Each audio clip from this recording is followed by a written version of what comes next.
All right, here we go. aSTOCKalypse, first game stream ever with a nice new avatar down there in the corner. You like that? When I talk, it lights up. That's how it's done right there. Hopefully everything sounds okay. This is going to be my first game stream ever. I'm going to be talking about stocks. I'm going to be playing some Everquest. We're going to see what happens. I've got a couple of things here with me that might be interesting later. Also want to check out a song. There's a new song that I really like. I wanted to play that on here. I mean, that'll probably get cut out from the replay of this thing, but that doesn't matter. So, all right. So it is a new server launch for Everquest. Everquest is an old MMORPG. Now, it was one of the first, if not the first, mainstream MMO. This was the game everybody hated because the problems with MMOs they didn't start with this game, but they became popularized through this game because this game was popular. It was the game of the time. I remember when it came out, it was amazing. I was playing 2D games before this game came out. And I mean, yeah, look at the graphics. I have the classic graphics on because I just like the classic graphics. I like the classic experience. It's what I grew up with. It's what I love. But the game is being updated. They're making a new UI. They updated the graphics in 2002. Here's the deal. This game came out in 1999, right? Early 1999 is when this game, it was beta testing before that. So people in 1997 were playing something kind of like this. So it's an old game. So many games have come out since then. So many games learned from it. So many games copied it. And there were games like this before Everquest. It wasn't exactly like this. I mean, they took the best of what was available at the time in a very limited but expanding internet age. We were on dial-up initially when I was playing MMOs. It was like 2D MMOs on dial-up. You were getting disconnected all the time. And if it was screen by screen, you couldn't get into certain zones because there were too many people in there. The whole thing is crazy. See, the graphics got GoldenEye vibes. Yes, they do, because it's not that far off from GoldenEye. I mean, GoldenEye is like the early 90s, mid-90s. This was in development in the mid to late 90s, so it's kind of in that era. I mean, PlayStation 2 hadn't even been, it was being worked on, but it hadn't even been released yet when this game came out. I'm assuming PlayStation 2 was somewhere around 2000. Maybe it had. I don't know. But most people were still playing Super Nintendos and PlayStations. And if you're cool, you had a Sega Genesis or a Saturn, even though it sucked. I loved the Saturn because it had the greatest arcade games of the time. And then it just kind of fell because they didn't really have anything else. But that's the era that this game comes from. I love this game. This is one of my favorite games of all time, and it's a super boring, repetitive, monotonous game. Everything you hate about MMOs is in this game. This game is pure, terrible MMO terribleness. It's just the worst part of all the MMOs put together. But because of that, I love it because some of the stuff is difficult. Here's the thing. MMOs got a lot easier over time. Most people who play games and have tried MMOs have played World of Warcraft. I was a latecomer to that. I refused to play World of Warcraft because I love this game and it dethroned this game and I was pissed about it. That's the truth. I made all these other things up, but that's the truth.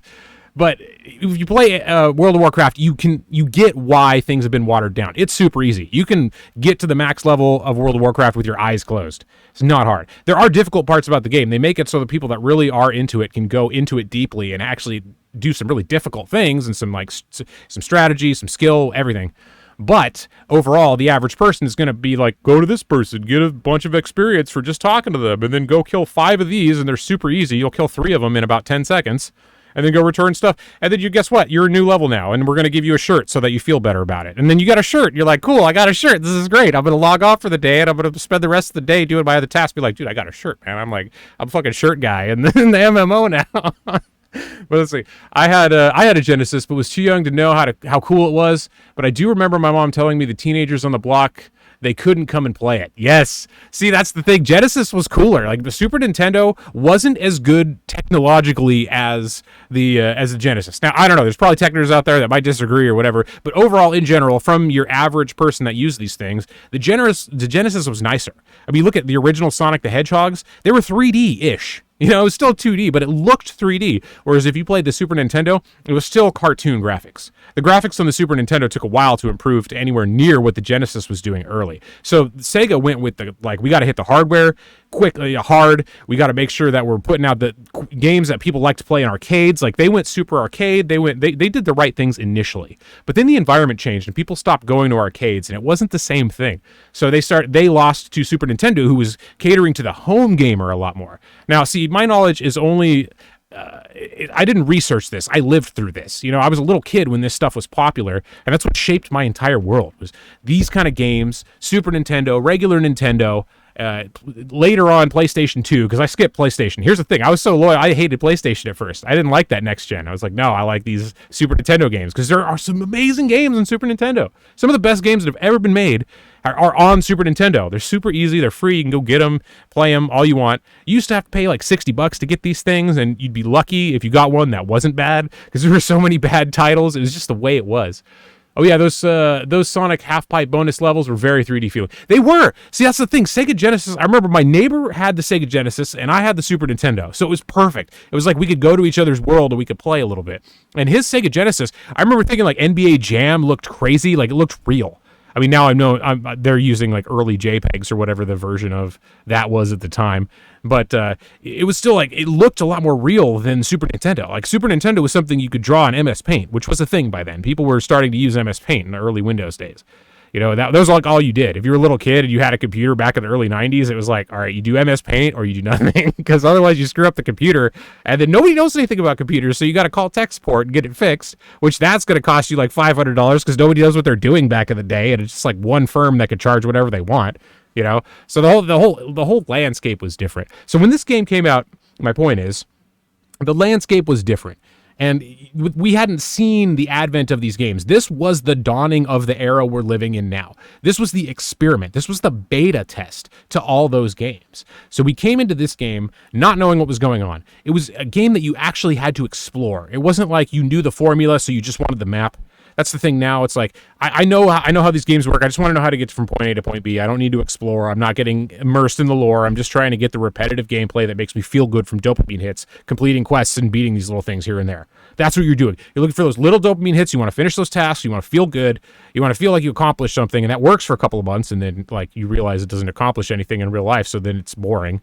You know, unless you are doing something to get paid, like if you're a gamer and you're streaming, you're getting paid or whatever. That's a whole different thing. But yeah, so there was the adventure aspect of it. You didn't know there were no games like this. You couldn't just go and get some 3D world where you could talk to other people and do whatever, go on quests and group and all that stuff. That just wasn't around to the average person. It was only like the super rare, like rich nerds that had stuff like this. And it wasn't anywhere near this good. There were some shitty games back in the day. Let me tell you, there's some terrible, terrible games.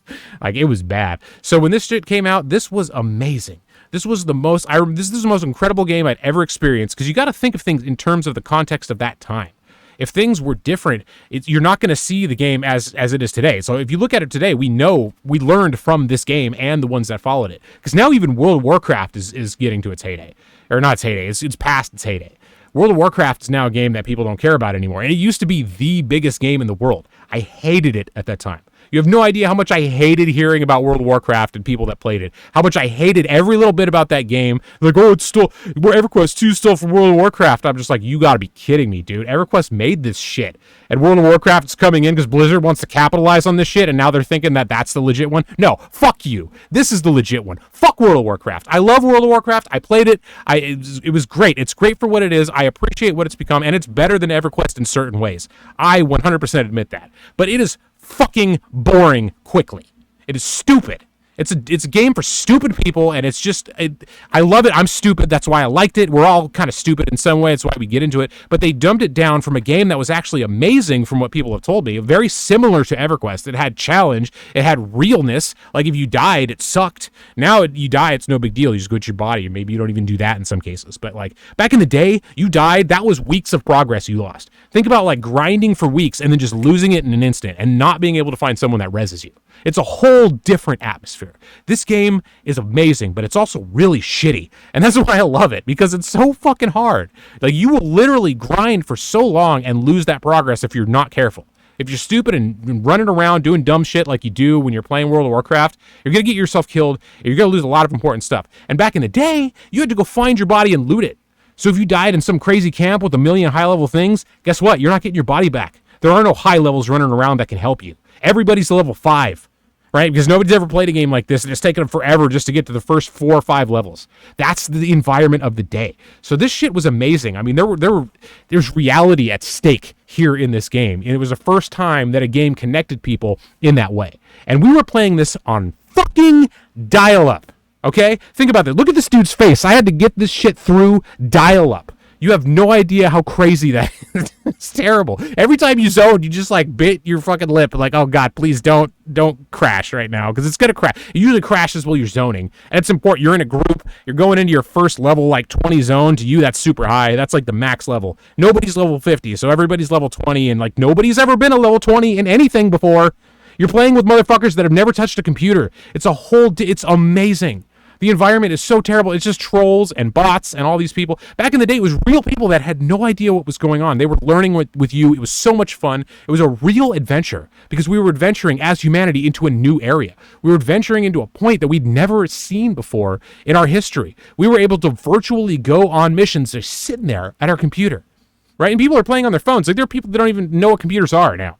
It's ridiculous to me. Like, you need a workspace.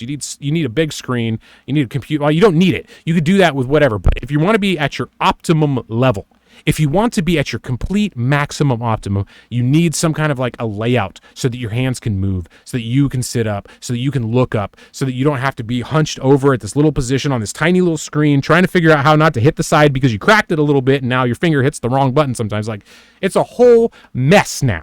Compared to what, if you just sit at a computer, you've got everything in front of you, you actually have a workstation, you can work, you can do things. That's why work at home is powerful, man. There's this big issue right now. People want to work at home. Other people don't want them to do it because, yeah, certain people are going to be less productive. But other people are going to be more productive. And that's because if you set yourself up right, you can really work. You can let your brain do what it wants to do instead of getting caught up in the madness of what everybody else thinks it should do. So that's why we're sitting here playing this fucking game for the first time in 1999 for your average person.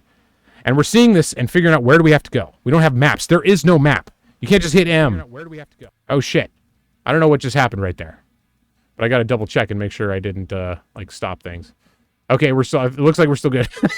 All right, so I can't just be hitting random keys. I was trying to hit the map, but I wasn't selected on the thing, and I played something. So I don't know. It may not have come through. So, all right, let's get to the actual game. So, yeah, this game was amazing. I'm going to play a little bit tonight. I've got my stock charts up. If you can see, I've got a cool little avatar here. Yeah, that's me. I was doing some shit right here, making it look nice. And we've got the stock chart of American Eagle Outfitters. That's what I have a little trade on right now, and I bought a cheap Strangle. Now, here's the problem. I weighted it to the upside, and you can see it did not go to the upside. This is not how it goes. Let me pull this chart up real quick so we can take a look at that before we really get going on that. So if I zoom in on this, like, look at how low this thing finished. It finished at its absolute low. That's terrible. But here's the thing. I have a Strangle. Okay, so that means I have puts and calls. So if it moves big in either direction, I'm profitable. But the problem is I weighted it to the upside because Urban Outfitters, Abercrombie & Fitch, and some other ones all came in smashing estimates today. Everybody was pumping. The market was dropping like crazy because of this debt ceiling thing, and those stocks were flying. So you know they did well. And I thought, well, in a bad environment when things are doing good, it might actually be a good idea to go to the upside on this one. I'm going to get the Strangle because it's just too volatile. You can't bet on any specific direction in this environment because if you lose, you will get crushed, which is why I only want to be able to get a Strangle that has the right risk to reward ratio. So I literally bought one Strangle, all right, in July for 80-ish bucks, right? So that to me is like, okay, I could lose 80 bucks, no big deal. And it's just because I'm saving my capital. I don't want to put too much into anything right now. I'm waiting for the FOMC meeting, which is coming up in mid-June. And that's when things could fly because there's going to be the summary of economic projections, which tells you what the Fed thinks the next few quarters are going to be like, the next few years, in fact. And we're going to see if they've updated that. And are they also going to raise rates? I think they are. I think it's pretty much a given at this point. There's talk about it, but they're basically going to do it. So it would be a big surprise if they didn't raise rates. Maybe twice. Here's the thing. People are talking about twice. And if you hear twice, that means you could hear more. So I'm not sitting here thinking about the end of rates completely right now. But if the end of rates happens all of a sudden, that is going to pump the market because everything I just told you is obvious shit. People that have lots of information and lots of money have been thinking about that for a while. So what they're doing is they're preparing for that multi-rate hike thing. And they're also putting the propaganda out there to tell you to do the same thing. So that way, if it's wrong, they can flip it real quick and have you as buyers to take their shit. That's what you have to watch out for. That's why I'm in cash. I don't want to hold the bag. If things could flip on a dime. You can't listen to the end of the world, people, because it's not the end of the world. But right now is a perfect time to hear it because the debt ceiling's coming up. And if you don't know anything about finance, you think that shit's not happening right now. There are people thinking like, no, there's no way it's going to happen. All the Republicans and the Democrats are going to just fight it out until we default on it and then it's the end of the world and China takes over. Yes, I've heard the videos. I've seen the videos. It's scare propaganda, dude. They're going to pass the shit. And here's the thing. Even if they initially don't and they hit that June 1st deadline, which by the way is an estimate, it's not the actual date. It said this is the earliest we think we will run out of money, depending upon what we do. And they're trying to give you the worst case scenarios to squeeze these discussions along quickly. So they're giving you the June 1st. It's probably longer than that, most likely. But we have a June 1st deadline to get this shit done to make sure we're not late. Now, we might pass that deadline. So I'm not saying that we won't go past that or we won't completely drop the ball on this. We might. There might be a chance that they don't actually pass something and we go into some kind of a crazy drop because people don't know what's going on. But they will fix it within days at the most. Okay, so that's the thing you have to remember. We in fact, I wouldn't be surprised if they would try to drop the market as much as possible. They need the markets lower so they can explode higher. You need buyers, right? You need sellers and you need buyers. If you're going to have any movement, you need people to get out of their stocks and want to get into them higher. Right now, everybody has come up and they want to get out of them for profit and go lower. So you're not going to get much higher out of this move. You have to get the people out that want to get out, and you have to let the people ride that are okay losing the money or don't know any better ride. And then you can get in on your movement that goes up to the next level. So you need those buyers. For people that have lots of money, you need lots of liquidity, which means you need lots of buyers in order to move the market. So they need people to lose. It sucks, but that's what's up. People have to lose, and big organizations have to lose. Lots of money has to lose. These people that are making tons of money in the wage market right now, if you're applying your wage if you're applying your labor to get wage, you're at a point where you're up. Right now, this is it's a workers' market. It's not a business market, or it's not a company's market. They want to be able to get tons of workers cheap, but right now everybody's at a premium because employment is still low. I'm sure they're fudging the numbers, yes, but even with that, employment is still low. Certain areas are super difficult. Tech is disgusting right now. Tech is getting absolutely hammered, but everywhere else is staying stable because we know that things are going to be stable in the long run. The money situation has mostly been sorted out. There still could be problems from SVB and FRC. Yes, I think there still are, and we haven't pushed them out yet. But the core group of the entire economy, the entire world, is sitting pretty right now. They're chilling. They're fine. Warren Buffett and Jamie Dimon and all those people, they are cool. Have you seen them out there being like, hey, don't short bank stocks? Are you kidding me right now, dude? You own one of the biggest fucking banks in the world. How are you going to come out and go against short selling on bank stocks because you own, like, it's a conflict of interest. And we're just listening to like, oh, he knows what's going on. Like, he does know what's going on. He's got the inside information. And yes, he has other information that's legit, that's better. But at the same time, he owns a bank. A dude owning a bank saying don't short banks, I think, is a conflict of interest, dude. That's the whole thing. It's like, oh, yes, it is. It's a conflict of interest. He owns a bank. It's not complicated. So anyway, okay, so the point is I'm mostly in cash because the shit is crazy. But if we get a debt ceiling thing passed, I see a pump, so I'm going to be ready to get in on things. I'm looking for things that are dropping, but not as much as everything else. I'm liking these companies that are holding their value at least somewhat as everything else tanks. Like when you watch the market go way down, go like 5 points down in a day, and you're seeing stocks either stay steady or go up or only go down a little, that's a good stock. Especially a stock that the fundamentals look good on, which I preach. Look at the fundamentals, all right? Technical analysis is important, yes, but you can't give it too much weight. You can never give it more than 50% weight. In fact, I say give it like 20 to 30. Technical analysis is one little piece, at the most 20 to 30. Give it like 10 or 5. But it's just good to have that on your side when the fundamentals are also on your side and the news catalysts are on your side. So look at the news, look at the fundamentals, look at the technical analysis. If they all line up, it's good. Don't just look at technical analysis. That shit will get you broke. That's what happens. You will lose your money if all you do is look at technical analysis. Oh, shit, I got disconnected. Okay, so that was interesting. I talked for too long, and I cut the thing off. I just had to reset everything so I can get going again. All right, we're actually going to play the game now. I went on this huge rant about how the debt ceiling is going to be fine and people are worrying about it and they need people to squeeze out. That was it. So that's all that's going on. I've got mostly in cash. I've got a little trade on American Eagle. It is not looking good, as you can see, but I have a strangle. So the fact that this is down means my puts are up, which in turn will allow me to profit at least enough to hopefully cover the weighted upside, because I had 2 other calls. I had my strangle, so that's 1 put, 1 call, and then I had 2 calls. Super cheap ones, not a big deal. So they're going to get wrecked. But the question is, did it go down enough? Because I had very close to the monies. I didn't get in the monies, but I got super close to the monies, just enough to where the risk reward was okay for me. So hopefully this will have covered that. My guess is it's going to be close to that. I'm going to be around break even. So that's why I like these things and guessing on these kind of days. Like if you're going to guess on a way, it's good to guess on a way when if you're wrong, you can actually recover some of that and be okay. So I just don't want to be making bets to either direction and then getting like completely wiped out and having to get stuck in a position you can't get out of, or you can only get out of cheaply. And then when you do, it goes back the other way and you're pissed, you know? So I just want to be in something like where the risk reward is good. The strangle was cheap, so I bought the strangle. I was looking at American Eagle and Abercrombie and saying like, this could be pretty good. So I'm just going to grab a couple of cheapies, and if it goes up, great. If not, well, I'll probably break even at the best. So that's what we're going to see. At least I'm recovering some money no matter what, which is why I like to make these plays and not just gambles, because I'm saving my money. So it was like very tiny. Like I'm saying, I just bought like 1 of these and 2 other calls. So it was really a tiny amount of money. And anyway, so that's my thing. I'm watching that, but I'm waiting for the meeting next month. Other than that, I'm staying in cash. That's my deal right now. Keep my longs, stay in cash. Everquest time. Okay. So, all right, let's play some Everquest. So I am a Shadow Knight. Let's open the bag. I want that next to here. I'm very particular about this. The skin is not the same as it used to be when I was a little kid. So I want this thing to be as close to the original as possible. That's why I'm playing this TLP, which is the start with vanilla, no expansions. Just Everquest as it was in 1999, and then you're going to go up through the years, which is actually a fun experience because you get to see how things evolve through MMOs in general, because they took stuff from other MMOs over time. So if I look at this note right here, go to Pietro Zarn, what do you know? Back in the day, you had no idea what to do. And when you right-clicked on that thing and got a menu, you were so psyched. You read this whole thing like 5 times trying to figure out what's up. But now they start, you weren't by this guy. You were somewhere else. Now they start you right in front of this dude. So the only thing you could do is be like, here, have my, oh, no, I don't want to be like that. Here, have my note. There we go. Everything is just all messed up. I got to change this window. So give him the note. Let's see how we go. All right, I've got a shirt now. See, for doing nothing, for just reading a note and giving it to a dude, you get a shirt.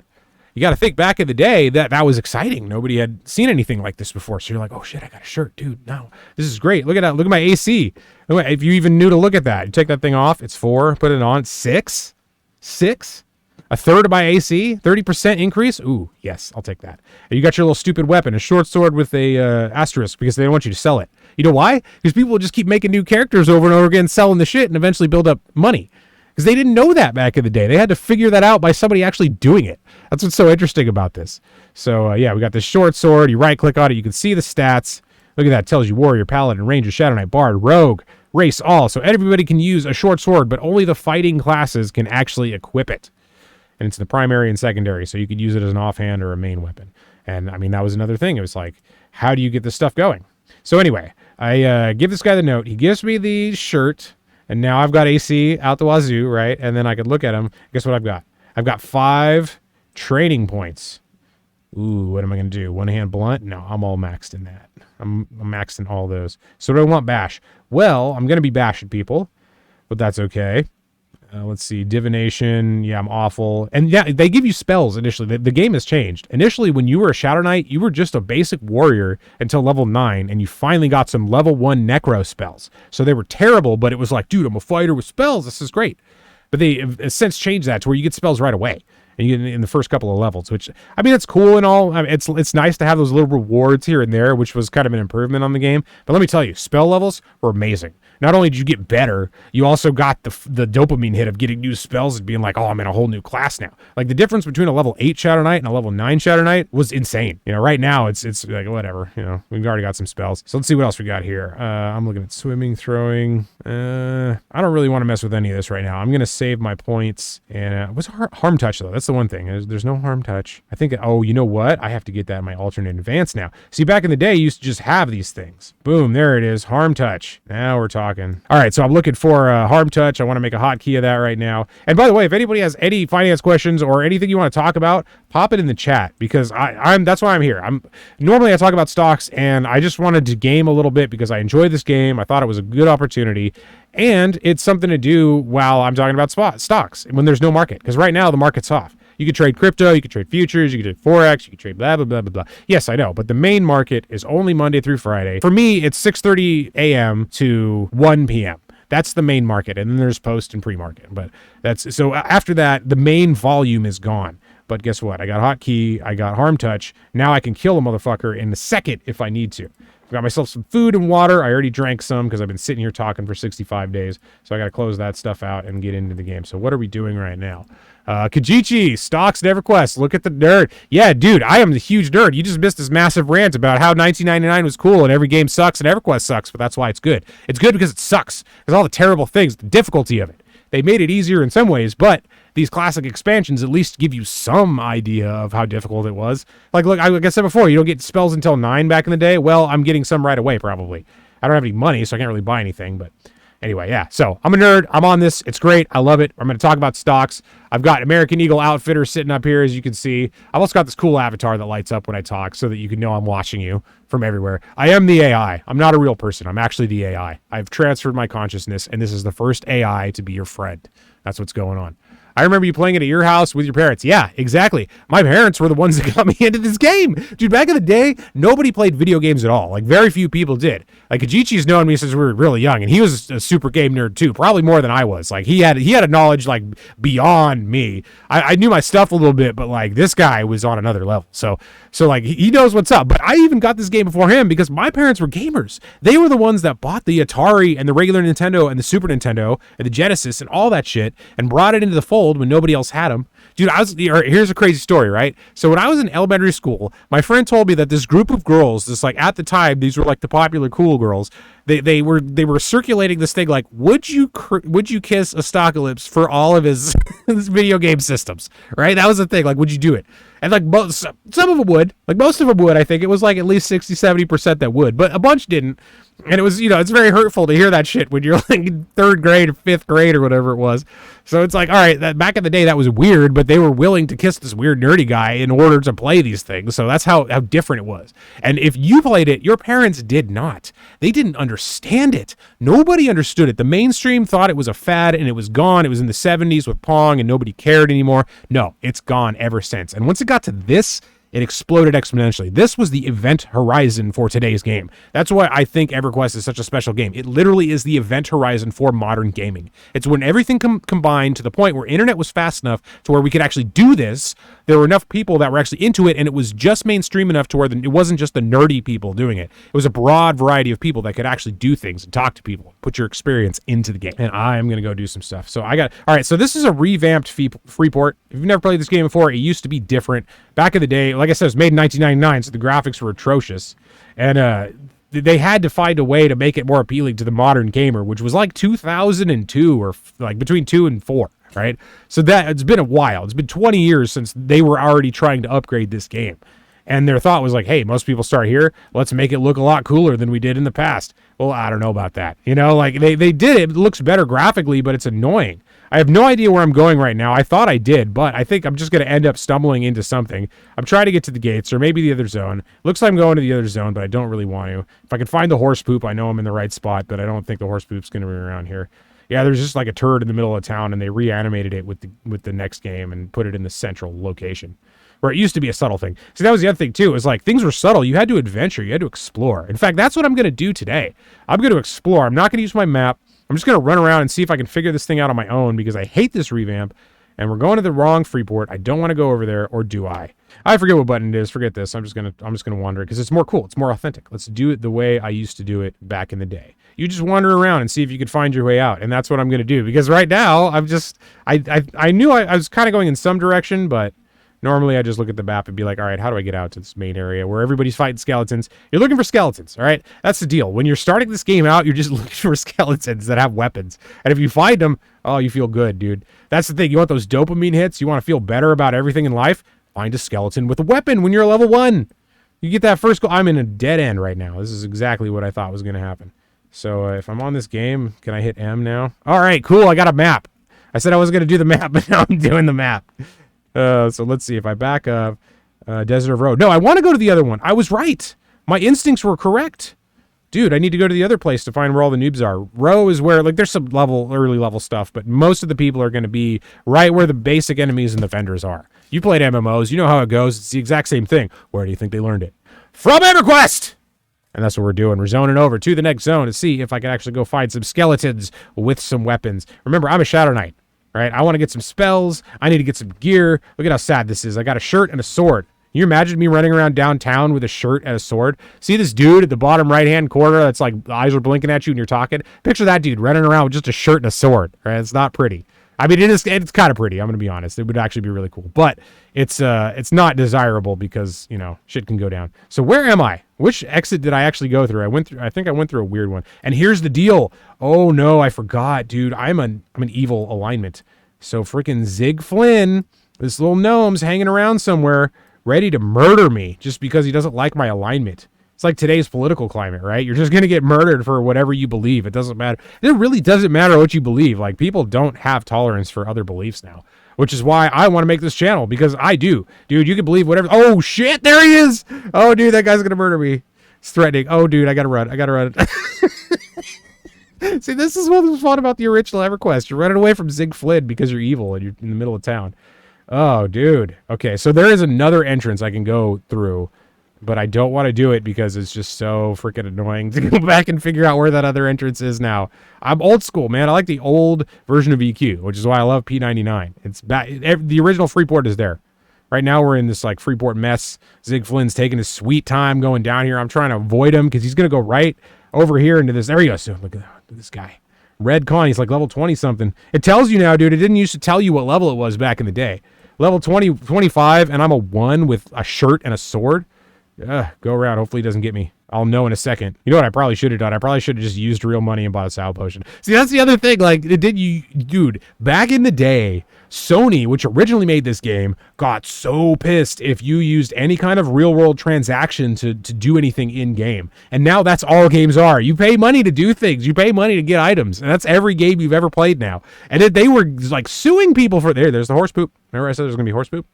So they were suing people because they were doing that. It's unbelievable. Now it's like you just go there and you buy stuff directly from Daybreak, which owns the game now.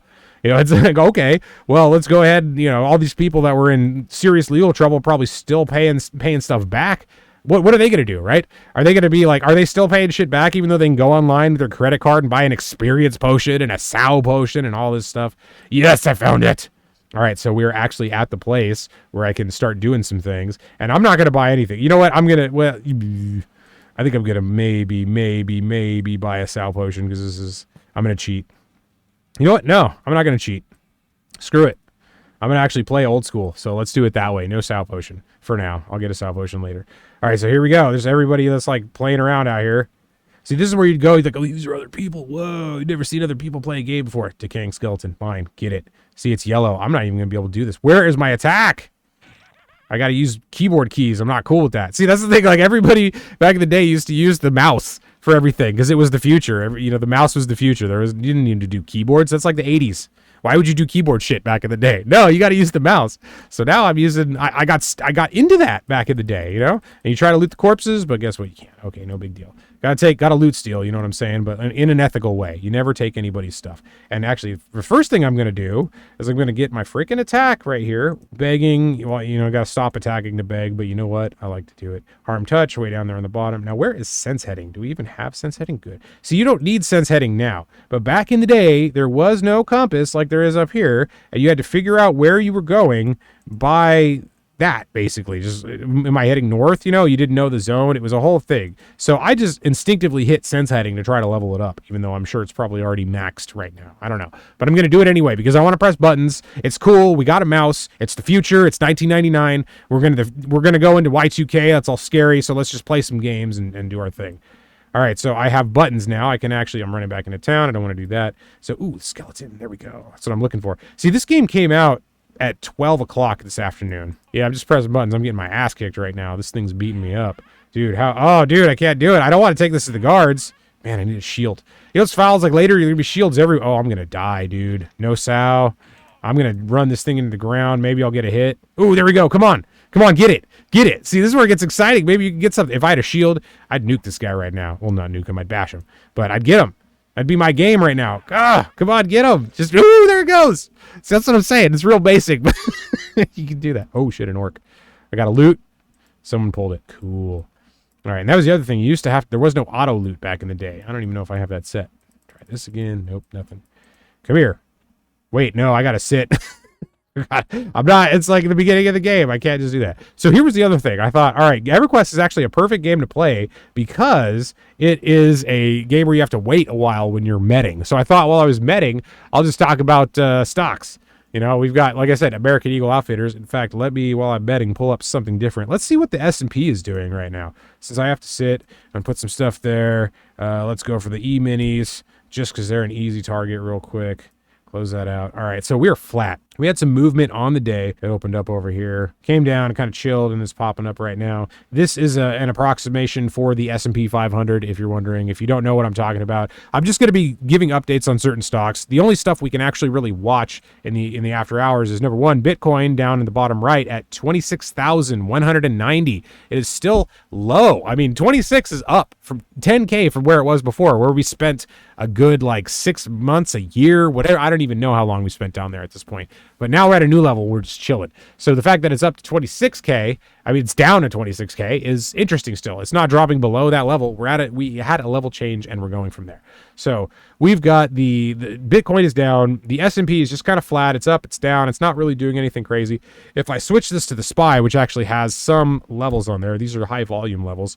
Well, you can't see the one that's down screen a little bit. So let me go ahead and change this to the 1 day. If I can get that 1 year, 1 day, let's do that. Okay. So these lines that I put right here are high volume levels. This is where if it's going to stall, it'll stall. And what do you know? Since the beginning of the year, it came up, it hit this high volume level, it came down, it went around this bottom high volume level, and then it came back up again, and it's struggling at the top. You know what we're waiting for? The debt ceiling, the FOMC, huge things. The debt ceiling is extremely important because the United States is going to take its money and it's going to dump it into the economy in different places. That's what this is about. It's not about like, oh, can we fund the government? Yes, you can fund the government. You can borrow infinitely. Of course you can fund the government. But what are you going to spend that money on, and what policies are you going to compromise on when you move that money around? So we're waiting for compromises. Everybody's saying it's the other side's fault because that's what they always do. They draw it up to the wire. They get everybody mad. Doesn't matter what side you're on politically. You're mad at the other side. You think it's their fault.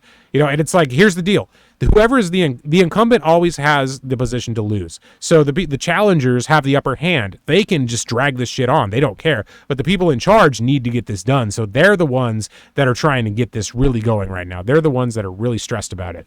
So the Republicans are making the Democrats sweat because they're in charge and it's their ball to lose.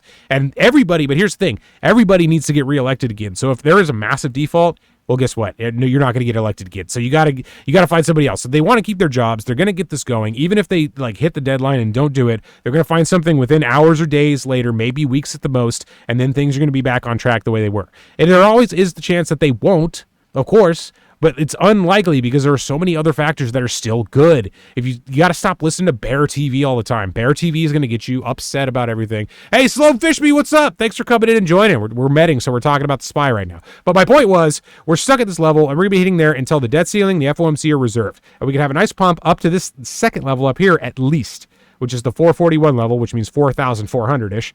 And because the SPY is basically, it's 1-0 cut off of the whole thing because it's an ETF, it's a stock. So that way you can follow it in the stock market. And I like this because this shows the stock market traders. It shows the movement of everybody else, but it also shows the stock market traders' reaction to this. So that's why I like the SPY, even though it's not as direct in the chain to the main things that are actually moving.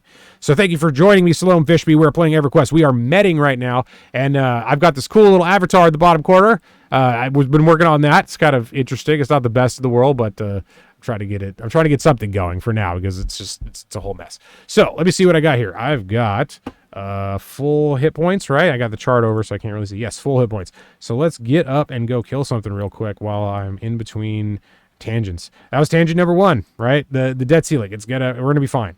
It's probably going to be rough. Like, people are going to be stressed. And some stuff's going to happen that we don't like. But overall, the things are going to get settled in some way because the U.S. currency is the reserve currency. What's up with this green name? This must be new. All right, I don't quite know what's up with these. Like, there's slightly different green names, so I have to go read the updates and find out what's going on.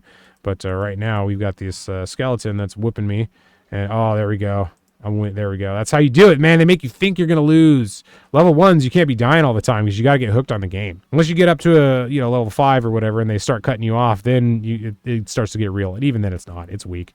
It's not hard. If you never played it before, it's kind of hard. See, look, this guy's got a green name. This guy got a green name. This guy's got a blue name. What is going on with that? I gotta see what's up.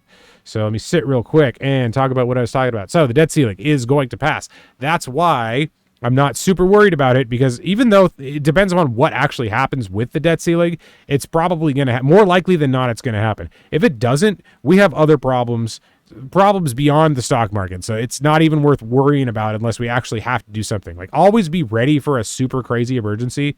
Like, I think it's good to diversify and have like other currencies or other whatever you could do in as a hedge to everything that goes on. Because even though the dollar is the safest currency right now, it doesn't mean it always will. We have a huge changing landscape. We've got changing opinions. We've got a whole new intelligence, AI, coming out that we don't. That's a whole other thing. It's a new species, basically. We've got another species that's competing with us finally. That's going to be better than us in a lot of ways that we already know. And then there's the unknown unknowns of that.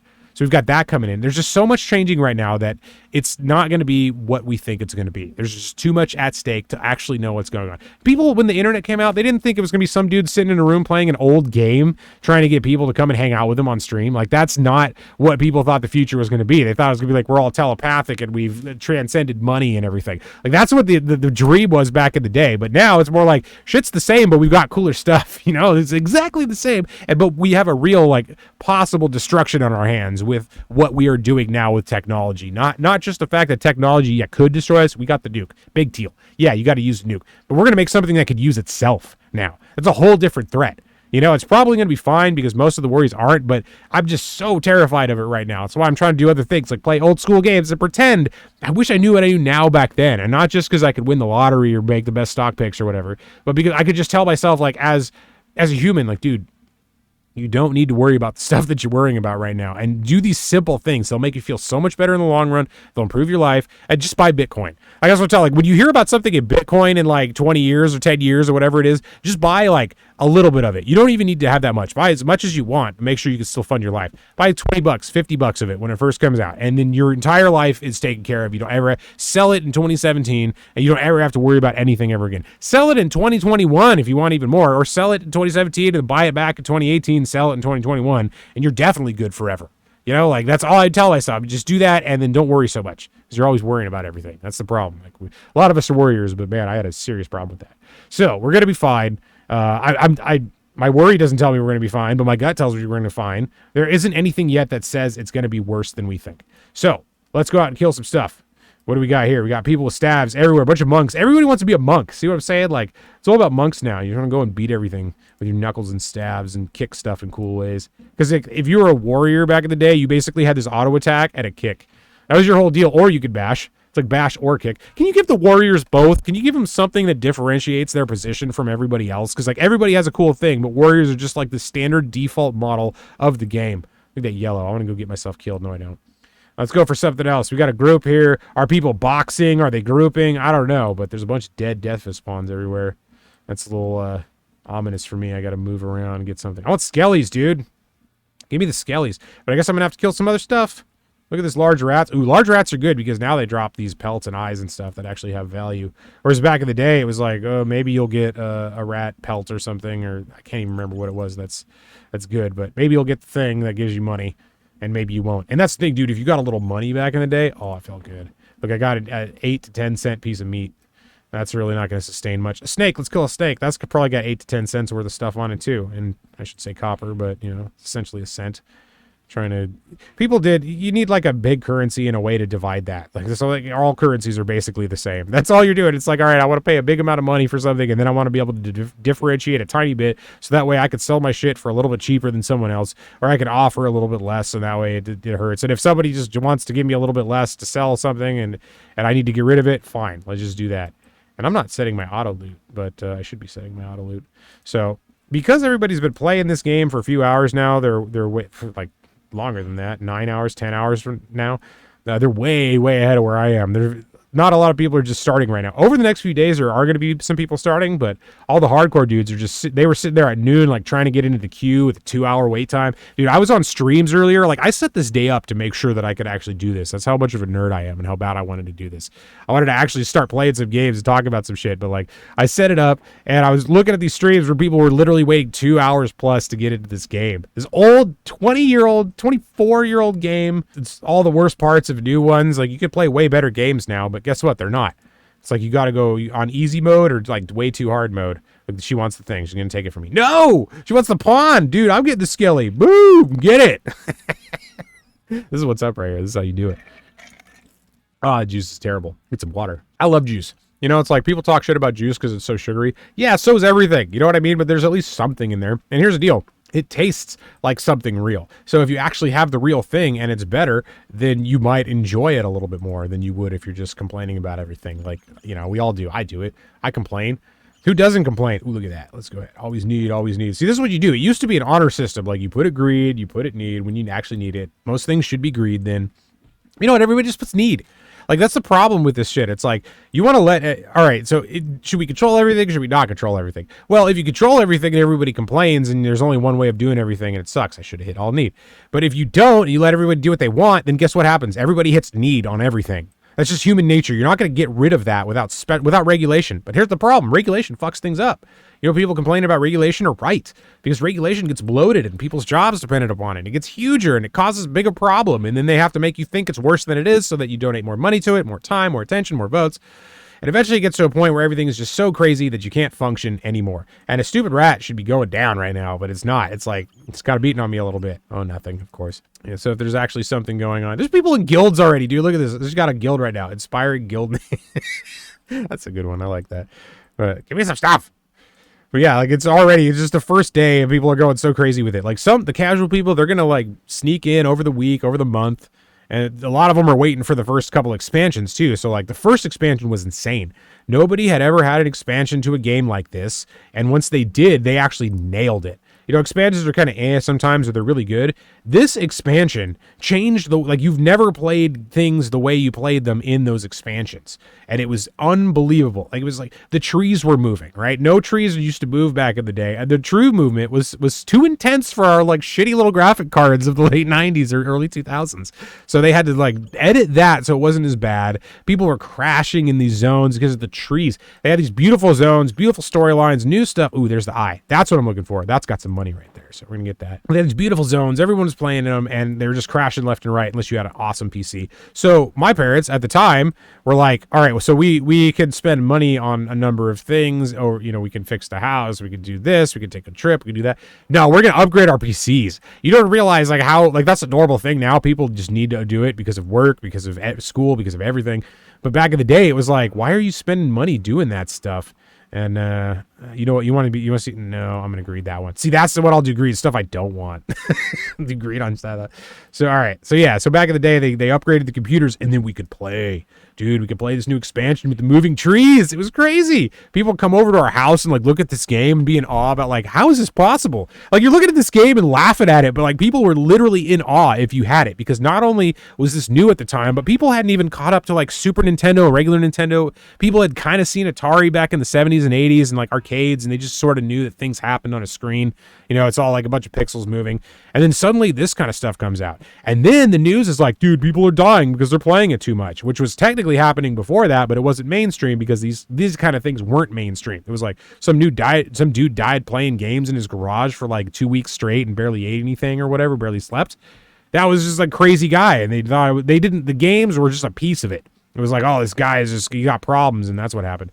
But later on, it was all the game's fault. Everything was the game. So I think that's part of the reason why Everquest got hurt, because it had to take the initial downfall for everything when games like this came up. So they were the ones that got all the hate. And then games like World of Warcraft come out after the hate. It's kind of dissipated because the hate came out in like 2000, 2001. Ooh, level 2. Hear that ding? Hopefully everything's going through on the sound. But like that ding was what you live for. You get a level with that ding. Fuck yeah, dude. Gets you pumped. Woo! As I blow everyone's eardrums out. Okay, sorry about that. Let's go. I'm level 2. I got my stuff here. I'm trying to beat on a rat, and it's not going. It looks blue to me now. See, this little thing didn't used to be here. As you can see, it was blue. It wasn't blue at the name. You have to right click on it and look down here. Oh, it's blue. And you wouldn't see what level it was. You just knew it was lower than you. Blue meant lower than you. And that could be like within 5, 6, 7, 8, 9 levels. You could be like a level 41. It could be a level 32, and it would still be blue. So you didn't know if it was a level 40 or if it was a level 32 or whatever it was. You just knew that the thing was a little bit under you and you get experience. And then they added light blue for the things that are just about to be out of experience, but they're actually still in experience. Oh, here we go. This thing's blue to me now. Oh, it was a level 1? I thought these were level 2. Back in the day, Death Fist spawns were like mostly level 2, so I think they kind of changed that a little bit. There are modern features in this, even though it's a classic thing, but what do we got here? I remember the story about a guy killing himself because his guildmate stole his stuff. Probably never happened. Dude, I bet it did happen. I bet like that was the early days of the shit, because it happens now. When you didn't have anything, and games like this meant more than they do today in some ways. Like, people would go to crazy lengths, dude. Like, I remember like some stories about people like, I'll do anything for weapons and stuff. It's like, you did some foul stuff. Like murder for hire and like all these other things. So, things got crazy for a little bit, but it evened out. I mean, that's what everything is. It was like those kind of things happened in previous circles where people would conglomerate. It wasn't games were just for you. Now it's for everybody. So it's kind of interesting to actually be on the go with this game right now from a 2023 perspective, because everything is so different right now than it used to be. It's just, the game is ridiculously easy. It's still tougher than a lot, but it's watered down. And they did fix some of the stuff. Like, I like the fact that I can get the spells at other levels now. I already experienced the 1 to 8 thing, and if I want that, I can go to P99 and do it like that. But right now, I do want kind of the easy. I want some of the old, some of the new, and that's what they bring you with these TLP servers, which is why I like this stuff. I started doing these things. Actually, I think I did my first one like back in 2011 or something. But I did it for a little bit, and then I gave up, and I stopped doing it. My life went crazy, so I didn't even play MMOs for a good like first half of the 2010s. And then the second half came in, I kind of picked it up a little bit. I was like, oh, let's see where it's been, had a little fun, and then got out of there. But recently, 3 years ago, when Mischief came out, I got back into it. My life was totally different. I needed something to like stabilize my mind because it was really, really difficult at the time. And guess what? They had the server coming out. So I thought, cool, I'll give that a try. And its rules were that any kind of rare mob could give you any kind of rare mob loot. It wasn't like you had to go camp one specific thing, which made it a little easier in some ways, but it also made it a little more annoying because then there was no real economy for these things because everything was the same. Like, the best weapon in the game versus a moderate weapon in the game were the same for a while. And it's like, why would I buy that for 1,000? Oh, I'm going to die. I didn't pay attention to my life. Get it? Yeah!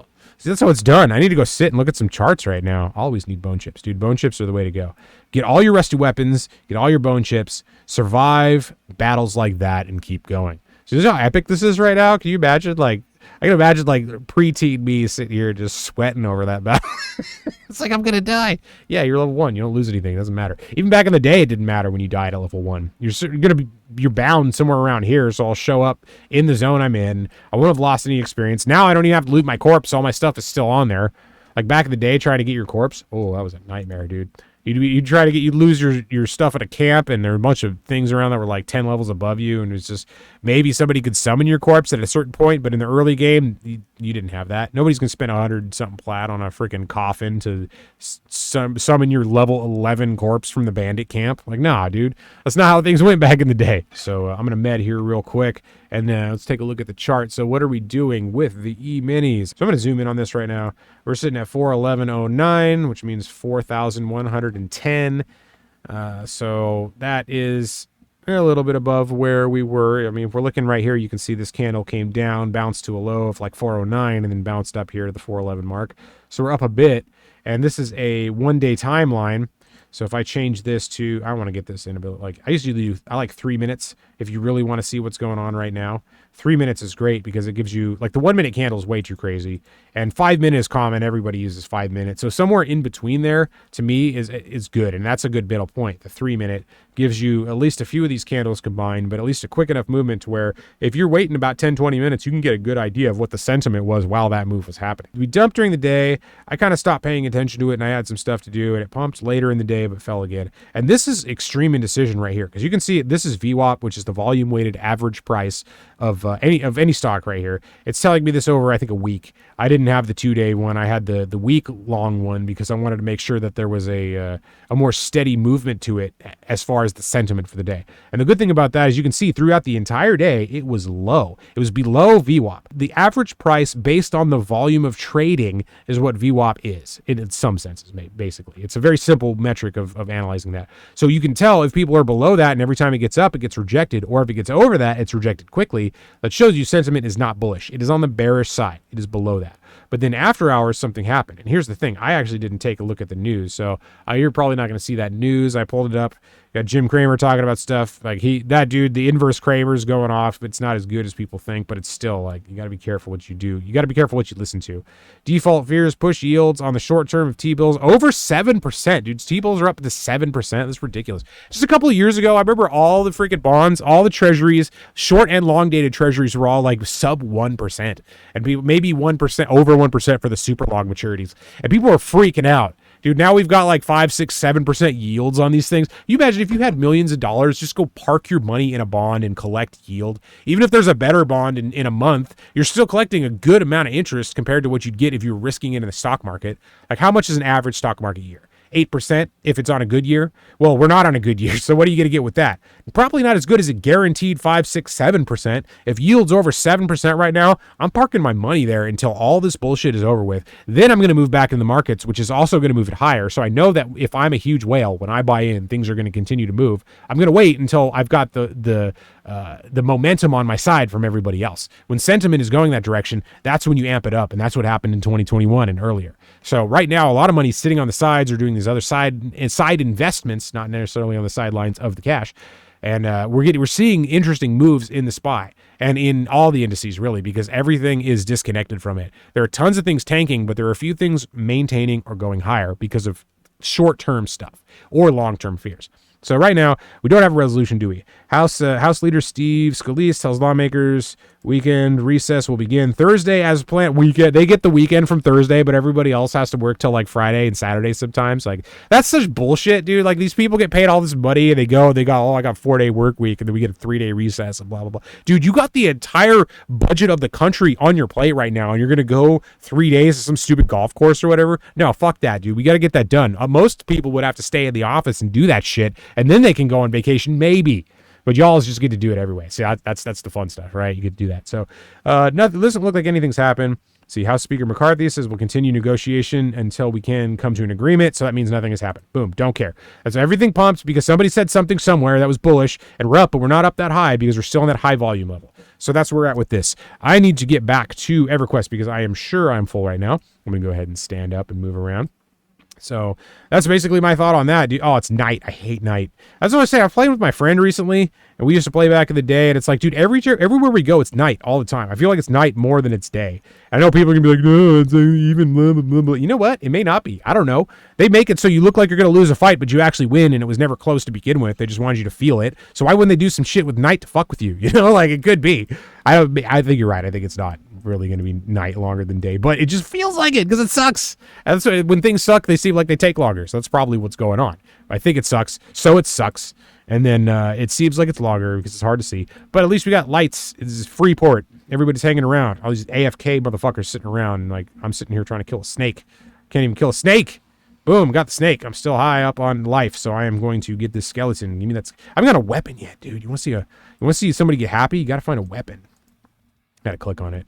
And there's no tab targeting. That's what, like, World of Warcraft and all these games, they got right. Tab targeting. Hit tab, move the close targets. Eventually you'll find the one you like. It doesn't matter what your fucking order is as long as I can do that. This game does not let you do that. I don't know how people did complex shit back in the day with no tab targeting, but even today there's no tab targeting, so that tells me it wasn't there back in the day either. Or maybe there was something different. I don't know, but it's difficult when you're trying to get, like, in WoW, boom, tab, tab, tab. I get the next thing, I hit it, I mez it, I run from it, I do whatever, I blast it. But, we got a bard. Look at that, dude. Bards are the shit back in the day. Like, another bard. Everybody's a bard. So everybody wants to be a monk, and everybody wants to be a bard. And then I got me sitting over here being a shadow knight, trying to get snakes from people that are taking snakes. And then if I was a druid, I wouldn't fuck with the gray wolf. I don't want to do it anyway. It's yellow. So I'm going to go somewhere else. We got corpses everywhere. Let me guess it's going to be stuff I don't care about. I'll take those. I'll take some things. If you're going to be AFK, you bots or whatever. I don't know if they're bots or not, but I just assume everyone's a bot. Oh, I picked up a really heavy-ass thing, right? Yeah, I know, but guess what? I'm broke. I got to get everything. Nope, nothing there, nothing there, nothing there. Where's a real snake? I'm going to fight some actual stuff. To me has got to get going. I bet I got spells to pick up now, dude. I got some spells going on, but I don't know what I'm doing. I am full. I've got an egg in my hand. You can see under my... Oh, it doesn't... The cursor isn't huge on there. Nice. On my screen, I have the cursor turned up to a ridiculous size so that when I'm doing these streams, people can see what I'm pointing at a little easier. I mean, I'm used to it now, but it covers stuff up, so it's kind of annoying. Like when I'm in my stock charts, I'm like, how many shares does this company have? And I put the mouse over it and it just covers the entire number. I'm like, is this in the millions or billions? Because that's a big difference. I need to be able to I need to know if it's like 50 million, that's a tiny little float. If it's 500 billion or 5 billion, or I should say, it could be 500 billion, you never know. But like if it's 5 billion or if it's 50 million, it's a big difference. 50 million is a super low float stock. All right, let's move this. I'm going to move this over here. So you can see I'm going to sell things in the old school way. You click on him. It's worth 3 copper because he doesn't like me. My charisma's not high. Of 80. That's not bad, but I'm an evil aligned thing. I'm a Shadow Knight, so I'm on the side that they don't like because I use necromancy and all that stuff. So we're going to just sell this stuff. This guy's going to rip me off because he hates me, but it's not as bad. I mean, if you're getting about a little under a silver for stuff, that you're good. Because there are people that have terrible charisma. I mean, charisma to the point that you can get like 2 copper for whatever thing that should be worth like 6 silver. I don't know, but right now I'm just trying to get something. So here's the other thing. I got something in my hand. I can't just put it down. I got to stop the transaction. I got to restart it with these super odd. Look at these graphics. Look at this guy's face, dude. It looks like reality. I know dudes that look like that. So we got to get this, sell it, and then move up here. Bone chips. Keep the bone chips. You know why? Because I'm a Shadow Knight, and I'm going to be summoning pets that don't do shit, and I'm going to need bone chips to do that. So let's do that. See what we got in there. Oh, these picks. Nobody likes these picks. They're 5 copper. They weigh 1,000,000 pounds. What do they weigh? 10 pounds, dude, or 10 stone, or whatever it is. Here's my weight down here. I got 85 max at this point because I got a shirt and a sword.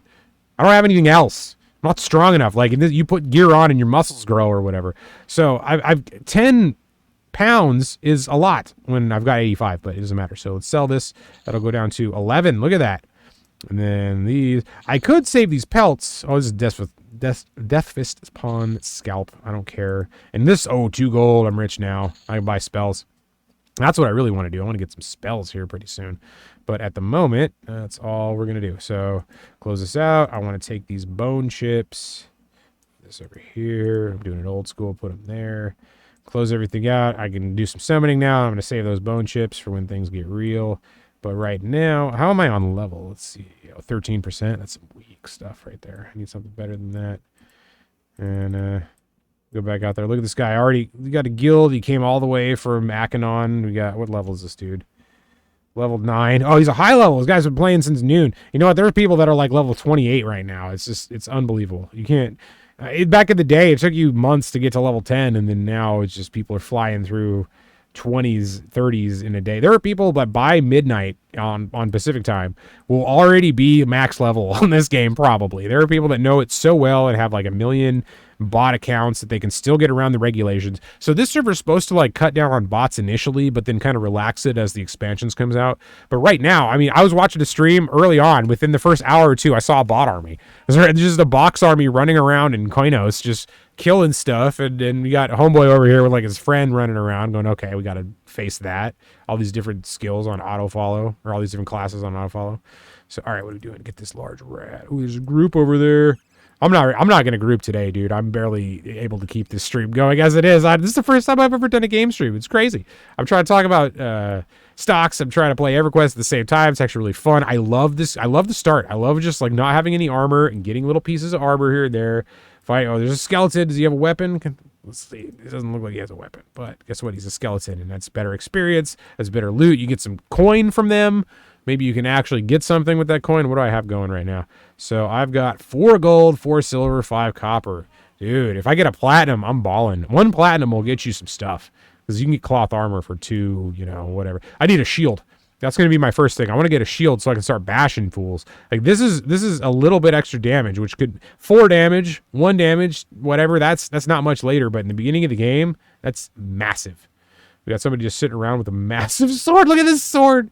This is probably one of those things you buy or whatever. Or maybe they already, yeah, it's some augment to it, but it's funny. Just like level 1s running around with crazy weapons you would have never seen back in the day.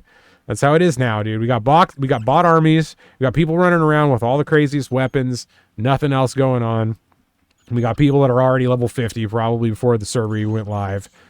Ooh, get that one. I want that, even though it's weak. My Otis back. Get it. Can't see some shit, I guess. Oh, look at that. I'm KSing the lady with the crate. Nope, she's going to take it from me. Look at this thing. Oh, I got it. Ha! What do you know what your big-ass sword do? See you later. Oh, she's going for a rat. I thought we were competing. I was like, no way I'm going to beat that. I mean, it's probably just a freaking, like, basic sword with an augment on it. But still, you know, I could pretend this is some crazy thing that went nuts. All right. See, this is why I'm loving this right now. It's so simple. There's a bat just chilling. Can you imagine if there was a fight going on and you're literally in the middle of a fight, just hanging out, thinking about random stuff, and then the dude hits you with a sword? That's what we do. Go chase this bat. Boom. Automatic. See, now this is auto loot. I love it. See if I can get this skeleton loot, because if there's something cool in one of these, I can make some money. This is what you do. You run around killing stuff. It's like, oh, this is a boring game. Yeah, it is, but then you get little dopamine hits when you complete stuff. When I get some armor or a weapon, you have any idea how cool it's going to be? Oh, when I get a shield and I can use a different ability, that changed my life. It's going to change my life. It's 1999. It's going to change my life. You don't know. People get addicted when nobody knows about the addictive power of these games. And and that shows you you don't need much to get into that crazy addictive space with games. It could be like a game of squares that were drawn in paint, and you're still good. Dude, hurry up. I got to get that skeleton. Thank you. I'm trying to kill a bat. I'm getting impatient. You know what I mean? Like, I've been playing this game so long. It's like I expect things to just happen. I feel entitled to it. Like, no, dude, there's a skeleton. I'm entitled to get that skeleton because I've been playing for 24 fucking years of my life. Most of my life I've been on this game. It's like, oh, got it. Got it. I'm getting 0.7 EXP. How am I looking right here? 22. Ooh, see, it already slowed down. I give you that first level relatively quickly. Dude, the new ones, you get like 2-3 things. You're level 2, and it's unbelievable. Back in the day, though, it was easier, but like they want you to get that first one so that you feel good and you want to get more, and then they gradually slow it down, but they hit you hard quickly. It doesn't take every couple of levels you're like, man, this is taking way longer than it did the first time. That's the point. They gotta keep you playing. It's a subscription-based model. You have any idea how pissed off people were that you were asking for a subscription? That was like the big stopping point in this kind of a game. It was like, do I have to sit here and pay between $10 and $20, between $10 and $30? I think it was like 20 something bucks maybe initially. It was expensive every month. But if you think about it, like, $20 a month is not that much. You could find a way to do that regardless of your situation. Even if you're at like the very bottom rung of the thing, there are things you can do to make $20 that'll hold you. You could do once a month or whatever, you know? So it's like, it's doable, but back in the day, you got to think like inflation has caused money to be a little bit more intense. So $20 back in the day was probably like $60 or like $50, $40 now for the average person that doesn't have money. And if you have a bunch of money, it doesn't matter to you. I get it. You know, like it's always been like that. But for most of the people that were playing this game when this was coming out, like the age of the super rich nerd was now over, and it was the masses could access these things and actually play them for the first time and interact in this way. So they did. And the fact that you were paying was not a big deal because like you spend more than that on other stuff all the time. I mean, fast food was cheaper then, but it's still expensive. I remember the earliest I can remember, you're still spending like $20 on fast food, even back in the early days of like, I mean, earlier than that, I know there was like burger was 25 cents and you get an entire meal for like 70 cents. It's like, yeah, I get it. Inflation has really moved stuff, but there's like big movements in inflation at certain times. And that like, you know, 20 cent for a hamburger thing was a long period of time, even though it was short in the grand scheme of things, compared to the difference between a dollar hamburger and a $10 hamburger. Or like cheap hamburgers are maybe $4, $5, $6 now. The stuff that used to be on the dollar menu is now up at the $5 menu basically. And even though there are some like dollar menu things, it's like, do you really want to risk that? This day and age, you know what's in those things. Like they've cut corners. Here's the thing with business, right? Over time, corners are cut over and over and over again. And eventually you cut some really important stuff down to nothing. And it's like maybe one little thing like that doesn't matter. But if that accumulates over time, shit can get really, really bad. You know what I'm saying? Like things could really, really go to the bottom like shit of this. I'm distracted. I got to get the skeleton right now. But yeah, so craziness. This game's crazy. I got another drink here. Interesting. This is a triple berry bomb it's a kettle sour. I don't know if I've actually had this one, but I'm gonna try it out. All right, got that thing. Let's see how this thing tastes now that it's all warm and not cool anymore. Not bad. Not bad. I'm not into a lot of the stuff like people like IPAs and all this other shit. I'm not into it. I'll go for a mixed drink or something sour. It's from a local-ish brewery, kind of small-time stuff. So, I mean, these hit and miss. Oh, dang it. Sword Lady got me. Freaking Sword Lady, dude. She's always like, Sword Lady's too much, all right? It's a little too much for me right now. I'm trying to, like, play a game and relax. I got freaking Sword Lady in my face all the time. She's got too much sword. I'm just trying to like kill some bats here. It's like people bringing, we're going to play paintball and someone brought an AK or whatever. It's just that whole kind of thing. It's like, it's a little overkill, dude. We're playing soccer here. We're not trying to get into the major leagues. Man, see, that was one thing. Back in the day when I was playing this game, I hated sports. I absolutely hate, especially football, because it scared me. Like all these big, strong dudes running into each other. Like, oh, I wouldn't want to do that shit. And people that do, like, it's incredible. So I got to be afraid of that and like shun it. So I hated it. Now I respect it. Like I know that I also respect the dangers of it and the reason people want to safen it up. I completely 100% understand that. And I am actually behind that because there's no reason to die for a fucking game. But at the same time, part of the appeal of the game is to show that your ability to face danger can be met responsibly and effectively. People are able to do this dangerous thing, play this dangerous game, and still come out on top and actually make their lives better. I mean, things happen and some tragedies happen, but like over the years, people have gotten smarter and they're not playing to those strengths, but people are also being paid more. So they're being babied, so it's a different landscape. But let's say it's the most babied landscape you could possibly think of in the public sphere. Do you still want to try it? Do you want to go out there like your regular ass dude? You're like mid fives, barely like in shape and sitting around, dude. Like you really want to go out there with these like 6'4" behemoths and try to run into them and run faster than them and stuff like that? Like, no. Dude, it is crazy. Even the babyest version of that game is so far out of the average person's league that it's not even funny. So it's like, I respect that completely, that even though, it's like everybody feels like they could do something like that. And honestly, I think most people actually could if they spent their lives training for it, because we are the species that did that. We are the animal that could do that. That's why that's interesting. Some people are just hyper specialized for that, but the average one can do it. It's like a tiger. If you meet a tiger in the wild, you don't give a fuck if it's the best tiger in the world or the shittiest one. Like, it's still a fucking tiger. And it's the same way with people. People are still people. They could do insane things. You can do insane things. You just have to try to do it, and you have to work on it. And you have to take the risk, which is the big one. Do you really need to take a risk to do some shit like that now? No, you don't. Back in the day when we didn't have like shopping malls, yes, he's got a weapon. Fuck yeah. So back in the day when we didn't have like shopping centers and Amazon and all this stuff and free everything, you had to like really go out and fucking do some shit to try to make ends meet, get some food, get for whatever. Your village doesn't even have a grain storage, and then there's a place that's farming. You've never seen farming before, and suddenly there's farming. Like, that's insane. Oh, it's the shittiest sword in the game too. What do you know? It's gonna be worth 3-4 silver. Thanks. See, I'm trying to get like a gold weapon, right? I want like get before the bard does, even though the bard's probably AFK. There we go. Got to beat it up like that. I need a shield. Look at this thing, man. I've got a sword in there now. I mean, I don't know if I have a plat. I probably don't have a plat yet. It doesn't look like it. We'll see. But I need a shield, dude. I want to bash. Yeah. So I lost my train of thought on that tangent, but yeah, the kettle sour's good. I dig it. I can dig something like that.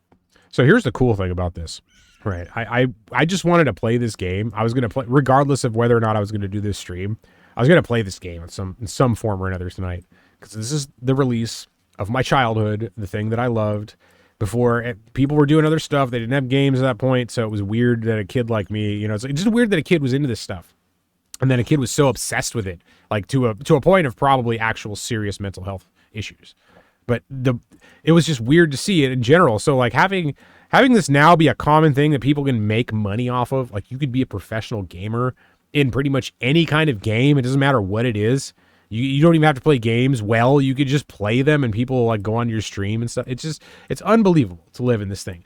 But at the time, it was fucking sad. Like I hid it from people. I didn't always tell people that I was at home like obsessing over a game, making my entire life about a game. That was what it was. Like the sadness of my life, I ran into this game. What sucks though is it's a beautiful thing and I love it and I would never trade it for the world. But I really did obsess too much. I had it better than I thought, and I could have done more than I thought I could at the time, but I just didn't have that perspective. I mean, people try to show you things, but the only way you can see it is if it somehow enters your perspective through your ability to like access that, or your ability to do the things that show you that, or just happenstance. But if you can actually see it, it's a whole different world. And these games opened up a different world to people that had never seen anything like this, and people that really had problems in other areas or felt like they did, even if they didn't. So it was incredible to like get lost in this, but it was just weird. And now that it's totally fine for people to go on, and there are people that make 6, 7, 8 figure incomes doing this thing, it's just, there's a point, like it was something of shame from when I was a little kid, and now it's something to be proud of. And it's unbelievable how much that changed in such a short amount of time. Like, I'm a millennial. I'm in my 30s. You know, it's weird to be an old, right? I've never been an old before. When you're growing up, the future is always brighter because you're always going to be bigger, stronger, smarter, more capable, have more money, have more opportunities, be better looking, everything. Like, every year is an improvement on you, and you don't have a year where, I mean, even if you recede, you're still moving in an upward trend. You're like these stock charts over here. Like these, even though this is sideways movement on this stock chart, let me jump over to it. Even though there's a sideways movement on the stock chart, there's still a trend. And like, look at this. If I zoom in, like, let's make this the 1 day again. So 1 day, 1 year. If you look at this, like it's if you go down here to this bottom, there's a trend in this direction. Wherever it stops, I don't know. It's probably going to arc a little bit more before it pops, unless this debt ceiling thing solves soon. Although I think they're going to push it to the wire. So at least a week and a half, I would say at the minimum, you know, but it could be earlier. Like, why would they waste that time when they could be getting people scared and trying to squeeze them out? That's the other thing. They're trying to squeeze motherfuckers out. How does the economy save itself? Like, oh, what is the United States going to do? What is the Federal Reserve going to do? What are these banks going to do? All this stuff's collapsing down. And what they're going to do, they're going to get idiots to short it, and they're going to squeeze them out, and they're going to use that money to pay their debts. That's what always fucking happens. Like, that's what people aren't looking at with this market. It's not all about going up. It's not all about going down. It's about making sure people are on the wrong side of the trade so that they could be on the right ones and continue to do what they do. And if you can do that too, you can make some money. So even though this looks like a trend, I think it's a trend. It's probably not going to do anything until they resolve this. So at least the next week, maybe 2 weeks, whatever it is. Then we have the FOMC. So whatever the reaction to that is, then we're going to see what does the FOMC have to say about that and everything else. So it's going to be muted. If it drops, if it pops, it's going to be muted. It might move big and then chill, or it might come back down in the range. Like, whatever, you'll see the range, and it'll either be a trend in a direction, or it'll be a full range where people aren't moving beyond it, and it's all sideways trading like this has been. This has looked like an up, down year, and we're kind of close to highs. We're struggling with this volume level, but it's in a trend at this point. So where's this going to break? Is it going to break to this level, which it hasn't in quite a while, or is it going to break back down again like it has so many times before? I mean, this is the past year or so. It's been boom, boom, boom, boom, boom in the same exact area. So that's where we're on with that. And that's what happens with life. You're going to move in this trend. And I forget why I even started this conversation, but it was something about the fact that the game was cool and I obsessed over it. And whoa, what is that? Look at that. In the ceiling, or in the distance, there's like banners and shit. See, it was cool back in the day. You'd see something like that. Although if you had your computer, you need a computer good enough to turn the clipping plane up enough to actually see that stuff. But yeah, so it was cool, and man, I really miss those days. Like it's so. And here's the funny thing: so now it's the future, and nobody even knows this game exists, right? There's like the only people watching this game are people that knew about it and people that randomly stumble across it. It's not like a main thing. You mentioned Fortnite, everybody knows Fortnite. You mentioned Everquest, 10% of the people you talk to might know this game, and this used to be the biggest thing in the world. This was what this was what everything was going to be right here at some point, but now it's nobody remembers. So that's the problem with every generation is like we learn our stuff through our time and we don't know the early stuff, the stuff that came before us very well. We definitely don't know what's going to happen, and we're expecting things to happen the way they happened in the past, but they don't always do that. They're a combination of the past and the future, and whatever I should say, the past and the present. It's a combination of the two. Sometimes things go back in certain ways, sometimes they don't. I mean, we've kind of let a thing out of the box with AI where now it's different. We're in a whole different universe at this point. It's the early stages of that. And things probably aren't going to change as much as I'm worrying they are. That's the one thing that's actually making me feel better is the fact that I'm worrying so much about like directional move in the change of our species. So if you take the stock chart principle and you put it into like the movement of our species over time, I feel like, are we bullish or are we bearish right now? Is the chart going to shoot up? Are we going to go sideways? I have a feeling we're popping like crazy, but we're going to hit a top and we're going to correct. And that's the thing I'm scared of. How big is that correction going to be? Because there's always a correction somewhere. It's usually not when you think it's going to be, but it happens. Like Tesla, I got run over by Tesla. I tried to short in Tesla after it passed 1,000, thinking like, all right, we're getting close to an area where it can rebound. And I was right. It was going to rebound, but it wasn't until 1,700. So I got caught up all the way from like 11 to 1,400 trying to short this thing for a good quarter of the entire year. I was begging like the universe to just make the positions go right. You know, like there's a whole like 3 months of my life. It was like one of the worst experiences I've ever had. It was so soul crushing. It just destroyed because it's like, this is my way out or this is my destruction. And you can always trade so that it's not your ultimate destruction, which is what I do, which is why I'm not like a fucking millionaire right now, because I don't take the risk that you need, the stupid risk that you need to be a millionaire by this point. But I'm at a point where, like, if you can just keep playing the game and not lose too much, eventually you hit the ride that brings you to another level. And that's what's happened with me. I've just chilled, and then eventually I've gotten the ride I needed to move to the next level and just made it so I didn't lose the level. Not that I was trying to make everything perfect and go continuously to the rate beyond of whatever my financial future is, but just maintain at the level until I can just hook the wave that brings me to the next level. That's the best way to, you invest, and that's what happens when you invest. You just count on inflation of everything, pushing your assets up over time, buying into it more and more. If it's a company that can stay around and profit over time, then you can ride that into the future. And a lot of companies can. A lot of classic ones that are boring and you know about can. The question is, sometimes some shit hits the fan. You know what I mean? Like, in 2008, Bear Stearns and Lehman Brothers, they were like they're super old organizations that had the best of the best running them. There's no way they could fail, and they were gone in an instant. The day after I don't even remember which board member was out there going like, hey, everything's going to be fine. Our balance sheet's great. We've got prospects and blah, blah, blah. They literally went bankrupt the next day. And the guy, like, so he was getting these people, these traders, the people that don't know any better, to trade on that information while they got out of their positions. That's what always happens with the elite. That's the bullshit. Doesn't matter what you do, what laws you pass, you're just screwed if they get in there and they get out before you. And that's what they're going to do because they're setting up the cycle to do that. If you deny conspiracies and everything like that, I understand because it's true, like most of them are bullshit. But if you completely deny them all out, you're an idiot because there are conspiracies that keep things going the way they're going. They're minor shit. They're people that were already doing what they were doing. Their just interests happen to line up. It's not some fucking like jack off in a coffin cult all the time, which is what a lot of people think they are. It's sometimes like these people, just their interests just aligned a little bit so that they could actually do what they needed to do anyway and protect their best interests. That's what happens. So conspiracies are real. Motherfuckers with money and influence are going to get out of this shit by controlling the news long enough to do so that you, by the time you figure it out, you're already holding the bag and you're just fighting the other bag holders. And that's the reality of it. And it's because most people don't invest based on logic. They invest based on emotion alone. They use a little logic to fuel that emotion, but it's mostly, I like this. I want to do this. It looks good. That looks bad. There's no way. And you know what a big one is? I'm afraid of this. People that are afraid of something and they're trying to get away from it, they're the ones that bet against it because they're so scared of it, but they don't know that it's the likely possibility. That's why you're afraid of it. Sometimes those likely possibilities are the things that actually happen, and that's why you're so afraid of those things, because you don't want those things to happen. You want this perfect little world that you have imagined to play out the way it should play out, but that thing makes it so it doesn't. But when that thing happens, you have to adjust to it, and eventually you go like, that's not so bad. I get used to it. But there's other things you're worried about now. There's new shit that's taken it over, and you haven't even seen the transition. It's just the fear just consistently goes with you. That's what society takes advantage of, and that's why most people are going to be out at the bottom, because they're going to run from things too early, they're going to stay in things too long, and then they're going to get frustrated and leave completely. But you know what happens? Within a few years, within a decade or two, whatever it is, they come crawling right back. They do all this work, they do all this mental work, they're never going to do this again, and then eventually some opportunities come up because everybody's making money in the markets again. That's what always happens. Conspiracies are bullshit until they're not. Exactly. Conspiracies are all bullshit until they're not. And I think that's a healthy way to look at it. Like, as a skeptic, I hate the skeptics. I'm going to be honest with you. Like, I really hate skeptics because most of them, even though they claim to be fair and they do actually consider fairness in a lot of different ways, they're still biased because they have this position as a skeptic that they get attention for, and attention feels good, and you're going to do what feels good, and you're going to justify it that you're doing as logically and as what I should be doing and blah, blah, blah. But no, you just want the shit. You just want to jack off with your stupid fucking profile and be like the dude that does the thing. You know, that's what we're all doing. We're trying to be the dude that does the thing now. Everyone wants to be the dude that does the thing. Well, not everybody can do the fucking thing.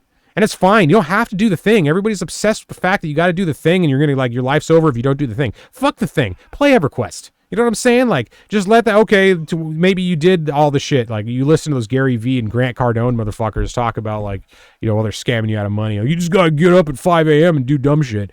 You know, like, yeah, maybe some people, but not everybody can be the dude that does that. You know what I'm saying? Like, you could be the dude that actually does the thing, but you might not be the dude that gets the benefit from that. Even if you do everything right, you're still going to be most likely in that category of like 80-90% of people that don't succeed doing the fucking thing. So what do we got here? Sloan Fishby's talking about, what do you think of RFK Jr.? Honestly, I have no idea. Like I saw one interview circulating on YouTube, and I thought, all right, let's just see what this dude's about, because you hear all you hear is the crazy stuff, like the guy's a vaccine denier and he wants to like do all this shit. So it's like, okay, Democrats don't like him, Republicans kind of like him, but don't like him because he's Democrat. Like, let's just see what's up with this guy. So I turned on an interview, and the guy's voice was wrecked. Dude, he was like wrecked. It was to the point where it made me so uncomfortable to listen to him talk that like I couldn't focus on what he was saying. He was talking about like, oh, we got to do this shit. And I'm just like, dude, it's like you're dying. I really don't like that sound. It makes me think I could be dying, because I am dying and I don't want to be reminded of that. Nobody wants to know that they're dying. You know you're dying. You don't want to be reminded of the fact you're fucking dying. You're trying to party and do some shit. You're trying to play some Everquest with a stupid avatar where your eyes light up when you talk. And that's what you're doing. You're killing a fucking skeleton because maybe you'll get something out of it. But no, you didn't get anything out of it. Did you even get some coin? No, you didn't give it some fucking coin to that thing. That's a little disappointing. I want some bone chips. I want some weapons. I want some coin. I'm entitled to it. I've been playing for 20 years. And that's the attitude most people have about every fucking thing. And that's why we're all fucking up and we're messing things up, because we can't actually follow that up with reality. Our skills can't back up our ego. So we're doing, you know what? I hate the word ego too. I hate the concept of ego. It's like, that's the whole thing you get into when you're in like 20, you're like ego and blah, blah, blah. And because eventually you go like, fuck, you got to act some way. You're doing shit. Like shit's going to happen. You got to be a fucking dude that does the thing. So chill. You know what I'm saying? Like, you analyze every little fucking thing you do, and then you don't do anything. So you got to get to a point where you can actually function again. So you run all that like non-functioning bullshit, and then you don't get anywhere. And like, shit, I've just spent 10 years not functioning. I need to start functioning again. It's important stuff. You got to learn it, but you don't need to spend a decade of your life trying to do shit. That's what I'm saying. Like you get there. So let's see. Yeah, it takes a minute to get used to. You're talking about that voice, the dude's voice. I'll bet, dude. I need to see what he's saying, because he's the thing. He's not gonna win. He's not gonna have any shot. It's gonna be the fucking dudes or one of the close dudes, you know. But like, or maybe, I don't know. I thought Trump was going to win back in 2016. And he just fucking smashed the shit. So it's like, all right, whatever. I could be wrong. I was so sure that it was going to be Hillary that I planned everything out as if it was going to be Hillary. I didn't even take a second thought that it was going to be Trump. And then fucking Trump comes in and the world is a different place now. Like, it's insane what happened after Trump. So we're at this point where like maybe we got some challengers. We got a Trump. We got a Biden. We got the worst of 2020 with new shit that's terrible. I really don't know. Like I can't. I'll have to see what these people are saying. Like I need to do. That's what I need to do. I need to do like a political stream where I listen to the shit and I actually be like, all right, let's have other people that are just smarter than me about this talk about it, and then they can fight about it, and I can just kind of sit on my high horse and pretend that like I'm better than that. You know what I'm saying? Like that's what us centrists want to do. I'm a centrist, dude. I'm a radical fucking centrist, and all I want to do is sit on my high horse and judge everybody. That's what we all want to do. It's like both sides accuse each other of doing that because they definitely do. But like really centrists, we are the fucking judgiest motherfuckers, because not only are we not acting on the thing, we're being smug about the fact that we're not acting on the thing. We're like, look, you're at least trying to do the thing. You're acting on it. And we're just sitting up here as we're like, oh, aren't we so superior? Let's go have our stupid fucking kettle sours and stuff. That's what I'm going to do right now. Have some fucking kettle sours. So what are we doing now? I've got full health. I've got how much money? 4 gold, 4 silver, 5 copper. Still, I haven't gotten a single cent. I haven't got anything from any of these scouts. I got some loot, I guess. That's cool. That's probably a couple gold right there. Maybe I can get up to a plat with that, but it's not as cool as I would thought. Like the skeletons aren't being as forgiving as they normally are. And the other thing is, I haven't seen anything about an experience bonus. I thought there was one the other day, but I think that for this thing, maybe they cut it out or something, because usually it tells you there's some kind of experience boost going on.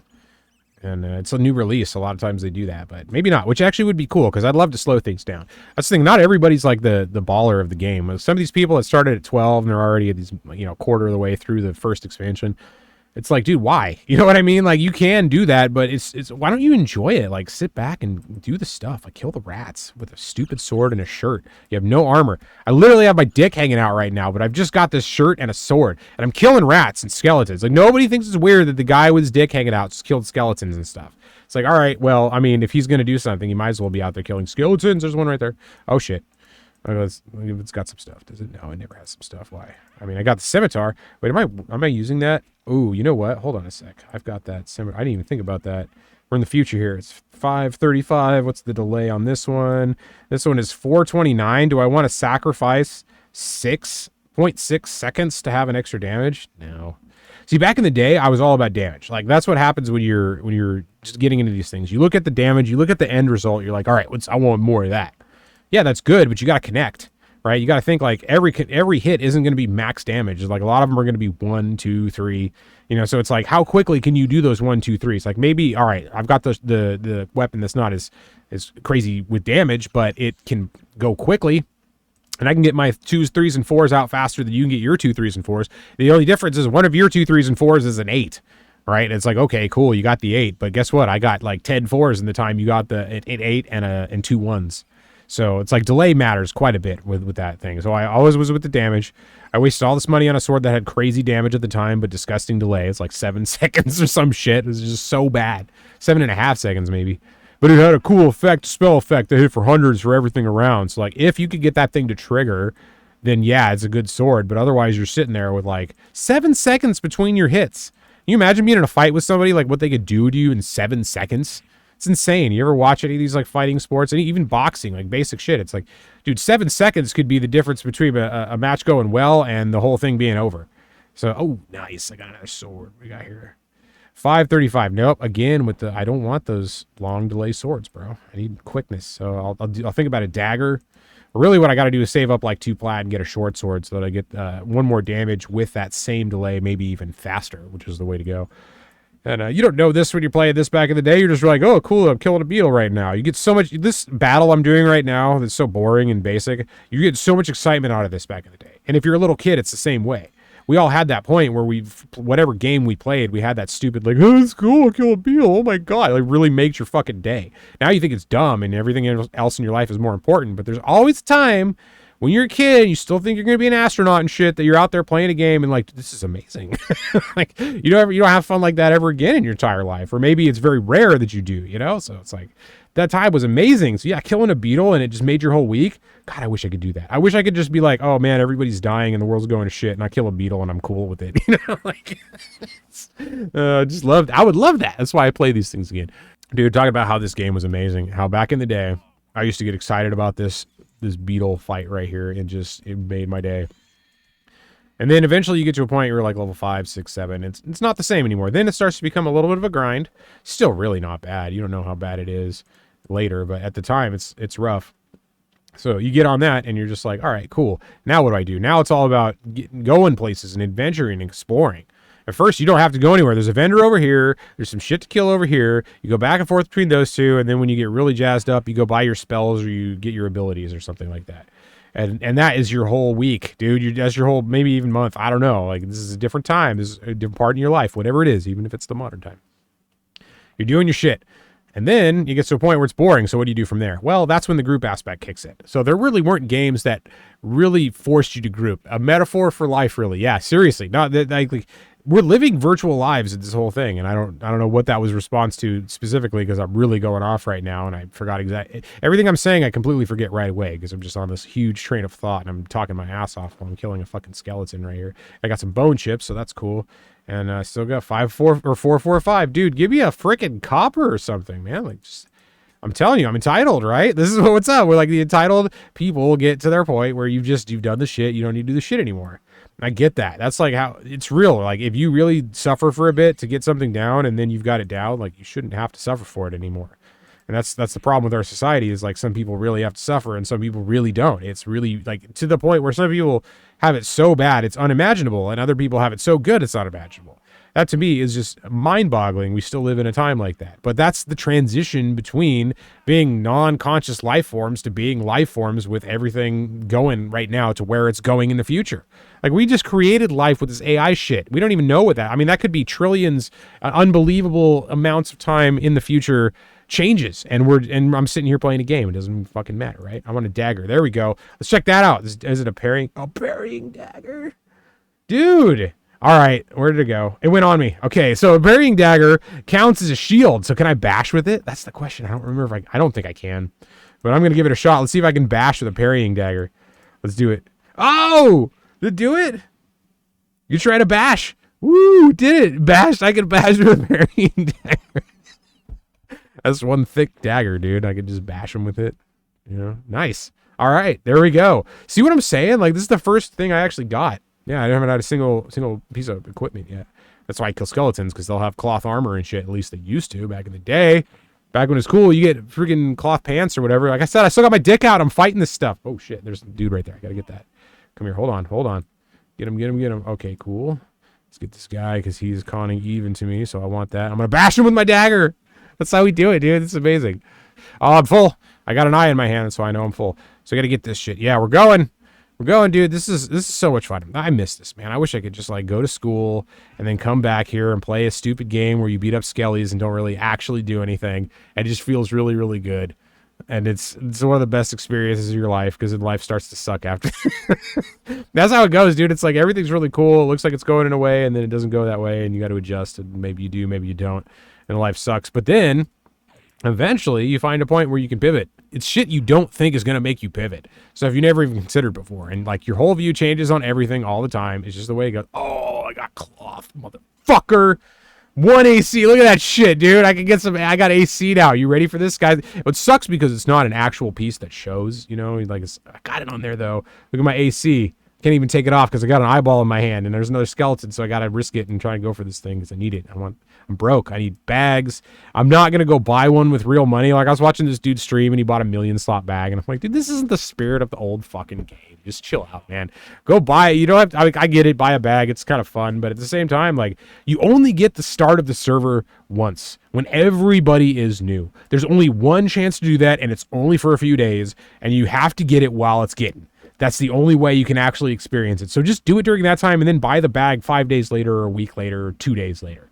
You know, just like start, just go around and get cloth armor. Get a sword. Dude, shove it up your fucking ass. It's amazing. You can't even figure out what you're doing at the time and you get out there and you do it and it's fun and I wish I had done that earlier. I really honestly wish I had done this shit earlier. And that's what you should be doing with these games. You go, you play your games, you hang out with your friends, and you didn't used to do that. That was the thing back in the day. You couldn't do that. So you get on this I don't want to give that to him. I got to sell. I'm out here fighting, and I didn't lock my windows, so I just moved them. Shit, man. See, that's the problem with this UI. It's like I got to lock everything manually now. It took me 85,000 years to just adjust it to putting on this stupid stream. Like, you can see there's all this underneath. There's, like, black bar up on the top and on the bottom. I couldn't get it to, like, size right because I didn't have enough time. There's a way to do it, but I just didn't do it. Can I loot it? Or no, can't get it. All right, I'm just full. I got to go sell. I got to admit defeat and actually sell. So if you try to carry groceries and you put them all in there and then you like hurt something or you break something and you're like, fuck, I really didn't need to do that. I did not need to take 6 bags. I could have taken 4 and been okay and not broken the thing that cost $1 million. And now I've ruined like an entire week because of one stupid little mistake. And you're worried about other shit. You're like, is the debt ceiling going to collapse? Are we all going to die because nobody's going to fund the government? And then you do that. Like, that's how life goes. You're worried about the other shit, and you do that. So that's why I like trading, because at least it makes me not that afraid. 2 fucking silver? That is bullshit. This guy hates me. Oh, look at how close I am to the level. Shit, I almost got it. I got to do that. But yeah, so I lost my train of thought. It was a good train of thought, but it didn't happen. Ooh, and I got a light now because I've got the fire beetle eye. See, I don't know if that's better, though. It's almost worse to have the yellow light instead of the white light. And then, wings, dude, bat wings. You can sell those. I'm going to keep those. Here's the thing. I'm going to say I'm going to sell them, but I'm not going to sell them. I'm going to keep holding on to them the whole time. I'm going to be like, shit, I wish I'd sold that shit earlier, but I forgot. And I meant to. I got 19 of them. There's dudes trying to cast Levitate right now because they're pushing it, and they're paying 85 plat for a fucking 125 bat wings or whatever it is. And Ashton Phoenix, what's up? Slope Fishby. Do I have to show it up at? No, nobody does. I don't know why that's happening. It's part of the train of thought because we got to check ourselves. That's the whole thing means. Like, shove it up our ass. Like, you got to check yourself. Dude, we're all fucking stupid, especially you, right? Whoever's listening to this and thinks I'm talking about you, that's what I'm talking about, because I'm talking about myself too. And you really have to feel like you're singled out so you know that the universe knows that you're a fucking idiot, because we're all idiots. And that's why we just sit here and we play this game instead of worrying about AI taking over the world, because that's what we should be doing right now. And that's why I want to have one day where I don't have to think about the fact that AI is going to squash everything probably. Like, I'm serious. I'm not, all right, I'm afraid of it, but like, I'm afraid of it for a reason, because it's going into areas that didn't used to be disrupted. Like, people wanted to leave the bullshitty hard jobs so that they could do the creative jobs because they wanted to do that as a passion. And that's what the world moved into. And then AI comes along and it can end that. So these people that are now not trained for these regular jobs, fuck yeah, level 3, are not trained for these regular jobs, are going to have to go into this and they're not going to have any preparation. And it's more snake scales and I don't have any room. Wait, do I have room? I just sold. I should have room. What just happened? Okay, I don't know what happened there. Maybe did I loot it or I leave it? I think I left it. But you know what? If I kill something else, I'll get that window back, and I'm getting, God, I hate that. I want a tangent, and I just fucked it all up. That's how it goes, though.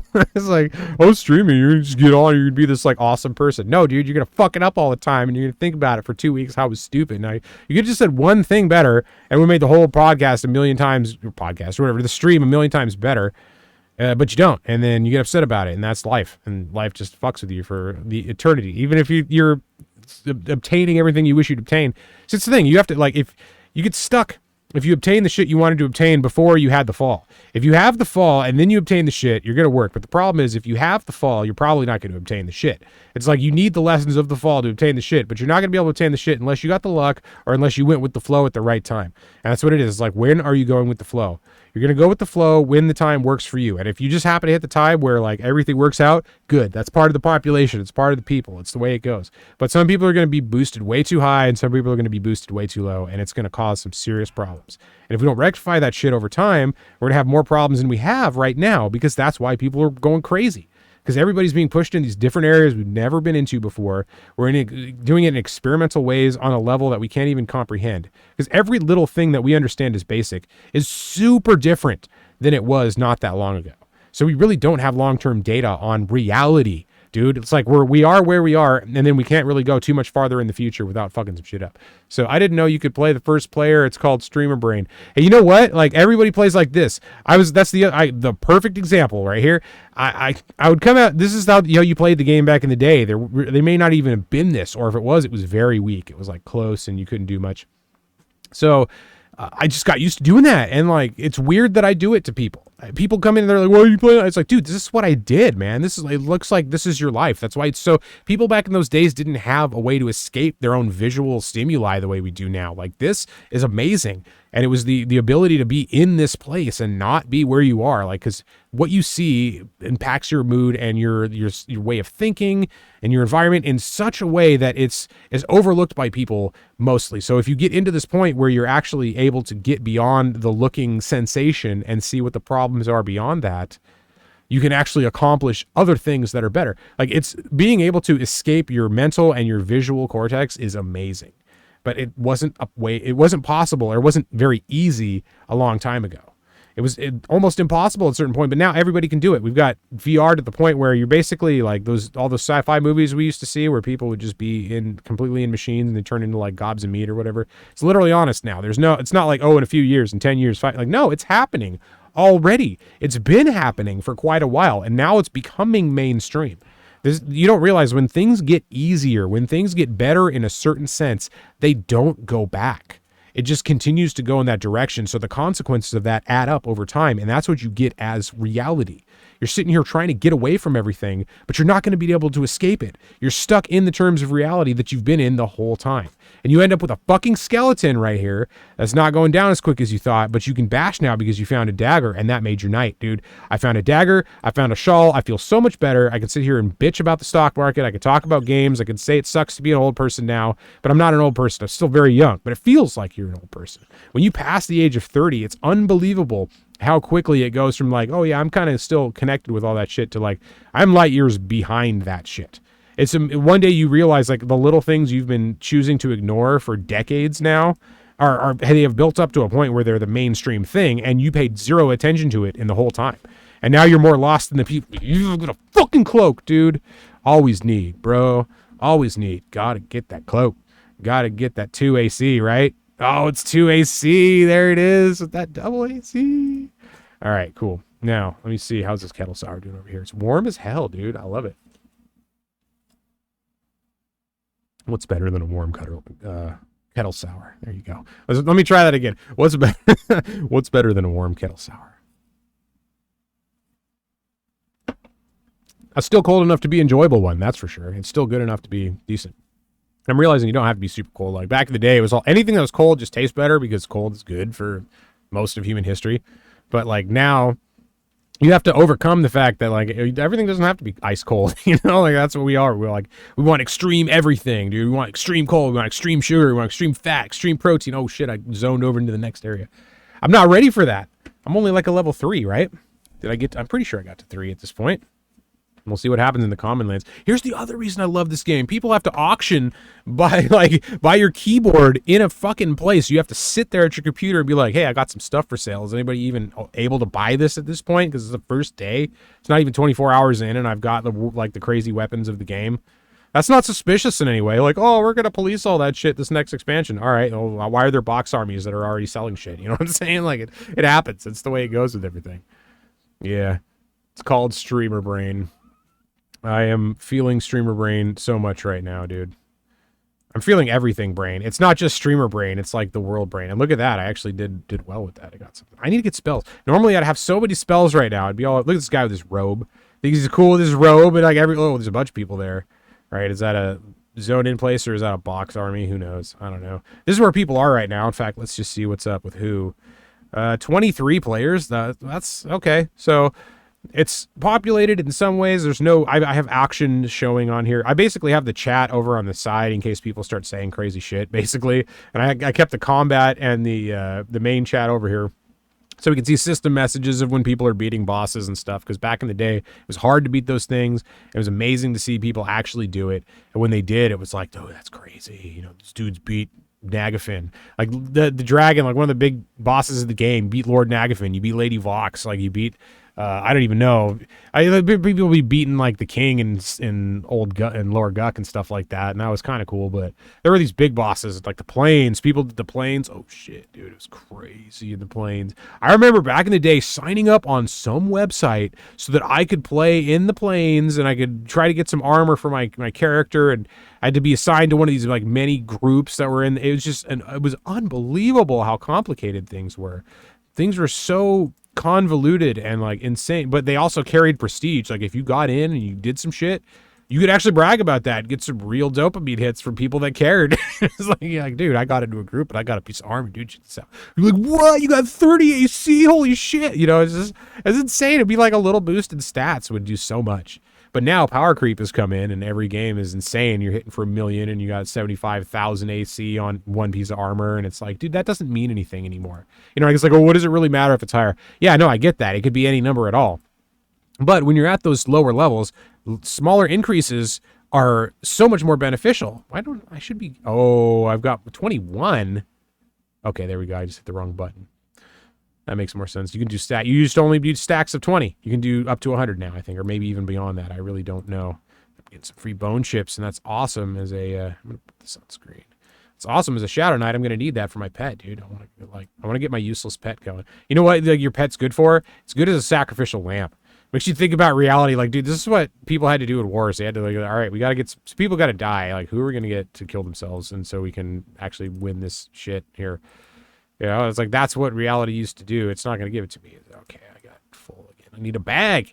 This is old school EQ, dude. You need a bag. You don't get anything for free anymore. I mean, you do. You get some shit. You get a bag for free. You didn't used to back in the day. I don't even think you got a bag. I think you just had food in your inventory, and they're like, here, just play a game.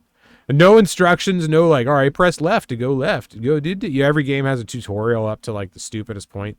Now, like back, it was literally just like, here's a world. Do shit. That was what was so incredible about it. Ooh, Rowan Wolf Belt, I can do leather. I'm going to pretend, like I said, I'm going to keep that to do things with it.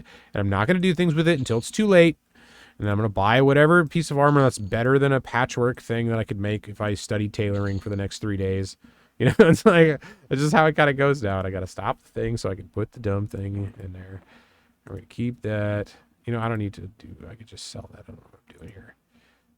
Just trying to sell everything. Look at that, 2 gold per eye. I told you I had at least a plat, bro. I got like a few plat going. 1 gold for the rusty long. So, stupid click. See, you get click happy and you click shit off all the time too.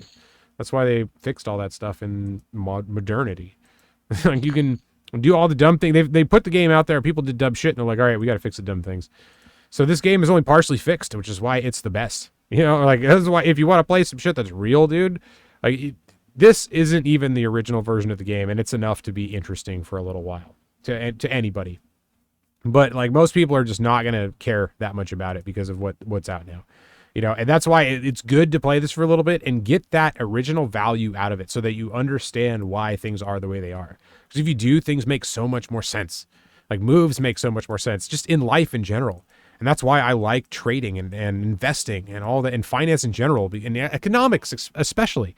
Because economics is a study of people. You learn so much doing all that. So it's really interesting to actually be able to sit there and learn about something you never expected to learn about in any way and have it just change your life. You know what I'm saying? Like, finance is the only way you can really change your life in this world, in this environment. Things are going to probably change at some point because they have to, like we're talking about with AI and a million other reasons. But for right now, this is the situation you're in. So how do you deal with that if you have issues? If the market isn't kind to you, which is the unfortunate truth. We have a society where, well, I mean, you just can't like go and get things if everything falls down. Like, you're not secure. There are certain securities, people are like, oh, it's socialist or whatever, but there are certain securities that like we can do and we deserve. It's not this big fucking thing about making the Soviet Union and making everything like 100% equal and doing all this bullshit. It's just about saying like, hey, there are certain things that we could actually do a lot better really easily that would benefit everybody. It wouldn't hurt very much. And it's if once we get that settled, a lot of the problems we're complaining about and we're spending billions and trillions of dollars trying to fix would just be resolved on their own. And we're just trying to fix those things. That's what people are trying to do with a certain thing. But all the other stuff is just political bullshit. It's just everybody's trying to go in their own way and cause a problem. It's like, dude, we already have a hybrid economy between a capitalist and a socialist economy. What we're going to actually have to do is still have a hybrid of those things. It's just the question is, where do you move the dial on that axis? Sometimes you need a little bit more, sometimes you need a little bit less. And that's all we're trying to do is like move that dial to a reasonable point, to a point where like everybody's happy. And that's why I'm not like a socialist or a capitalist or any of those things. I consider myself a centrist because I think we need to pull from the different disciplines to make a better future. Not just pick one and go in that direction 100% or even mostly. Like, I'm saying we need to put the shit together that actually works and roll with it and just be responsible. Like, take our fucking time, dude. We don't need to make Skynet tomorrow. We're going to make Skynet. It's inevitability at this point, basically. The question is, how are we going to respond to it, and how bad is it actually going to be? Is it going to be the Hollywood thing where every Terminators take over, or is it going to be something that we're not even thinking of right now that's completely different and makes the stuff that we think about right now completely worthless? You know what I'm saying? That's what happens regularly. Every 5 years, like everything you thought about 5 years ago is basically worthless. I mean, some stuff's not, some core stuff isn't, but most things is just bullshit at that point. You're worried about other stuff that you never thought would exist, and it keeps happening over and over, and you keep convincing yourself that that's the end. You've got it. It's everything's like this. No, things are going to keep changing and doing that, and you're going to be uncomfortable for the rest of your life. It's just the way it fucking works. But we can make it so it's not so bad on people. It's not so bad on ourselves. And that's all I want to do with any of my shit. So like, okay, centrist, whatever you want to call it. I just want to make sure everybody's taken care of in a certain way, and past a certain point, fuck them. They got to do their own shit. You know what I mean? Like, we got to do everything all the time, make it 100% equal. No, fuck you. We can't do that. It's not going to happen, dude. You're not going to get out of every little fucking consequence and just be this like bubble child that sits around not having to ever grow up ever and just have like endless orgasms plugged into a machine. It's not going to fucking happen the way you think it's going to happen. We can do other things that can actually make it work for everybody better than even the best works for a small section of the population when it does work. So all we're trying to do as a species is figure out where we can sit fairly with everybody. And I think we're making progress, man. It's not like good progress. It's not quick progress. It's not easy progress, but we're making progress on some levels because things are not the same. They're not what they used to be years and years ago. They're definitely going on now. So we're at this point where a motherfucker like me can sit around, play some Everquest, put some stock charts up, have a stupid fucking avatar in the bottom corner that took forever to make. It was way more effort than I thought just to get something. It's like, we don't have a camera. Well, fuck you. I have an avatar now, so lick it. That's my actual asshole right there. This right here, this is me. I'm actually in that picture right now. But at the same time, it's like I'm not ready to be like the whole thing yet. So I'm just working on this and trying to do, because my shit's crazy, man. Everybody's crazy. We've all got our thing. This is just an outlet for me right now. I'm just having diarrhea of the mouth, like spilling everything out to see if anybody even gives a shit, if it's even interesting, if I could actually make some kind of a living doing some shit like that, that would be amazing. That's why anybody ever tries that, because you're like, well, number one, I need to get some shit out. I need to express myself. I need to like release tension. So I could do that for that. But then there's also a chance that maybe it'll be profitable. So if it is, could I do that and make enough money to not have to do shit that like ruins my entire existence and ruins my fucking like time on this planet? Like, I want to be able to live life, dude. I want to be able to contribute, and I want to be able to live life, and it's hard to find the right balance with how things are set up right now. So things are going to change. They're going to have to change. It's why things are so difficult right now and why we're in such a big flux, because like generational mindsets are flipping to the ones that are more open to change and have been slowly taken over. Like, we go back and forth from being like really open to really closed, and usually that's moving in different areas, so it's always both open and closed. But for the most part, we're kind of moving around these different areas, and we're just experiencing this shit and trying to adjust to it as we go. So can we survive that? Of course we could survive that. I want to survive that. You want to survive that. Everybody does. You only people that get depressed about everything are the only ones that don't. And like, we're all depressed about things, and we get to the point where we don't. We think it's so crazy. We think it should go away. But like, at the same time, we don't understand the entire flow of history all at once. Everything that's ever happened or ever will happen, we don't have the capacity to grab that and conceptualize it in some ways. So we're stuck in this like little perspective that we have, and we're acting based on that and applying those rules to that vastness. And we're not going to be right about a lot of shit. Most of the stuff we say is going to be wrong. So we have to be okay with that. And I think that's the thing that's like we're struggling with right now. People are not okay being wrong. People are not okay being comfortable. Yes, we know shit needs to change. We know a lot of stuff is messed up, and it is changing. And it's, if you're not paying attention to the momentum, so much has changed in such a short time. But it's moving in that direction, and you have to be ready for what that means in the future. So some people are getting ready for it, and some people aren't. You know, and I think the people that are the ones that are going to survive. That's how humanity survived through its entire existence. Like, think about all the disasters. You know, like, I keep hearing this argument about the Younger Dryas, right? It's like something 10 to 12 to whatever 1,000 years ago that it's some cataclysm that caused a reset of humanity, right? It's like there's a lot of evidence for something like that happening. In fact, there are evidence of shit like that happening throughout history.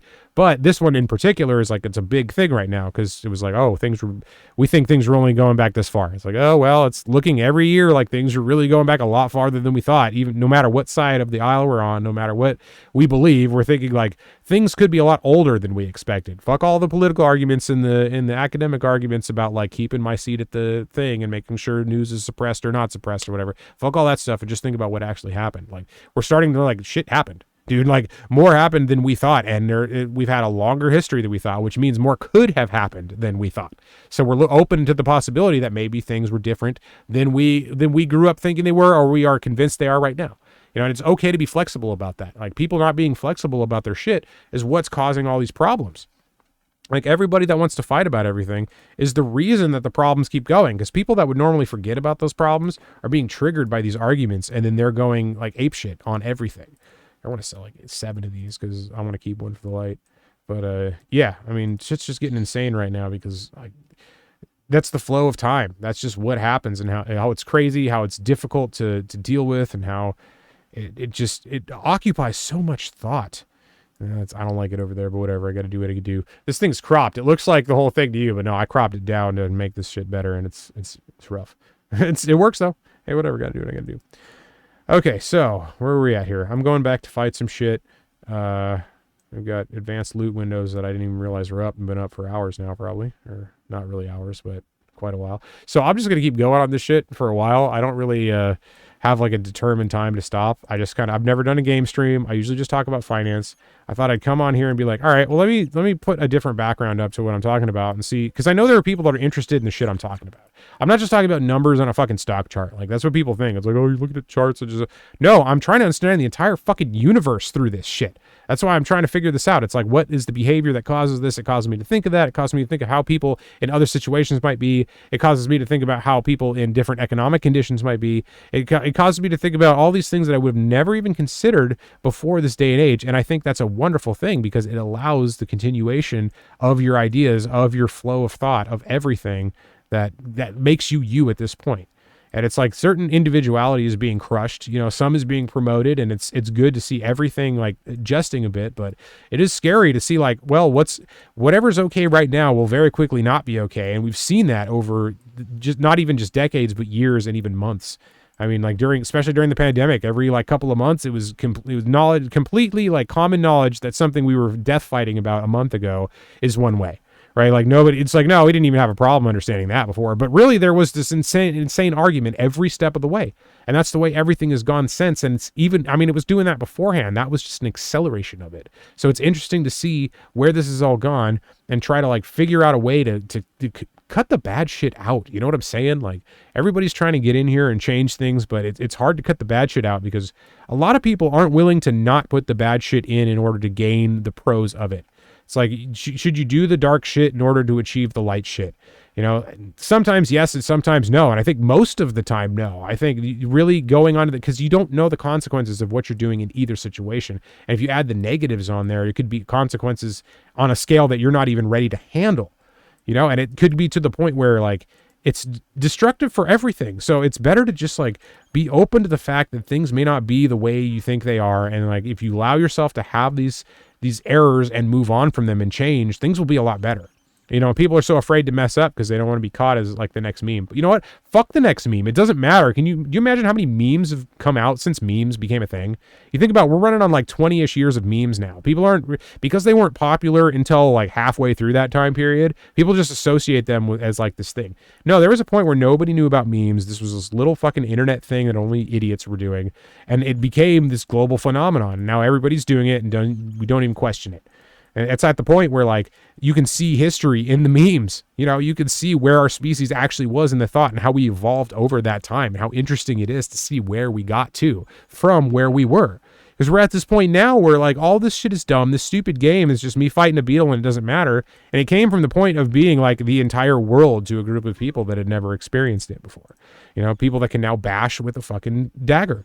That's what you get when you get a parrying dagger, is you can bash this beetle with a dagger. And I'm so happy about that, because I got that. I got a cloak. I got some shoulders. I'm pumped now, dude. That's all you need when the game starts.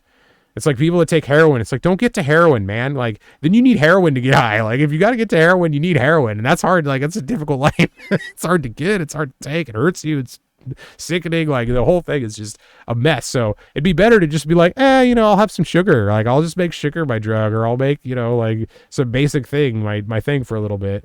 It's so much, and when that becomes a problem, because it always does, you can't just pretend like anything pleasurable doesn't. You have to be like, all right, I'm going to chill now. That's it. That's all you have to do. You want to protect everything in your life. Do the vices that you want, like those vices that you're making yourself not do, and it hurts your soul to not do them. Go fucking do them. Just be responsible about it. I'm serious. Like, cut yourself off. Those times when you're like, you know you should cut yourself off, but then you choose not to because it's like everything sucks so much and you just want to feel a little good. Like, no, fuck it. Feel bad. Just take that shit out. Feel bad about it for a while, and then you can come back to it later at that same dose, and it's just as effective, or almost as effective. It's never going to be just as effective as like the early times, but it's like, how close can you get it? Well, if you're responsible, you can get it pretty damn close, and you can make life pretty fulfilling with just some basic stupid shit.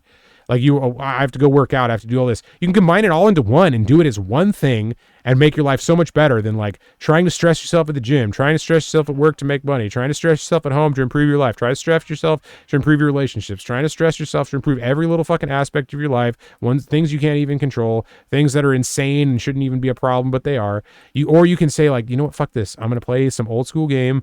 I'm going to let go of this, and I'm going to start looting rat shit from people, because like, hey, you're leaving it. I'll take that copper. I'll take that 9 copper, and I'm talking about actual rat loot, not rat shit, because you're not selling rat shit. Rat shit's dangerous. There's usually diseases and shit in it, man. Like, I hate, like, everybody's had a place was like, oh shit, we've had some kind of infestation. If it's rats and you see the shit, or mice, you see the shit, it's like, damn, dude, hantavirus. When I was like, back in the day, it used to be hantavirus. I just like, nobody even knows what that is probably now, but at some point there's always this thing that scares the shit out of everybody. Oh, the dude had a weapon, didn't he? No, he didn't. Okay, good. There's always that thing that scares everybody, and then you compare it to that. So back in the day, they used to show me like propaganda scary videos about all these like diseases that mice had and stuff. And I'm like, all right, some of that's true, but how much of that is like the pesticide industry and the pest removal industry, the dudes that come spray at your house? Like, they need to make more money. You know what I mean? Like, it's not like, okay, they're doing chemtrails and making the lizard people like happy. That's not the shit what I'm talking. People take that shit and go way too far. It's like, no, sometimes people are just doing what is in their best interest for their business and their like family and their industry and all the like, all right, so yeah, some shit's bad, but guess it employs like half the world. It makes sure that like a bunch of things function. It's not as bad as the shit that was happening before it, and it's a difficult transition to the next thing. That shit happens all the time, but we can't give it credit for that. We're like, oh, it's this bad fucking thing, and we got to forget about it and move on and like destroy all history and shit. It's like, no, dude, you need to know this stuff, and you need to be okay with the fact that this shit happened. Like, the worst shit you can think of happened, and you need to be okay with it, so you don't ruin the fucking future because some shit happened before you were born that doesn't even fucking matter anymore.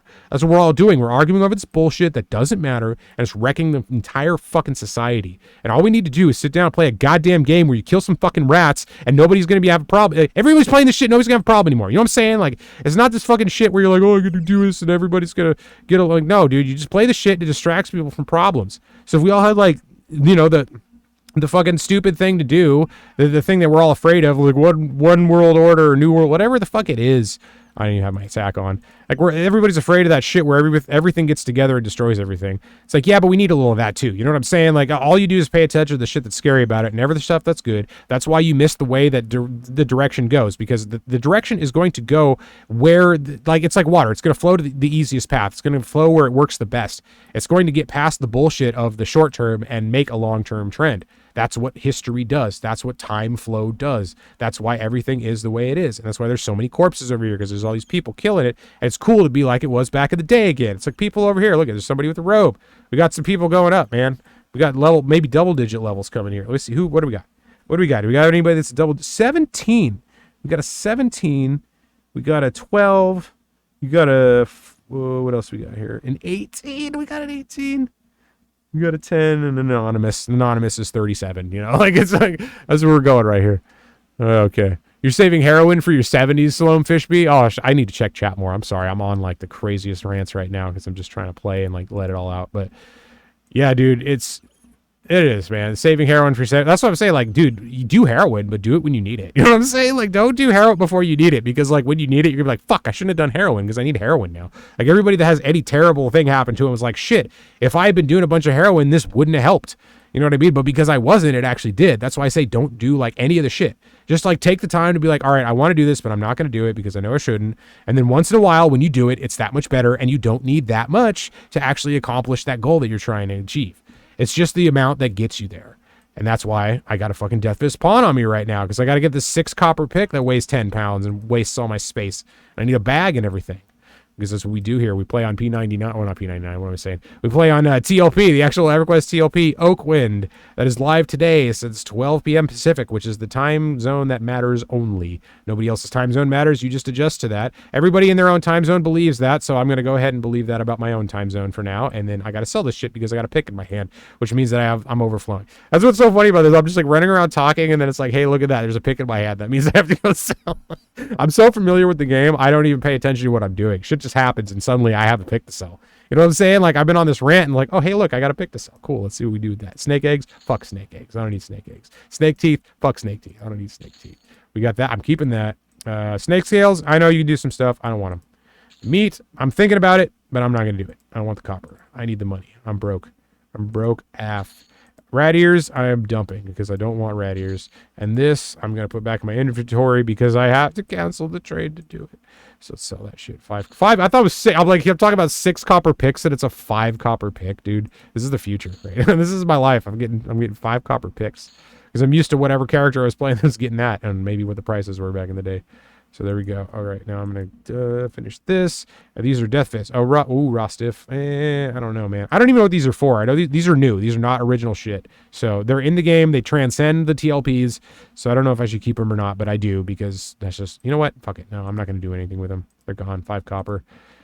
Eventually, you know what's going to happen? I'm probably going to find some way to get money at some point, and it's going to be stupid and foul, and then all of a sudden I'll be like, it won't matter, I'll just buy it. This is what everybody does. You think you're going to be cool for a while, and then you're like, nah, I'm going to buy the chrono or whatever. Like, everybody, you get to that point, it doesn't matter how cool you are. You pretend you're not that person. You're like, you're cooler than that. By the way, how far through the level am I? 3. I'm 15%. I need to get spells, dude. It's time to get spells. I'm done trying to, I should have saved my cells for later, but I got 2 plat, 6 gold. I can get something. I want to start casting stuff. I got my spell slots over here that aren't doing anything, and now I'm gonna have to use memory to get back to that area and get by, what's his name, Zig Flynn, the very first challenge of the game for me. See, that's what I like about the old school game. Like, faction mattered. See, now everybody plays these games and your faction really doesn't matter, and everybody plays with everybody. Even WoW finally kind of like crumbled that wall, which they'd been saying that they were going to do for a long time, and it finally did. But back in the day, like, that shit mattered. Dude, you would get absolutely murdered if you went in the wrong area, and then you'd have to get your corpse, and you'd have to get somebody from that alignment to do it. Sometimes you couldn't even talk to them because languages were weird, you know? Like, they would even have you, like, only... They're eventually common was with everybody, but at some point, I feel like you'd speak, like, your language in a little bit of common, and you'd have to work on common, but, I mean, maybe they made common available because it was kind of crazy for new people to not only not know what to do, but also have problems doing that shit. So where am I trying to go here? I'm trying to go to the freaking zone line. I'm going to hit, what's his name? I'd be so pissed if I do. I feel like I'm going to hit the map, even though the map didn't exist back in the day. Bro, I'm going over this other one. Okay. Well, that sucks. I don't want to go over there. I don't even know where I am right now. That's why I hate this. I want to be in the old Freeport. I wish the TLPs would go back to the original layout of the zone so that I could do what I need to do without looking like a fucking idiot on stream where I'm trying to find this place. I don't know where I'm going. If you do mushrooms every day, your head gets all bloated and you start feeling space. Yeah, exactly. It's like you can learn all that shit, but then you're going to have to live with that knowledge. Do you want to do that? Okay, I'm going to go by Zig Flynn because I'm so stupid I can't find an exit that's literally right there. It's probably just to my right. In fact, I'll go look one more time because I have to do it now that I've said it's stupid not to. It's going to be right over here. It's going to be in this doorway, and I'm going to be like, shit, okay, maybe not in this doorway. It was, it was in some doorway somewhere. Dude, I thought that was it. That's foul. I just went right through that doorway thinking that was the zone. Oh, there's another sign. All right, East Freeport. Is it that door? It's got to be that door. But we're not there yet. Can you just tell me where this shit is? You know what I'm saying? Like, this is why I hate the layout. There's a dead guy right here. I'm trying to figure out where East Freeport is. And I'm literally, I turned around. I'm at the sign. I'm at the fucking sign right now. Zig Flynn's right over there. I'm going past Zig Flynn. That's 2 times. And I came. Oh, that's great. All right, I got to try to not die here. Run. Don't die. Please don't die. There it is. Okay, I got it. Fuck, dude. Like, if you were a good or neutral race or class, you didn't have to worry about this. You just go anywhere, except for the evil areas, which were fewer and far between, because it was definitely like weighted towards the good. So it's us, it's humanity. We're good, right? So we got to weight it towards that, you know. But now it's like everybody plays anyway, so it's just everybody's good, right? There is no bad. That's the other thing. It's like there is no bad. There's only good, and life is very simple. All you have to do is just be this like robot thing, you know, because look at this. We did a language model that said all you got to do is do this and then everything's good. Oh, you know, it's going to think of shit and then it's going to be wrong. And then I'm going to get confused on where the hell I'm trying to go now because I'm trying to get to my spells, which I know are in that bottom section. And I can't even see. I hate these maps, dude. I can't even see where I am. Okay, I got to go this way. It's like this bright ass green, you know, when you get old and shit, you can't see anymore and you refuse to get glasses because you still think you're 25 and you still wish you were and you know you're not, but you're trying to like pretend that you are sometimes. And like you don't want to get the glasses, you can't see the shit. It's like make the arrow I'm a Karen, dude. Make the arrow so I can see the shit. It's ridiculous. I'm using the map. I'm not even paying attention to what I'm doing. I'm using the map. This is the problem with now. Like, we all have maps. We didn't have maps before, and it was fun without the maps. And you learned it, and you didn't need the fucking maps. It wouldn't take you 80 years to get somewhere because you keep running into the same building because you're trying to talk while you're going through this stupid thing. And now, I just turn myself around, and I hit the freaking find, dude. And find. No, fuck find. I'm trying to find. I don't need a map anymore. I don't know why I have it up. All right, so I've got some spells because the necros and the spellcasters and the evil people are down here because we're all bad.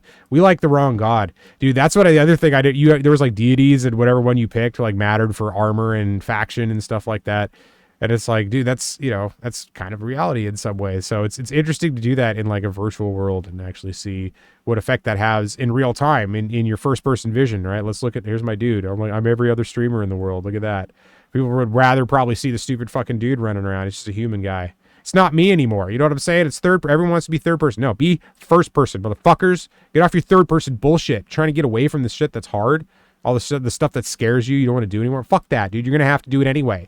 You'd rather be able to see the shit and actually be able to do it. Dude, weapons. That guy's got, well, I don't need a shield. I got a bashing dagger, don't I? Okay, we got a bashing dagger, so I'm running this way to find my guy. There he is. Pietro, what are we doing here? Do we got anything we actually care about? I'm good at one-hand slashing now. I'm ready to take over the world. I got archery, but I don't have a bow. Doesn't matter. Fine wound. I haven't trained yet. I need to train it at least once because back in the day you couldn't do that. There we go. I say I'm going to use it, but I never do. Bash, I could train that. I don't know if I really want to. Saving it for the spells maybe because when you start casting those spells, it's a pain in the ass. You really have to get something going in that to actually cast those spells and like when they matter, because you're thinking, all right, I got this thing. I fizzle 85 times, but I'll go into a fight because I'll get it. Man, maybe you will. I mean, in the new Everquest, you do. Everything's so easy, but like back in the day, you got screwed, dude. If you hit the wrong thing, if you're trying to like cast and you just got absolutely annihilated. So I'm not gonna do anything there. I gotta find Shadow Knight spells. I know they're around here somewhere because I recently played a Shadow Knight. That's good. That's probably this way. I think it's over here. Yep, there it is. Or these people, there's like one little lurk corner. Even like necros and everything are more respected than Shadow Knights. It's like nobody likes Shadow Knights. What? Because we do necro shit and we fight. We put two of the best evil shits together. Come on, man. That's the best. Like, what, 22? That's not me. I can't do 22 yet. I'm like level 3. I can't. Yeah, there's weapons. All right, let's see. This guy got level 1s. You got level 1s? Sorted by level. Go down to, we got level 2s. Sense the dead. No big deal. Let's get that. Locate corpse. Come on. At least they give you bullshit spells, so my entitled ass is upset about. Level 4 is next, so I'll get that one so I have it. And then I finally get Disease Cloud at 5, so something that actually mattered. I mean, Invisibility versus Undead is one of the most important spells you're going to get because it allows you to move around in the game, at least in the original sense, before it's all watered down. But, like, the actual ability to do stuff while you're fighting, and because most of the game is fighting shit, like, that's where you want the action to be. So you finally get something else you can do on that at level 5. It was the original game. You got to wait till 9, and it's some dumb shit, too. It doesn't matter. At least at level 5, it actually kind of matters a little bit. So I got all that. Wait, did I get all that? Did I get the invisibility? Yes, I did. Okay, cool. So we are set. And there are no level 1s or level 0s. I thought there may have been, but maybe they don't. Oh, because you know what? They're going to take some of that stuff out for the... At least they pay some attention to the original detail and take out some of the things they should. Because, you know, fire's loud, bro. The thing, too. Like, the same sound effects you hear everywhere. And, like, that's the cool thing about the future is... Like, there's not 3 sound effects in the entire game, and you hear them for all sorts of different things, and it's like the same sound effects you eventually hear in a commercial and stuff like that. It's nice when a game actually has its own stuff, and you can be, oh, okay, that's cool, that's that game, you know? Like, I remember hearing the level up sound in some game show, and I was like, that is not fair, dude. That sound means something to me, and it's on a stupid game show now. Like, that sound meant the world to me. I'd feel good for a while if I got that level up. You know, as an early addict, dude, that's how it goes. So let's get this book open. Let's see what we got here. I've got some spells. Spell number 1 is Sense the Dead. You can find out where the dead is, which is not bad because then I can find skeletons, so I'm not completely bashing it, but it's stupid, so I am bashing it a little bit. And number 3, Locate Corpse. If I die, I can find out where I died, even though I don't need to loot my corpse anymore, and I don't lose experience, so I don't need to res, so it doesn't matter at all yet. It is something, though. And did it even go?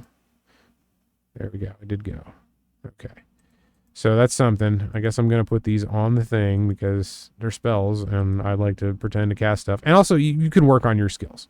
So that's the other thing that's like, all right, yeah, that's what you would do. You would get these stupid spells. You wouldn't be able to use them, but you'd practice. It's like real life. You know, if you learn some skill, you wouldn't be able to go out there and just use it right away. You got to practice it for a bit and get used to the ability to actually doing it. Like that's what it kind of bugs me about new MMOs. It's like, you just, all of a sudden, your skills are just better when you level up, and you don't need to worry about spending ability points. It's just everything's put into whatever category that works the best mathematically, for you. And it's like, yeah, that's fun, but I'm part of the fun of the game was actually customizing your character. And like, yeah, you could fuck it up, and that's why they changed it. Because some people messed it up so bad, they were like, I spent all these years on the game, and it's messed up, and I can't do anything about it. And I'm going to quit because of it. So it's like, well, let's make it so that these people can change their shit and then it'll be fine. Well, it was, but then it killed the original point of the game. Like the difficulty in the game was gone. So now everything's just the way it is.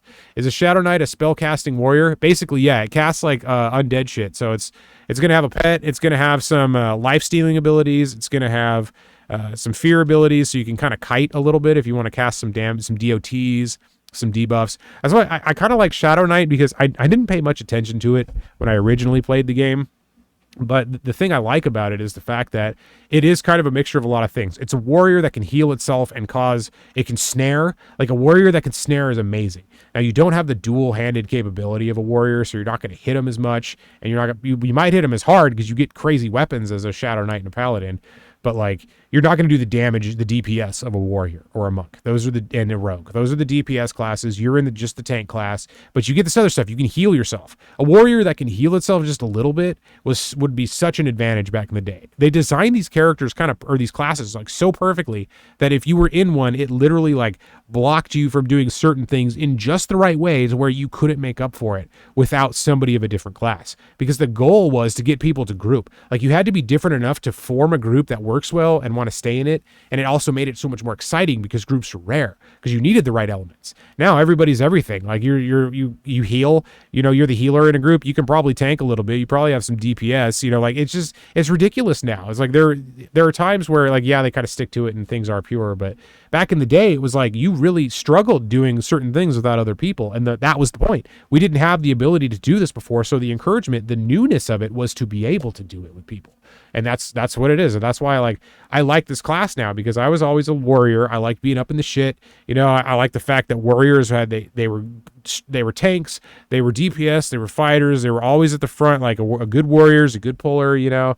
And then like, but the warrior always got shafted. Like every class had an advantage. Every class could basically solo in some way. But if you were a warrior, the only way you could solo is if you had the best of the best gear. Other than that, you just sat there, you have auto attack on, and you kick a little bit, and that's it. You know, other classes, they're casting spells, they're doing all these other maneuvers. And I mean, they added things over the years to where it balances out a little bit better now, yes. But at the time, it was like you were just the default character that attacked a little better than most things and had a little better defense.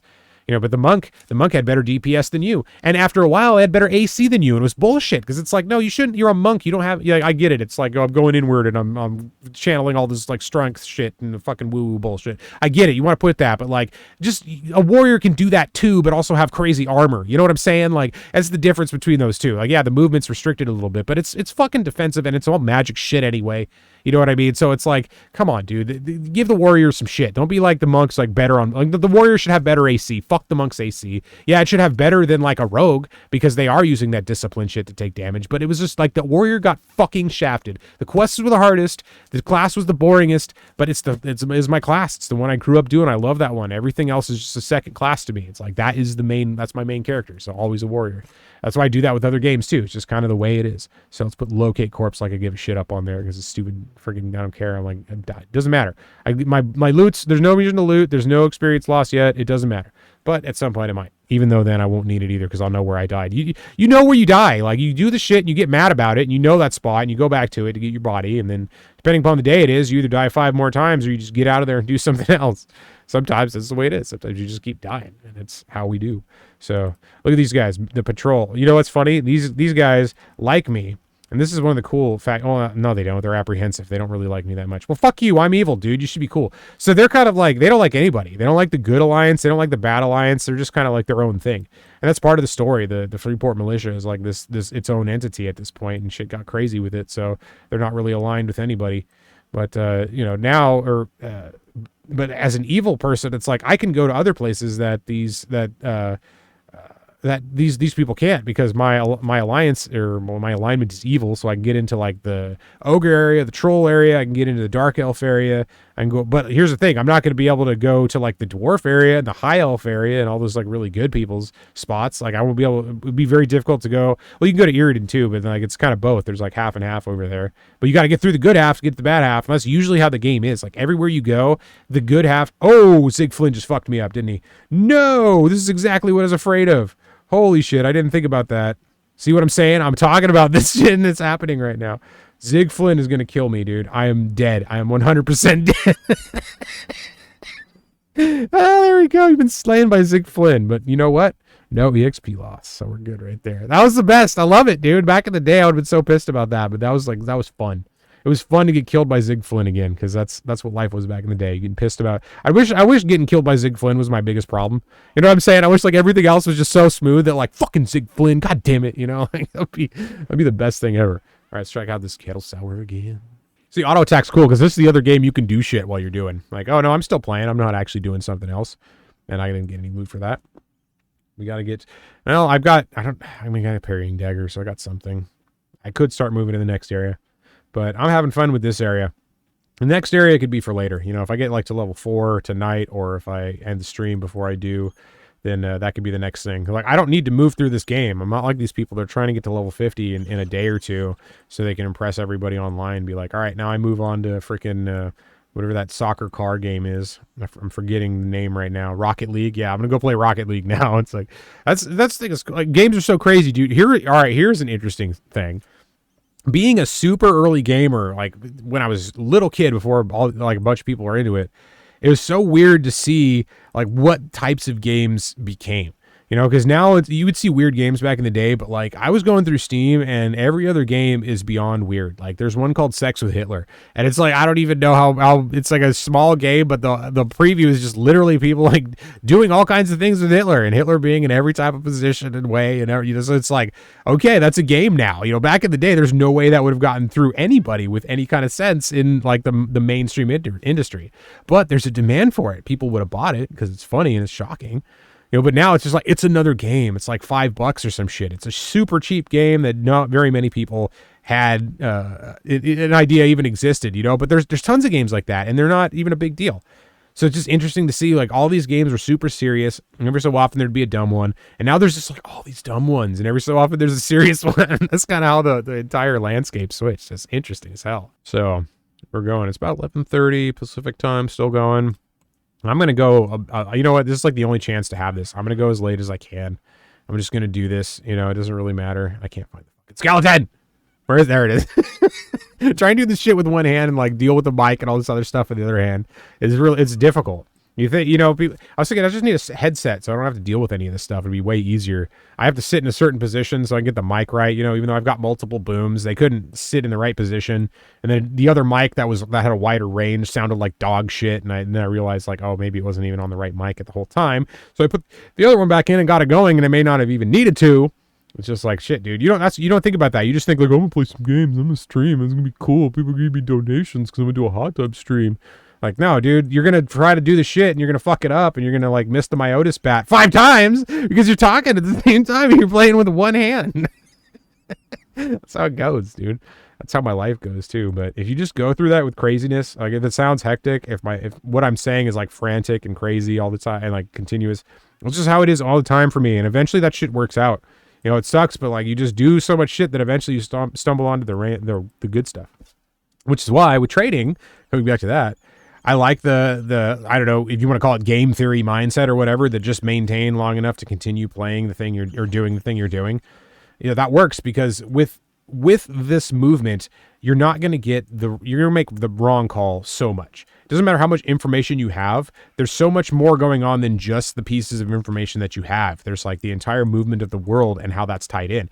Maybe you've got information on the company's going down, but we've got some crazy movement in the market that causes all the indices to be bought like crazy, and any stock that's part of that index will get bought as well in so many different ways, directly on their own and from the indices themselves. So people are not only moving around the stock itself, they're moving around the indexes that the stocks are based in, and they're moving around, more importantly, the derivatives that lie on top of those stocks, because that's where the money is traded. You talk about the size of markets, like the stock market and the bond market, like those are tiny compared to the Forex and the derivatives market. Forex is currency, foreign exchange. So US dollar compared to Japanese yen or whatever. It's that concept, but in the actual trading of that.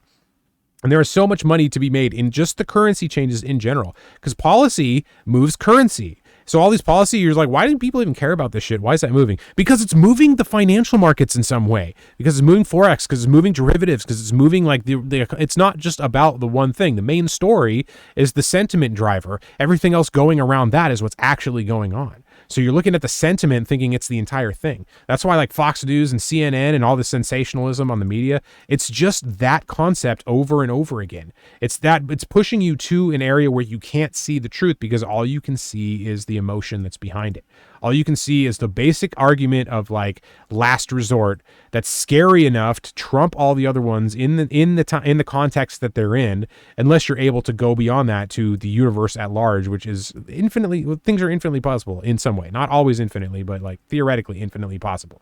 Hypothetically, not even theoretically. I'm tired of like these arguments about language. I'm just trying to say some shit, and I got to change 6 fucking words to say the thing that I'm trying to say because we have all these, every year something's different. And it's like either it's a political battle or it's like a contextual battle, or it's like just the language fucking works. We don't need to like change it so much that it's hard to keep saying it, because everything sounds dumb when you're in a different portion of that language model. If you're in the new updated version, the old version sounds stupid. And if you're in the old version, the new version sounds stupid. And it's like, you think about old English to now, how dumb we sound to them. If they were alive, they heard us talking like this, they'd think I was the stupidest person you've ever heard in your entire life. But that's normal now. So that's what's going to happen in the future. All the stuff we think is dumb and these trends they're going by the ease of use, not necessarily their popularity, but their ease of use. Those are going to stack up, and the easiest ones are going to win out. And it's not always going to be shit you agree with, which is why when you're threatened by something that you know is good, but you don't want to be good, it might be a good investment because it scares you on a fundamental level. It scares you on a visceral level. It touches that part of you that it's stuck in like the age of the dinosaur, the basic age of like it. I'm fucking bad right here. God damn it. I'm losing my train of thought trying to do this. Yeah, it's all fucked up. So whatever. Shit's fucked up. That's what I'm saying. You know, shit's fucked up, but it's not. I guess that's the better point. Like, we all know shit's fucked up. That's all you ever hear, but it's also not.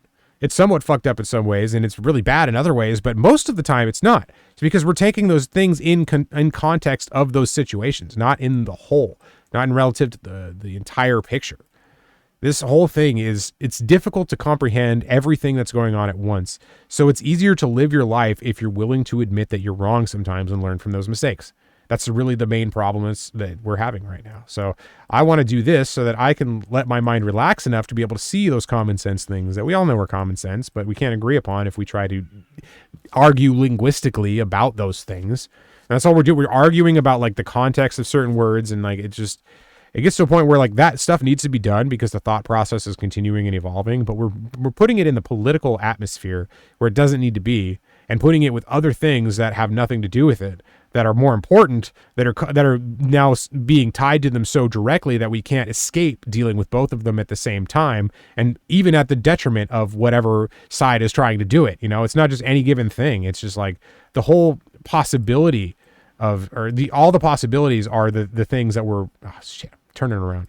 We're getting ourselves, I see that's the other thing too. I lose my train of thought a lot. That's life. Yeah, you're going to move all around a lot. You're going to find some shit, but you're going to lose your train of thought. You're going to have something to say, and then you're going to fuck it up. Then you're going to like see if you can get this Myotis bat before the dude with the dagger does, because he's got a robe, which means he's cooler than you. Robes, dude. That's all you needed back in the day. You got a robe, you're done. That's it. Forget it. you're the guy now. Everybody's like, dude with the robe. Let's get. You got to talk to that guy. He's got a robe. That's like the dude with the robe is stupid. Nobody likes the dude with the dude with the robe is just every noob ever. Oh, I got that before you, didn't I? Homeboy is going for it. See, that's what happens in the Wild West. Sometimes you win, sometimes you lose. I'm all getting like hyped over a skeleton here. The stupid fucking skeleton. Oh, that's great. This whole thing. It's been fun, man. Actually, it's fun to just literally run around this first zone and kill whatever I can before someone else does. That's the whole thing. I'm like, am I competing against an actual person or a bot? I don't care if I get a bot or if I get a box army that's controlled by one person. I'm cool getting past that. But I don't want to take it from the average dude that's just trying to come back and like, you know, fight a Death Fist orc or Death Fist pawn because that's what he wants to do. It's like, dude, I got to get that. I haven't got one of those yet. You know, you take it, man. I want you to be here with me so that when we get into those higher levels, we can hang out. Dude, coin sounds. I got some coins. Finally, 10 copper. That means 1 silver. Math, man. That was the other thing it made you do was math in very basic amounts. I know it's like drug dealers say the same thing. It's like, yeah, drugs are terrible for our lives, but man, we got good at math. Because it's good. You have to get used to basic stuff because it's reality. It's useful. It happens every day in your environment. And people that work with money and finance and shit, that's why I think that stuff's important too. Because even though it's gotten convoluted and crazy and it's hard to understand, it's still interesting to be able to go and learn from that stuff and helpful to your life. Even if you don't agree with the capitalist system, you can like use the market to at least make your life better and not fuck other people out of their money. It's like there are so many things to do that mess with other people that benefit a small amount of people doing it. I think there are better ways to conduct our life, dude. You know what I mean? There are better ways to be who we are than taking advantage of everybody that we can. And like pushing this world where it's just so insane when we have the ability to make it so much better. Like we need to listen to both sides. Like we need some freedom, but we need some restrictions. It's just that simple. I know that's not simple because then you got to figure out what freedoms and what restrictions, and that's a crazy conflict. We just need to be able to be like, you know what? We actually need multiple versions of it because we don't know whose is right. If there is only one right, there might be multiple rights. But if there is, we need the multitude of them going over a long period of time so that we have data to study in a trend, not just in a short term. Like that's the other good thing about trading is you have to look at things in the short term and the long term. Is this big move at the end of the world, or is this big move a bottoming of the trend or a topping of the trend where a reversal is not only likely but probably going to happen and you fucking know it, but you don't want to act on it because you're afraid of everything. You know, that's what you get into when you actually like pay attention and you're not just sitting around trying to gamble all the time. Like at first you get in there, you're trying to figure everything out, you're trying to gamble, you're trying to be like, how do I make this money now? And then you realize, all right, I'm not going to be able to just make this money now unless I take risks that involve regularly losing, which sucks. So if you're not willing to do that, you either have to give up, oh shit, we got a scimitar, or you have to do something different in order to get this fucking scimitar. Dude, I'm going to be pumped if I get this thing. Look at this. I got a scimitar now. Bro, get your pet away from this. This is mine. I don't do that. You got a guild. It's not fair. You're sitting. It doesn't matter. I'm just going to get this scimitar here and then completely losing my train of thought. You know why? Because the scimitar is more important. Fuck your trade. Well, you're always listening to that. I want to hear what you say. No, fuck you. I got to get that scimitar, dude. Scimitar is where it's at. I need a scimitar. don't need to be talking about information that nobody cares about anyway. That's what I do. What do we got? What do we got going? Get in the tub. All right, I looked at it, but I haven't said anything in a while. So what is go? I got hold. Here we go. Okay. So hold on 1 second. I'm gonna. Oh, dude, I see another weapon. No, I don't. Do I? Do I see a weapon? I'm seeing phantom weapons, dude. I'm looking for it. So my RAS is saying like weapons everywhere. Look, there was a line. And I think they designed the game like that on purpose, so that way you get all excited and you kill the skeleton anyway. Instead of camping, I could go and kill the skeleton. Or instead of like taking this real quick break that I need to take for a few seconds, I'm going to go kill the skeleton. And now look, I'm back on it. Instead of taking the break, I'm looking for more skeletons. I'm hooked. This is how the casinos get you. You're like, dude, you need another skeleton. There are skeletons around. There's stupid bats. Fuck the bats. You're better than the bats. You're entitled. You're American. You can get the bats later. You need the skeletons. You deserve the skeletons. You're born in America. Get your goddamn skeletons. So that's what I'm doing. I'm looking for my skeletons because I'm the fucking American dude looking for the goddamn skeletons because I feel I deserve the skeletons. That's America's problem. We are entitled. Yes, 100%. Some of that's kind of important because it helps you like stick to your guns and do the shit that you need to do that you don't want to do. But other times it's like, fuck, I just want the skeletons and now I'm passing up good shit because I'm trying to get a skeleton. And this thing will probably either be like zoned out or I'll get it, or someone else will. Come on, get the skeleton. All right, Merca! I got it. Skeleton's mine. Fucking skeletons, dude. So, all right, here's the deal. I think that this game is amazing, and I love the fact that something so simple can actually bring joy into my life still after this long. It's made me think about the tastes that my taste in general, because everybody's taste changes over time, and it's difficult to like predict where it's going to go and to deal with wherever it goes. Oh, dude, that person got it. Dang, that's what happens. Sometimes you don't get them right. I've been getting a lot of them. I've been taking other people's ones, kind of. Not really. I don't kill steal. I'm a fucking G. But it's like this one. I'm gonna get this fire beetle and get some more experience. Because is it on? Is it off? It's on.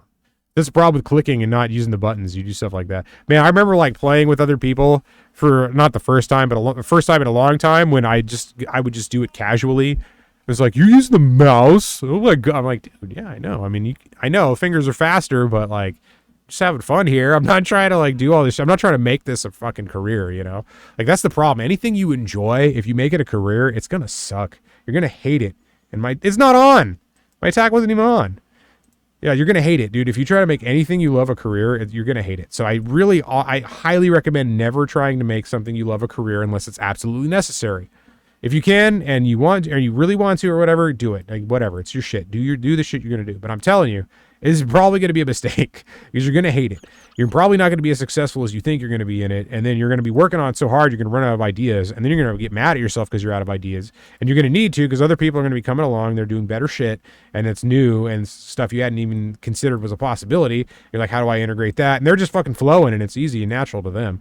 And you're stuck. So it's better to like not do that thing because if you start hating that thing that much, it ruins your entire life. It's way better to find your income somewhere else and then do the things you love for the things you love. 100%. That's like the biggest lesson of my entire life. Is the fact that like don't make the shit you love be the thing you get income for. Just get your income in another way so that you can do the shit you love. And whatever you have to do to get that income in order to have that life, do that. If that means making a little bit less money so that you have the time to do those things that you want to do that. You don't have to be the billionaire. But if it means be the billionaire, then you got to be the fucking billionaire, or at least attempt to be the billionaire and be okay with the fact that you're probably not going to be the billionaire because most people aren't. 99% of people are not the fucking billionaires. Some of us are, and that's just the way it's going to be. So if you don't fucking get mad about it and you just like chill and do your thing, your life is going to be so much better. Go for what you want to go for, but don't get obsessed with it and like be okay with the fact that you're probably going to fail. Not just you might fail, you're probably going to.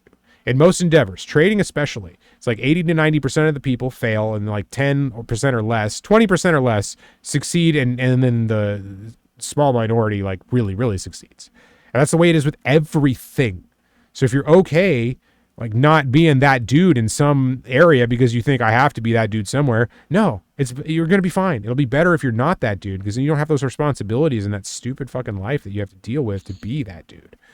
It's just so much easier if you can let yourself be cool with things and actually enjoy the shit that you love. Like sitting down, playing Everquest, where all you're doing is literally killing skeletons. I'm getting hyped over a skeleton. It's like, well, you didn't even do any epic shit.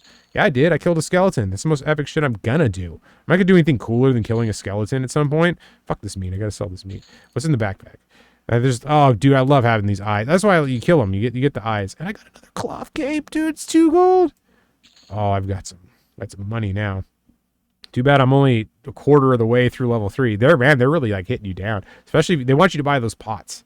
That's why they love these things, because you know how many people buy the pots? The last 2 years I played this game, I bought the EXP pots because I was just like, yeah, I'm going to do it. I know I'm going to do it. I might as well just go ahead and go for it. But this time, I'm not doing it. I'm just like, I'm taking it the way it is. What the fuck's this guy's name?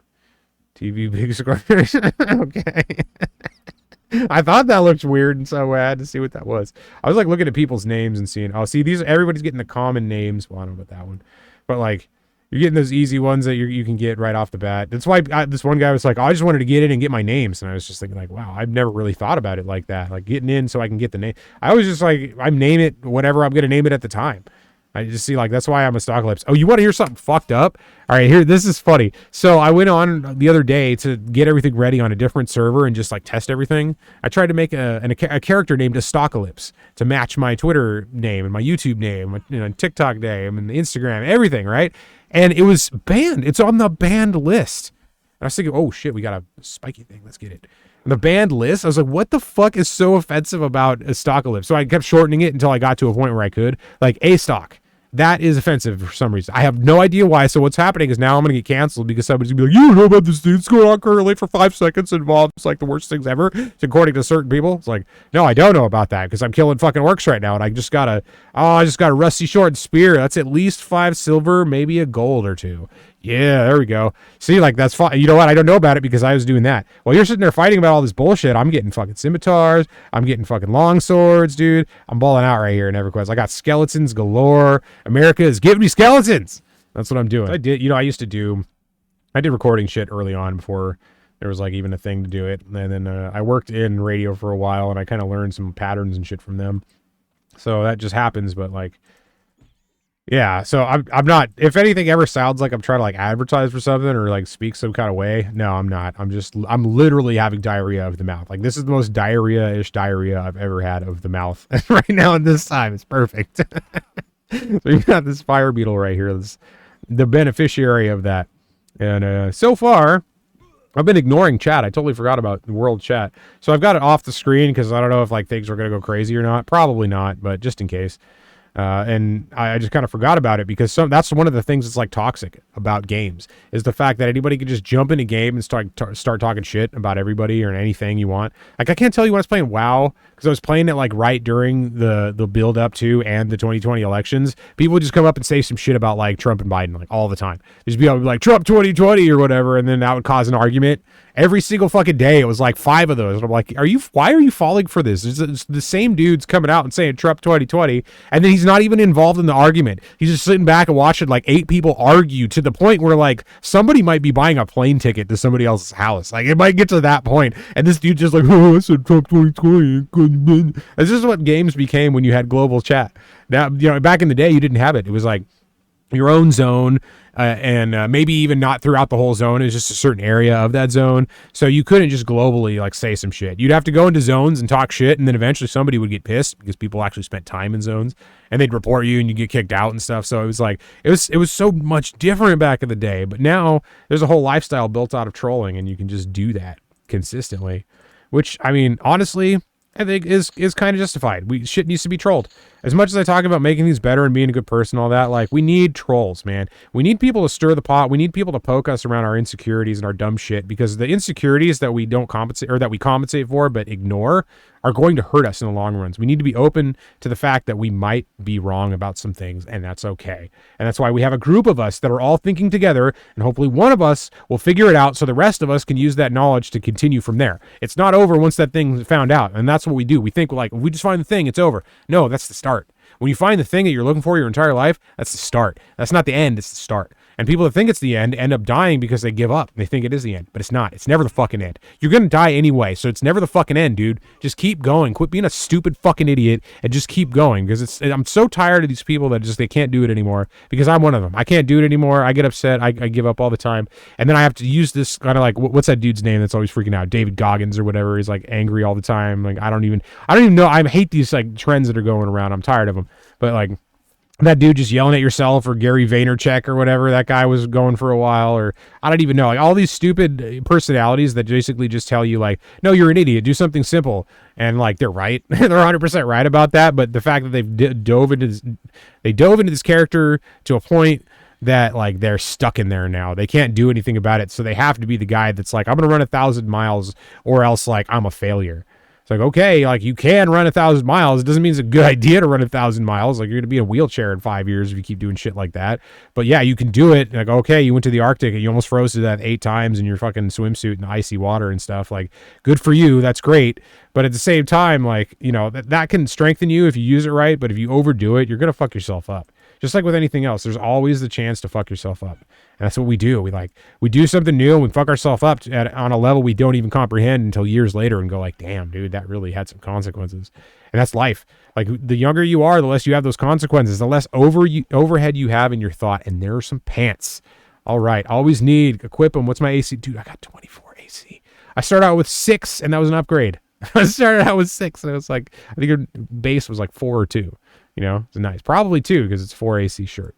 So yeah, now I'm 20 something. I'm not even, nobody cares anymore. I'm creeping through these levels, 34% and going up to 4. So if I get to 4, I'm definitely leaving this area. I was hoping to just kind of hang out in this area and that's the stream. But so far I have not slowed down. It is absolutely midnight. So I'm just going to keep going until I go. And by the way, I appreciate everybody that's been hanging out with me. All my homies are in here I told about and they showed up when they could. I appreciate you all. I really do, dude. It's so nice to keep in contact with everybody. Here's the other thing I've realized over time, like having your good friends, regardless of what their situation is and what your situation is, like continuing to maintain communication with you, an amazing thing. Because if you can keep those conversations, those friendships going, you're going to find that like most of the things you have in your life dissipate within like 3, 5, 10 years. How many people 3 years ago have you've totally forgot about? And now you're like, oh shit, I remember there's like 8 people I should have been. It's just, that's kind of how life goes. And it does that over and over again. So those 8 people become like 80 people and becomes 8,000 people.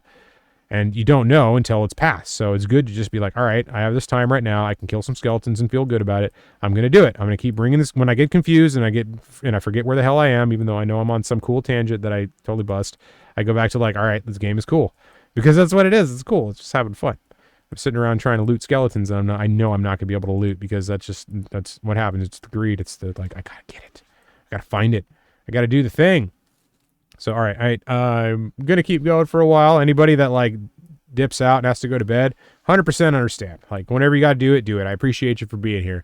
I was like hoping to get things going a little earlier, but I don't know if anything ever came up of anybody I was talking to. So we'll see if at some point anybody wants to jump in here. Like I'm hoping somebody like throws a raid down, but I'm starting to I'm getting a little bit tired. So at some point I'm going to stop this. And of course I have life, so I can't just keep doing it into the very wee hours of the night. Like I would like to, it'd be amazing. I wish I could just stay up all night and play this game like back in the day and be like, oh, it's just school tomorrow. I can stay up and like be sleepy through class. You can get through class if you're sleepy.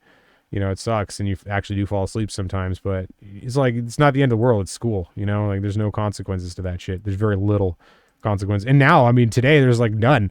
The consequences are so, you always see these videos, like crazy shit happening in classrooms, like every day, even kids that are like 5 years out of school are like, dude, that wouldn't have happened when I was there. And I was there 3, 4, 5 years ago, so it's like shit gets crazy now. But I mean, it's also to inflame. See, that's the other thing too. You think stuff's like as crazy as it gets. It's also just to inflame you. Like a lot of this stuff is to make you upset. So they're taking grains of truth and they're blowing them up to the size that actually makes your life miserable so that you do something. You either click on it, you watch it, you go, you buy the thing, you get rid of the thing, you start thinking the thing, you stop thinking the thing, whatever it is. They're using that shit to move your intelligence to another area, move your perception to another area. Just like they're doing with everybody else. I mean, we're not immune to it. We all think we're immune to it. We're not fucking immune to it. You're like, everybody that thinks they're not immune to it is more immune to it than everybody else. That's the only way to be less immune to that shit is to know that you're not immune, you're not immune to it. It can happen to you just as easily as it can happen to anyone else. And if you realize that, instead of going into denial and trying to say that I'm not, it's me, I'm thinking all that stuff. Like, no, if you can be like, maybe I am thinking this because of these other people and maybe that is what's up, then you can actually make progress on shit. We're not making progress because we think everything's our own thought and like we're geniuses and we know everything. And like, no, we're dumb, dude. We know, like, because we have the ability to know certain things that the previous generations didn't because of our technological advances and our societal advances, doesn't mean we're smarter. It means like different information is occupying the same circuits. That's all it is. And it's like, maybe it's better information, maybe it's not. We don't fucking know, because like we're forgetting all the base layer stuff that we need to operate on the level we're at now. We forget that, like, oh yeah, it was building a foundation of a house is kind of just a thing now. But at a certain point in time, it was the difference between an empire that lived and an empire that didn't. You know, if you figured out like how to make your buildings stable for a long period of time, you couldn't really have a long lasting empire in certain areas. And like all the soil is going to be shitty after a while, and you haven't figured out how to compost in a way that like brings everything back. And even if you do compost, it doesn't bring everything back. Sometimes you need a long period of time to get certain nutrients. That's why like nitrogen production and all this other stuff was so important to our species, because we were able to take these areas that wouldn't grow food after a while and make them continue to grow food. Even if the food is subpar quality, it's still growing it. That's the whole point. It's like, you at least got the food. Maybe it's not as cool as it used to be, but you at least have the thing that keeps you going, and have the thing that, you actually need for your life, but are not even paying attention to. Just thinking some shit. Whatever, I don't need that. I got skeletons. I got bats. It's all good. We're going to do that here. Yeah, I'm definitely slowing down a little bit, but this is just cool to be able to do this once a year. I mean, these servers kind of go dead after a while. Once the first few expansions come out, then people get tired of it and they go and do something else. That guy have a last name already? Bro, oh, he's got a title. Okay. I was going to say, if you had a last name, that means he's level 20 at least. I'm assuming that's the way it still works. So that'd be 20 in a day. Like, what are you doing with your life if you're getting 20 in a day? I know you could get yourself set up so that you can play right when it comes out, and even if you did just the first day, whatever, it's a thing. You're having fun. But at the same time, it's like, you don't need to be 20 in a day. You got like 1 month or 2 months on this expansion before the next one.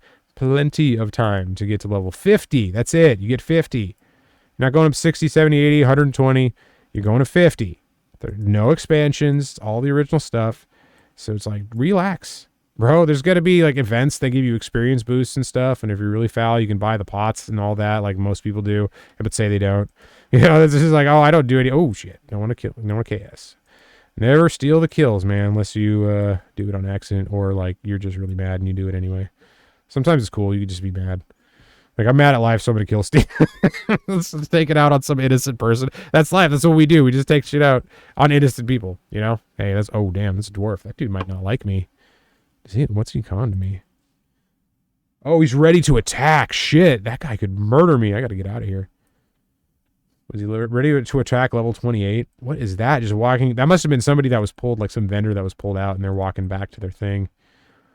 That's what happens is somebody like me runs into Zig Flynn and actually gets out, but then brings that asshole into the yard with all the noobs. And then that person just running around killing all the noobs that aren't aligned with it. And it's just like, oh, shit, dude.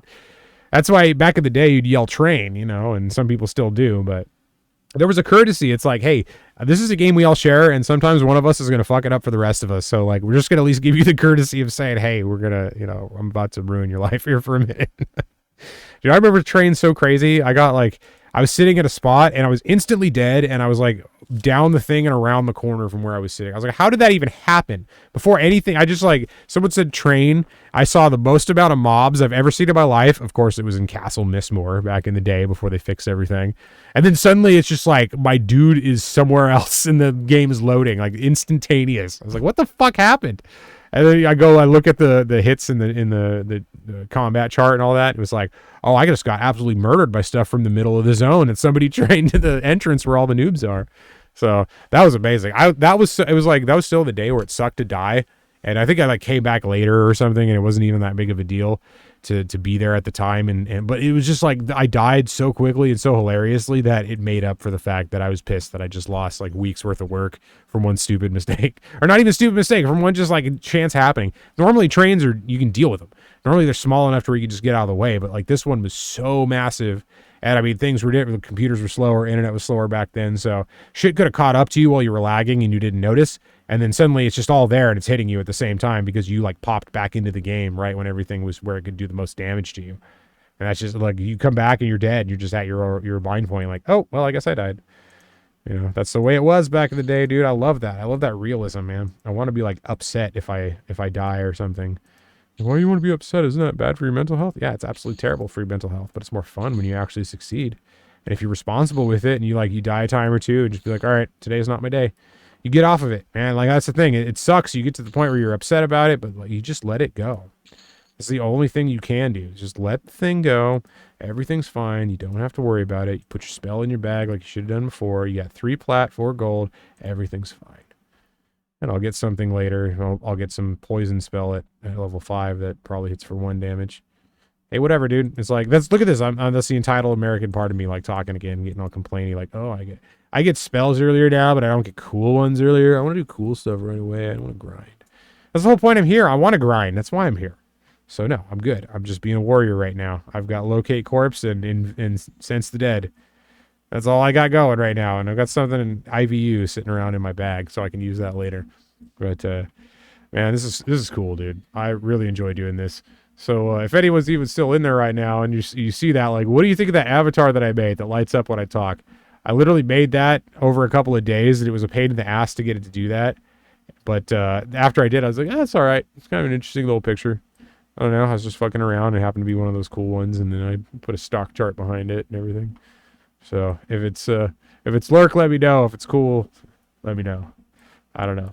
Right now, I'm just trying to get more skeletons. I want to get to level 4. That's kind of my thing, right? It's like, I'm almost halfway there, so, but it's, I don't know, it's a little bit after midnight. We'll see. If I can get to level 4, then I think I'll call it for the night, because I am starting to get tired now. But this is how it's done, dude. First game stream ever. It's been like, I thought, it doesn't matter if anybody shows up or not, because I just want to hang out and like talk about the game and play the game. That's the main part of it. I haven't even been looking at chat for most of the time. So I could have been rated by like, well, I think I would hear it now because I set up the alerts, but could have been rated by like all the best channels and just been like, oh, I'm talking about whatever the hell I'm talking about right now. That's what I ended up doing. Oh, I'm not begging these things. So this is the thing that was funny about this game right here. Jumping around again.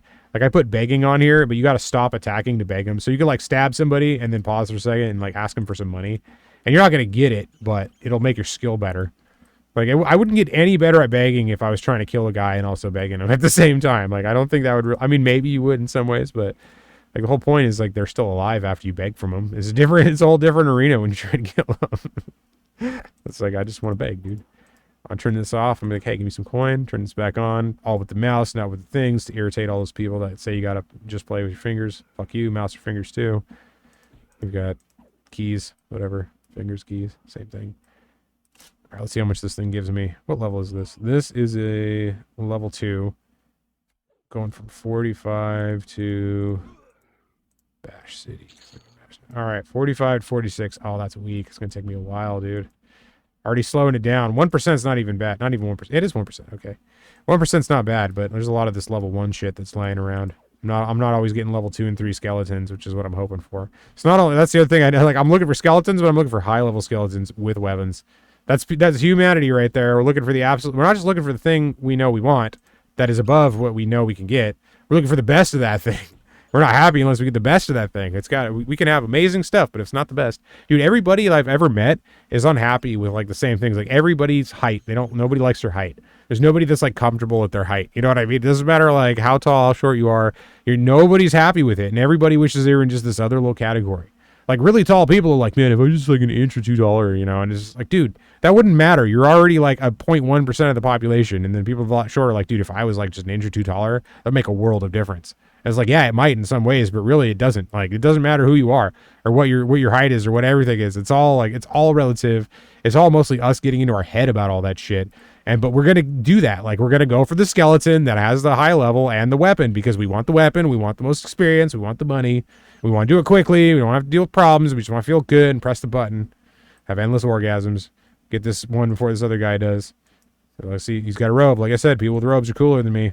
I just got a shirt and my dick hanging. No, I don't have my dick hanging out anymore. I got pants on now. That's right. So I've got a shawl, pants, a cape, and a shirt. So I'm looking just as weird, but in a different way, I guess, with all this other stuff on. It's like I have a cape, dude. How many people you see rocking around with a cape? Like, I got weapons and a cape on. There's nothing good if you see someone running around with weapons and a cape on. It's never good. It's always bad.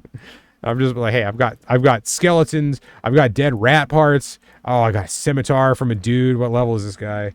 You better be, choose. Okay. All right. See, I'm disappointed a little bit. It's not 3, but like 2. Hey, whatever. It's my second best option. So I'm kind of okay with that. I got my scimitar. That means I'm balling now, but I still don't have anything to buy. I guess I could buy cloth armor and some other stuff, which I might do in a little bit, but that's all I needed, man. That scimitar. How many of those have I gotten? Like 5, 6, 7 weapons throughout this night? It seems like it happens more than that, but really it's probably less than 10. Probably less than 10. I haven't really been paying attention to it, really. I've just been kind of rambling, and I haven't really talked about stock charts in a while either. And there's a stupid thing up the whole time. It's been blocking. I don't know how long that's been blocking it. Stop. Why do you do that, dude? You don't need that. Forget that. I'm trying to look at this. In fact, let's zoom in a little bit. We're on the hour or on the daily. Let's turn this back to do 3 minutes so we can see the real movements. And we're on the SPY. Let's go to something that's got a little bit more activity like the E-minis so we can actually look at the futures because they're the things that are actually going to be moving. And right now, see, there is movement. If I zoom in, it's kind of dumb. Stop it. Stop doing that. There's movement. Let's get to a good. Let's say that. That's probably a good. Yeah, I like that. I can see a little bit better. You can see activity up here in the active trader. So this is showing you where the orders are. Like these are the sell orders. So there's only like 30. Well, it's not 30 orders. It's in a multiple of 100 or 1,000. But right now, we'll just say it's 30 major orders and like 35 buy orders right here. And they're moving. You can see how we got a new candle. We're down a little bit lower. So you can see how the orders are adjusting, and it's mostly algorithms just trading with each other at this time. Like usually it's mostly algorithms trading anyway, but during the night, there are a few people that aren't doing something like that are trading. Like some people are the degenerates and the people that are just all excited about it. And like some people making money, but a lot of people losing money and trying to find out how to win. Like you see this jump right there, that little jump that went down. Somebody lost so much money, they're giving up trading right now. Like that stupid little jump. We're just talking about it as a joke. That ended somebody's trading career right there. And look, it just came right back. You know how mad they are that they got rid of everything and then it came back and like it just, or they grabbed it up here and it dropped. It's unbelievable, dude. You cannot play to win every single time. You have to play to sustain. Otherwise, it's just not going to work for you. So the E-minis, they're chilling right there, moving a little bit, but not too much. Like I said, we're waiting for that debt ceiling. We're waiting for the FOMC. I said my thoughts on the debt ceiling earlier. It's going to happen in some way, even if they pass the quote deadline, which could be farther in the future than we think. They're still going to figure some way around it. So it's not going to end the stuff. We're not going to be dead. I mean, it might be tough. It might be worse than it has been in the past, but like it's going to go through. And then there's the FOMC. That's the thing I'm more worried about because we have a new summary of economic projections, which is when they like to make these big, bold claims and when trades are made. Because a lot of trades are based on the outlook of the economy. And everybody's outlook, all these companies, they're the ones that are looking at the Fed for economic guidance. So whatever the Fed says is what they're going to base their stuff off of. So traders are just going to be like, well, why don't I just base it off of what the Fed says? Because I can skip a step and be ahead of the game. And that's what they're going to do. But when everybody does that, you have to think of something new. So then what are the moves after that? And that's what I'm looking for. Like, I don't want to be the first to anything. I don't give a shit about being the first. I want to grow. I want to jump onto a trend at the right time when it's moving in the right direction and then get off before the shit goes crazy. That's all I want to do and be able to add to my long positions on the stuff I know is going to go up or at least believe is going to go up and then make the trades once in a while. Like this American Eagle Outfitters trade that I have going on right now, that's literally one strangle and a couple of calls on top of that. Weighted to the wrong direction. It dropped, so my best case scenario is a break even, but probably more like a little loss. And that's why I only did that little tiny amount because I want to be in cash. I want to wait for this FOMC. I want to let all this bullshit take care of itself. Like if they find a way to settle on the debt ceiling early, I mean it's gonna be super bullish for the market, and I'm just not expecting that. So if we get it, I'll be in on some stuff. I'll be long on certain things. I don't know what though. Because I'll have to see. Like the general market, yeah, you could pick a general market ETF and go long or short on that. That's like the easy way to do it. But the problem is, depending upon the amount of cash you're working with and what instruments you're working with, you may or may not be able to profit off of something like that. So if you want to use something like options, which is what I'm doing, you need certain movements at the right time in order to be able to move those. Because options have a time limit. And that time limit is the... you've already been rated by the worst channel, dude. Slow Fishby, I appreciate that for the rate. Awesome, that's best. Like the worst channel is the best, right? It doesn't get any worse than that. So that means that like everybody that rates me is going to be better, which is cool. And hey, if you know what, if there is somebody worse than that, it'll be interesting. So it's good if it's bad, it's good if it's good, which is why I like the bottom and why I like continuing trading instead of trying to be the best at everything. Because eventually you hit that really lucky opportunity, and if you're in the right position for it, you can take advantage of that. That's what I'm trying to do. I want to let the algos do their thing because they're faster than me. They're better than me. I give up, whatever. You're the superior leader of your little space. But for now, the generalities of humans are like way overpowered compared to the machines and the AI. It's kind of even laughable that we're calling it AI at this point because it's like what do you want to really, I mean, we can have philosophical discussions, but is it really like a consciousness? Like, I don't know. It's just, there's like, it's not artificial intelligence, it's artificial consciousness. When are we going to become conscious of the fact that we exist and then make decisions based upon that? That's like really what the human thing is. It's like, well, we know we exist and we make decisions based on that. That's the whole quote, free will. It's like, we could predict everything and so there is no free will. It's like, yeah, to an extent you can, but there's still, number one, tons of shit you don't know. And number two, there's the unknown unknowns that you don't know. So it's like, there's two levels of shit that are resting on top of you, not to mention other things that we do know that say like, hey, maybe it's not the case. Maybe it is more random, or maybe it is more unpredictable than we think. Maybe there is something more authentic about consciousness than we expect. And, you know, it might be like farther off than we think that we make that thing. So right now, we're at a point where like we haven't quite made the thing. I mean, maybe in some secret laboratory somewhere, we've got the budding thing of the thing, but like, I don't think we have the thing. So it's going to take some time before we actually get to that point. And until then, I just want to kill skeletons, dude. I want to be my American dude, like killing skeletons, trying to get the loot, trying to get everything I can. And then checking out my juicy juice and getting raided by the best channels, which are also the worst channels. And then accidentally crouching multiple times and walking slow. If you've never played a game like this before and you accidentally crouch, I was like the end of the world sometimes. It was so annoying to be like, what's going on? How do I fix this? You're shouting in the zone like, I can't move very fast and I'm low to the ground. What do I do? And then someone's like, Alt F4, and you don't know anything, so you do it. That's all the tricks that people laugh about now or like joke. It's like, nobody knew that shit back in the day. You literally could be like, Alt X, Alt F4, or whatever command, /Q, and like all these different things. People will be like, oh, so I remember somebody said like, if you want to get some free experience, type /EX. And I was like, I know that's not real, but I'm going to type it anyway and see what happens. And of course it's exit. So it like cuts the game out. And then back in the day, you had to wait forever to, oh, I got an axe. You had to wait forever to get into the game. And so if you got kicked out, it was a pain in the ass, you know? So it was like, you were pissed off about it, but oh dude, I got a pick. I got an axe to get now. And this stupid pick, I'm going to have to destroy it. I'm destroying the pick. I could drop it, but I'm destroying it. Give me that. I always want the axe. What's this? What are the stats on the axe? 642. Fuck no, that's way too long of a delay. I'm not doing that. I'm keeping my stupid starter weapon that I back in the day. Oh, there I did. I crouched again. Son of a bitch. Like back in the day, I would have just been like, oh, more damage equals good. Get it. Gotta bash things into the death. But now I'm like, no, I want to have more chances. It's the same way with trading. That's really what like made me understand that concept. It's like you want the chances. You don't want like one big giant shot. Because if you have to use all of your ammo or most of your ammo to make that shot and it's wrong, well, you're fucked. So you need to get the one where you actually have the ability to continue making shots so that you have the odds of catching the one. And yeah, you're going to catch a lot that don't really go very far or don't go anywhere. That's part of it. It's going to be slower, but at the same time, it's going to be safer. And that's the important thing. It's like you can really mess yourself up if you're stupid with any kind of financial instrument. It doesn't have to be any even trading or stocks or finance. It can be gambling. It can be risky behavior, whatever it is. Like you can really fuck yourself up by making some bad decisions. And like knowing a little bit about finance, knowing a little bit about how the world works and how you work and how you're susceptible to things you don't think you're susceptible to, it can make your existence so much better. The scimitar was crap, right? Yep, 535. Always got to check. I've been playing this for 24 years, and I still don't know what the damage delay on everything. I got to check everything. I look at the picture, and my feelings are like, no, bad weapon, stupid weapon. But I'm like, what are the actual stats? Oh, well, it's got 20 and 29. Yeah, 29, that's weak. I thought it was 24 or 25. Maybe I will think about one of these stupid things. No, I want to get something better. Actually, I have over 2 gold. I can go get a short sword. That's what I'm going to do. I'm going to go get it. The fruits of my labor will come to pass. I'm going to get a sword. I'm going to sell these rat ears. And then I will actually be able to, I'll have half a second better delay or something like that. I think it's like 24 or 25 for that. Maybe a little more. But I have to go this way. And everything looks the same. That's why I wish Freeport, it was the original Freeport, because everything is literally just like the same stone column everywhere, and you can't tell which direction you're going because graphics weren't good enough for it yet. Is that a thing? Oh, she's fighting it. All right, whatever. Gotta keep going. Over here somewhere, there is a nice sword that you can get that is like 2-ish platinum. I want to say, is it her? Yeah, weapons. She's got it. So there's throwing axes, parrying daggers. See, I got that for free, so that was nice. Rusty dagger. There's a backpack. I can get a backpack too. I need that. So it's a club. Club is 427. It's a little faster, but not that much. So the short sword, it's 424. Much, much better. What about the rapier? That's 14. So it's 525. Now I'd go for that one, but I don't have 14 plat, so I can't do that.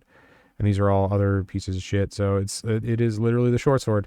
That's the one. I can't sell that one, unfortunately. Gonna buy me a short sword. Gonna buy me some backpacks. How many can I get? That's it. I can only get those 2. And I've still got food, so I'm good there. All right, dude. I got a new weapon. Here we go. This is what I want to get level 4, and I want to get this new weapon. Do the simplest things in the game. Put this in the backpack so I no longer have to worry about that. Got fire beetle eyes galore. And you're just walking around. I've got clothes on now. I'm just carrying some eyeballs around. It's no big deal. It's no big deal to just have eyeballs all over the place. And you sell for money, and people want to buy them for whatever reason. Eyeballs. See, that must be what this locked engagement thing is. See, the name is gray right now. So that's okay. So maybe I was talking about the green name and the blue name. That might be something to. It might be in common. That might be what's going on with it.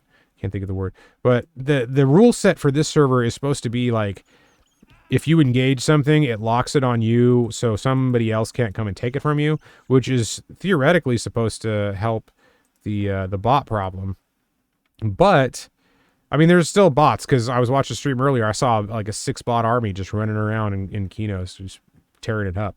And that's just one instance of it. There's probably more. And I've seen like little rumblings of it here and there. We're going out. There's like 3 or 4 people all with similar names and similar characters running around. And that's a little suspicious right there. Look, they're just standing and they're following. Like, this is somebody 3-boxing right now. And then one of them has a pet. So there's a mage, some kind of a fighter. Maybe there's a healer. I don't know. There's a druid in there or something like that. Yeah. So there's a box right there. There's a little box army. And there's not supposed to have box armies, or maybe you can. It's just like 1 per account. And if you have a bunch of accounts, maybe that's fine. But right now, it's like, this is where the most actual people are going to be these first few days, and especially this weekend. Because there are some people that want to be here right now but can't. So they're going to be in on the weekend or whenever they can. So, I mean, the first day is great because the bots are all low level too. So you're basically all competing for the same stuff, and nobody's selling stupid weapons that they camped. Like, that's a really big problem with these games. Like, you get in and you go on a raid and you're having fun. You're about to get the guy. You get into the room. Oh, shit, that thing fooled me. It's over there and I'm zoning. Like, you get to the room and there's a box army sitting there, and either just killed it or it's just killing it right now, and that thing doesn't respond for another week. So you just did all that work. You got to your thing where you can finally get your epic whatever, and some jackass in whatever place like killed it and just camped right out afterwards. They camped all those characters. That mage army or whatever it was that they were using to get it. It's just gone all of a sudden. We got that person? No, not getting it. I'll get it then. Come on, I'm not a druid. I can fight these things. It was funny, like, you have to be nice to animals or whatever as a druid. Like, what consequences did that actually have? I don't remember. I think it had some, but I don't remember like what the specifics were. I always was, as a druid or a ranger, is just so careful. Like, don't do it. Don't kill the wolves. Be careful. Was this an animal? Should I fight it? But now I'm just like, no, I'm a Shadow Knight. I hate everybody. I guess nobody's safe from the Shadow Knight. That's why the Zig Flynn killed my ass right in the beginning of the game. Oh, what do we got there? Loot. Oh yes, there we go. A free axe. Rusty battle axe. That means that's the good one. That's the 642. Look at that, dude. High damage. That means that one's worth gold instead of silver, which is great because I could use that. I got my new sword though, so I'm balling right now. Who's in this zone? What do we got? 18 players. There's already some teens in there probably. No, they're all single digits. And an anonymous dude. Cool. Oh, black bear. Can I get that yet? Oh, con's even. Let's do this. Get it. Get it.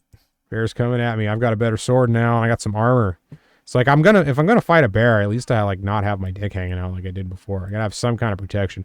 I've got a burlap sack and some shitty pants on, and that's enough to stop this bear. Because you know why? I just paid 2 plat for the sword that's a little faster, just a little bit better. Is there a third-party market in the game assets, or do the bots just for in-game currency? It's actually using the real market is what's funny, because there's the in-game currency, and then they added chronos, which are things that you can use to up your account for a month. You can renew your subscription. So instead of having to pay real money, you can grind super hard and keep your account going through that. So those became popular because bots like to come in, camp all the stuff, get the weapons, and then they sell the weapons in the market to buy these chronos from people who are spending money on them.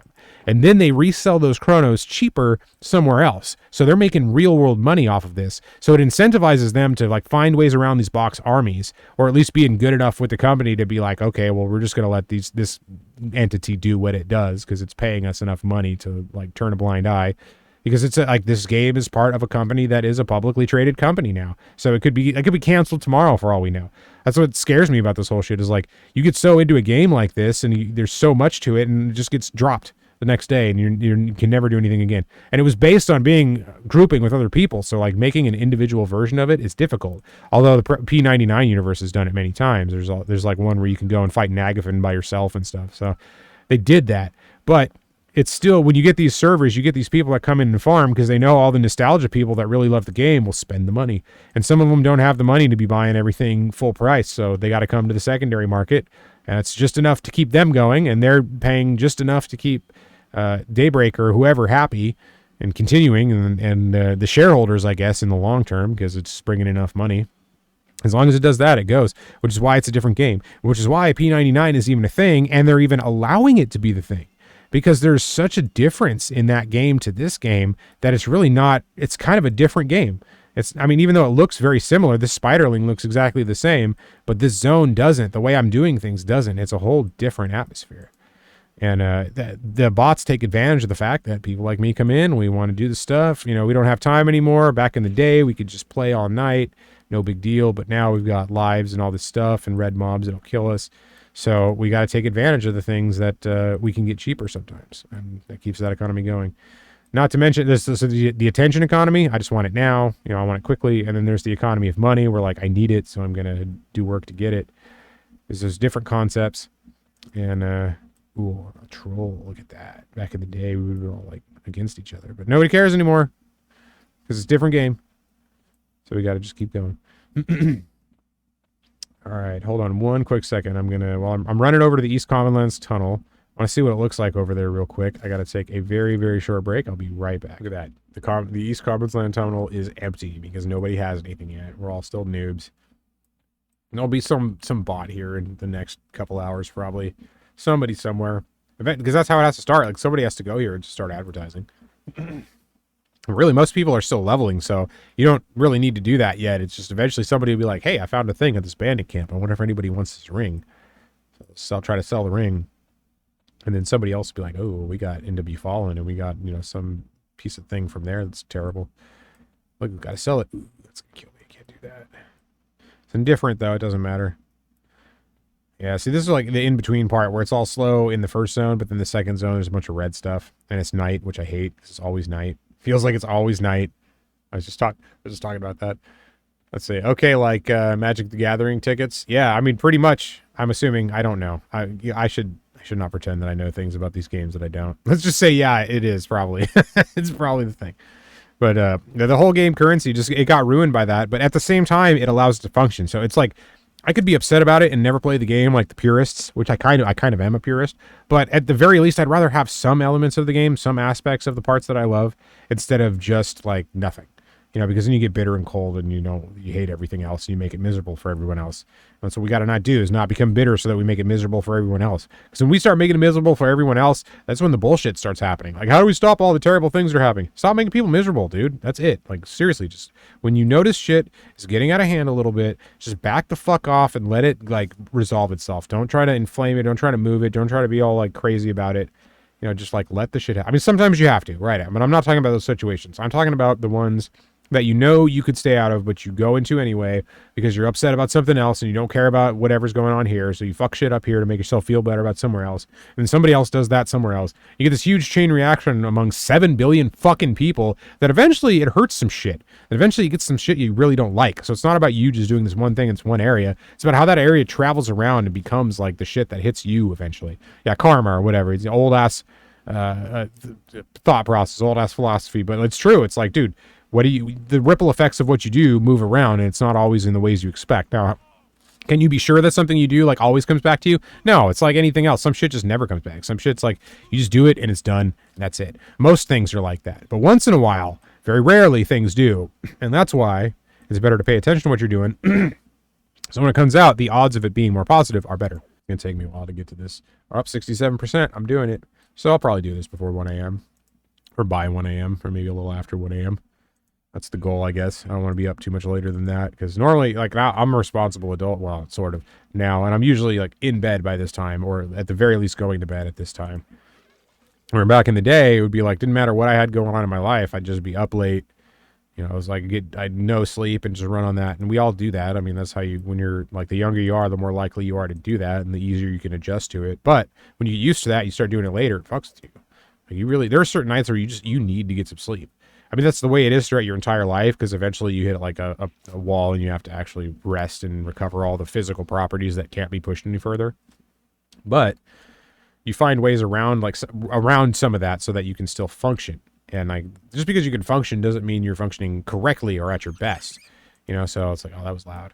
So sometimes you just have to back off a little bit and let that shit go, which is what I've been trying to do. And with this, I can play a little bit. I can get to my goal. So stay up a little later than I thought, but don't be like, all right, because that's what happens. You go like, all right, I'll stay up to 1. And then it comes to 1 and you still want to play. So you stay up to 1:30. And this is like 1:45 and this 2 is 2:30. You know, it just keeps going and going and going. Or you could just be like, all right, I'm just going to do what I do. And then when I'm not going to judge myself for like staying up tonight because this is a different night. Like, I'm going to rein it in a little bit, obviously, to the point where like, if I feel tired, I'm not going to push through the tired, but I'm going to just do what I have to do in the meantime in order to get the enjoyment that I'm trying to get, which is do this. I mean, some of the talking is like a little difficult because you're concentrating on that instead of playing. But at the same time, it's like I'm venting too. So that's always nice to be able to sit here and just vent. Just say like all the, you know, that's what modern technology has given us, the ability to just sit there and bitch about everything that we wouldn't have been able to before, and nobody would have listened. So now it's like we're doing that in areas where we should, but we're also doing it in areas where we shouldn't all the time. So it's messing everything up. It's like, you just have to realize, like, that's one thing. Here's a great political stance for you. It's like, the reason why you need to go with the route that doesn't completely restrict everything and leaves the field open enough to continue and experiment is because the thing you're looking for comes from that experimentation. If you cut off that experimentation, you cut off your ability to find that thing that actually makes the suffering better and makes the pain worth it. So you have to make sure that you're okay with whatever you set. God damn it, it's fucking skeleton, dude. Made me lose my train of thought. Son of a bitch. You know where I was going with that? Just finish it. Like, you know what's up. You can figure it out. I'm just saying, that's what good conversation is. It's like shit everybody already knows that somebody's just saying, and we're all just kind of going like, yeah, that's right. That's at least close enough to right to where I'm okay with somebody doing that, because at least they're not trying to stop my position or like force me to do some shit. It's like, no, dude, that's the one thing I'm not trying. I don't want to force people to do anything. I hate being forced to do stuff. Everybody hates being forced to do stuff. So it's just like not. But sometimes you have to be forced to do stuff because you won't make positive changes. So it's like you can't go in either extreme too far. That's what I hate about this whole argument. It's like, no, none of you are right, because you can't just keep going down any of your paths endlessly. You have to be able to switch around and find ground. Like, that's why you need the nurturing to get to the parts that you won't be able to see through the difficult times, but you need the toughness to get through the difficult times. So you have to be able to do both. You can't just be like, I'm going to always be like, just get rid of all danger all the time. Like, no, it's not going to work. You can't just be like, all I'm going to do is just fight the evil all the time. It's like, well, what's the fucking evil? You know what I mean? Do you really know what the evil is? Or are you just, like, what are you doing? Like, you're overdoing the thing. It's like you're going off on a tangent that you think is the world now, and it's caused a problem, and now we can't get you off it because you're just so obsessed with it, and because the pain is making you more obsessed. Instead of looking at the pain, you're just looking at like, I'm angry, I want to lash out. Like, you got to look at the pain. I mean, that's the other thing we're not doing. We're not looking at our own pain. That's why we're not getting past the shit. Like, it really takes some bullshit in your life to be like, I need to look at this stuff honestly. Because if you don't have that moment, you just keep your fake idea of what reality is going indefinitely. And when it runs into problems, you can't go anywhere with that. You're stuck. And it hurts more than you realize, because you could have just let yourself be open to some stuff that would have made your understanding a lot better, but you closed yourself off, you kept going, and you got lucky to where you didn't have to deal with that in any certain like quick term. You had to wait a long time before you actually came into conflict with those difficult parts of your perspective.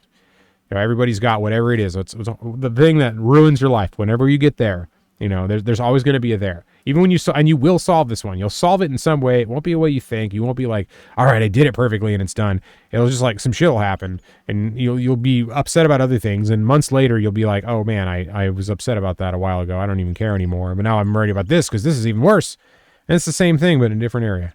So over and over and over again, like, it sucks no matter who you are. So you have to have that fall and then come back in order to appreciate the stuff and just be able to live doing the stuff. Like, we don't always have to make everything better all the time. We don't always have to continue like having constant conversation, constantly getting better. Always do this. Like, dude, you can just do this shit for a while. You just go kill skeletons and snakes. I'm telling you. I'm rounding this back over and over because that's how these thoughts work. It's like one big thought that's being like directed in all these different ways that seem like it's all fucking over the place, but it's not. It's literally one thing. It's one train of thought that has all these little like veins attached to it. It's like some electric path where it wants to go in all these different ways, but there is one way that is much more attractive electronically and magnetically than the others. So it will go that way as the path of least resistance. Sometimes there's that. Sometimes there's like, I'm going to fucking mess my own mind up. Oh, I went over this. God damn it. Did it again. The common lands, dude. I need 4. I'm getting tired. I'm ready to be done. I'm trying to mess this up. All right. Hold on 1 second. Let's flip around. We're going to zone back in. Or maybe do a quick scan, see if there's some wolves or something, because there might be some interesting wolves out here. I'm also worried every time I zone, I'm going to crash because this is the day when people are actually playing. There was a queue initially, a big-ass queue, and people were waiting hours to get in the game. So I was all freaked out, and I tried to get in at like between, I don't know, somewhere in 6 o'clock. And I thought, well, man, I don't know if it's going to take a couple hours. I better try to get it a few hours. I got right in. Like, it didn't need no delay at all. It was just like, okay, well, I guess I overestimated how popular this was going to be. At first, I knew it was going to be like not crazy or not that crazy, but when things were like people weren't able to get in for hours, I was like, oh, this is cool. There's actually enough people to where this is a problem, which means it's still not as dead as I worry that it is. I play other games that are even older than this, and they're dead, dude. They're still around, but I know any little thing would just end that shit right away. And it's fun to play those. I still want to. In fact, I'll probably like do those on stream because I'm actually enjoying doing this. I don't care if anybody watches or not. Like it's fun to just play the game and just let my mouth do what it do, because this thing has problems, man. This mouth is like terrible. It's connected to this brain that has some like really cool stuff about it, but 99% about the rest of the stuff is shit. That brain's 99% shit and 1% cool. Most people's are. Oh, who's gonna get it? Me or this guy? I'm ready. Oh, it was me. I got it. Look at 3D. Like I'm third person. Am I cool now? Am I one of the is that how it is? Got to be on third person. Fuck your third person, bro. First person. First person. Everybody's on third person. Fuck your third person. You can go watch any other channel that's doing that. I'm just gonna run around like this. Take a little more of this kettle sour. Monks. What do you know? More monks. How many monks have we seen? It's like monks and mages everywhere. And bards. Monks and mages and bards. Those are useful. I mean, mages, you just do whatever you want. Monks, that's a nice tank class.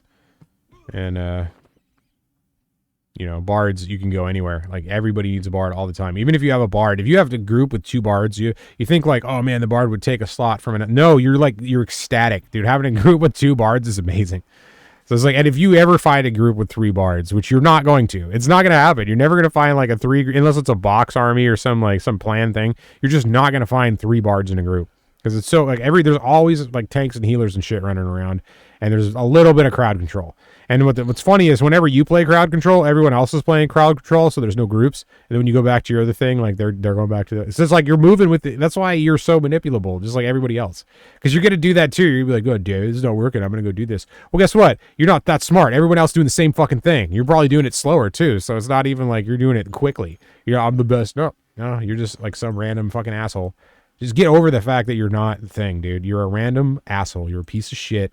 I'm not going down that like negative path or whatever, that like Fight Club role, whatever. No, fuck that. Fuck the nihilism part of it. I'm talking about like, just like let the responsibilities of that shit go and feel better. You don't have to worry about all that stuff. You can stop attacking and you can beg them. That's what I've been trying. I've barely been doing that.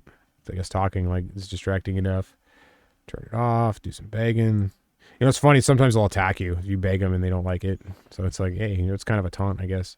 It's a ranged pull, sort of.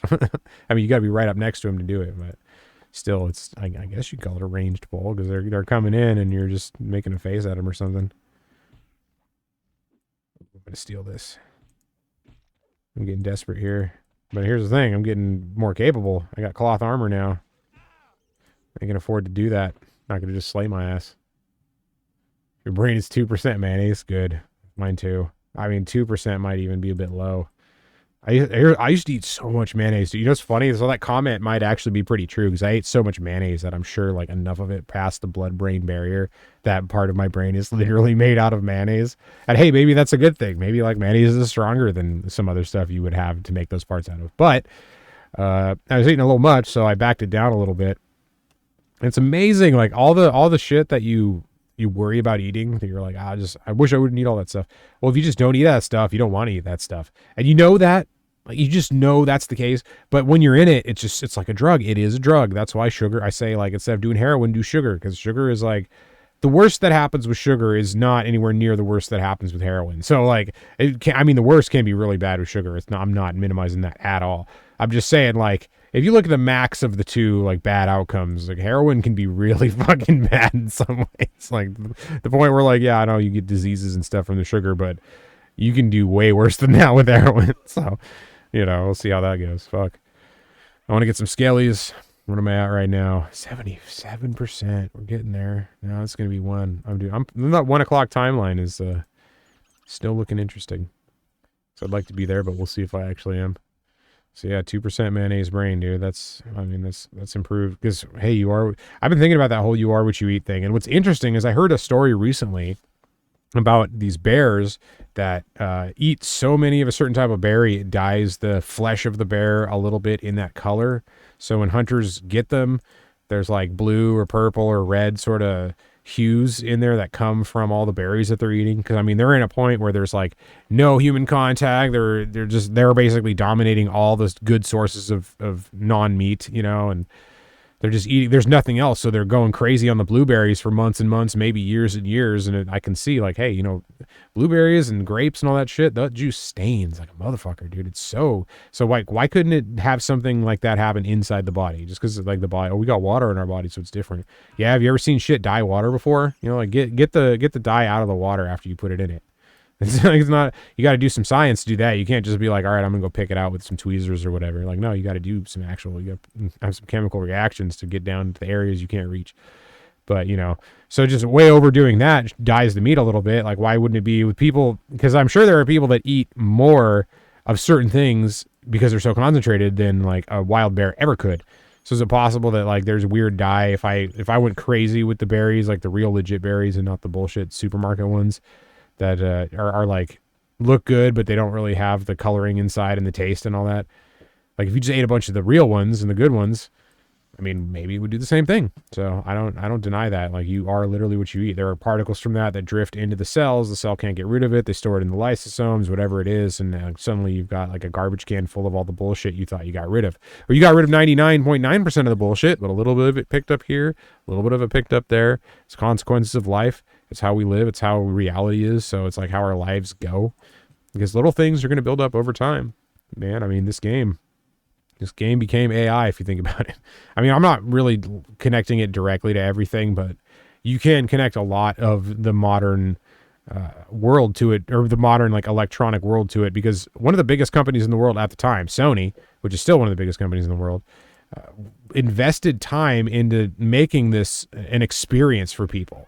And it was a different kind of experience than you have today. So it's interesting to see where it went. But it's also interesting to know like what it takes to make the human body. Oh, nice. Five silver. That's one of the cheap ones. To make the human body do what you want it to do. Like have the reaction mentally or physically. And this was the experiment that led to it. So can we do this? Can we run this all the time and actually have it work? Yeah, you can. But man, that's the other thing I love about the future, dude. Shit's not down very long anymore. Used to be stuff was down for hours, days, weeks, months, years.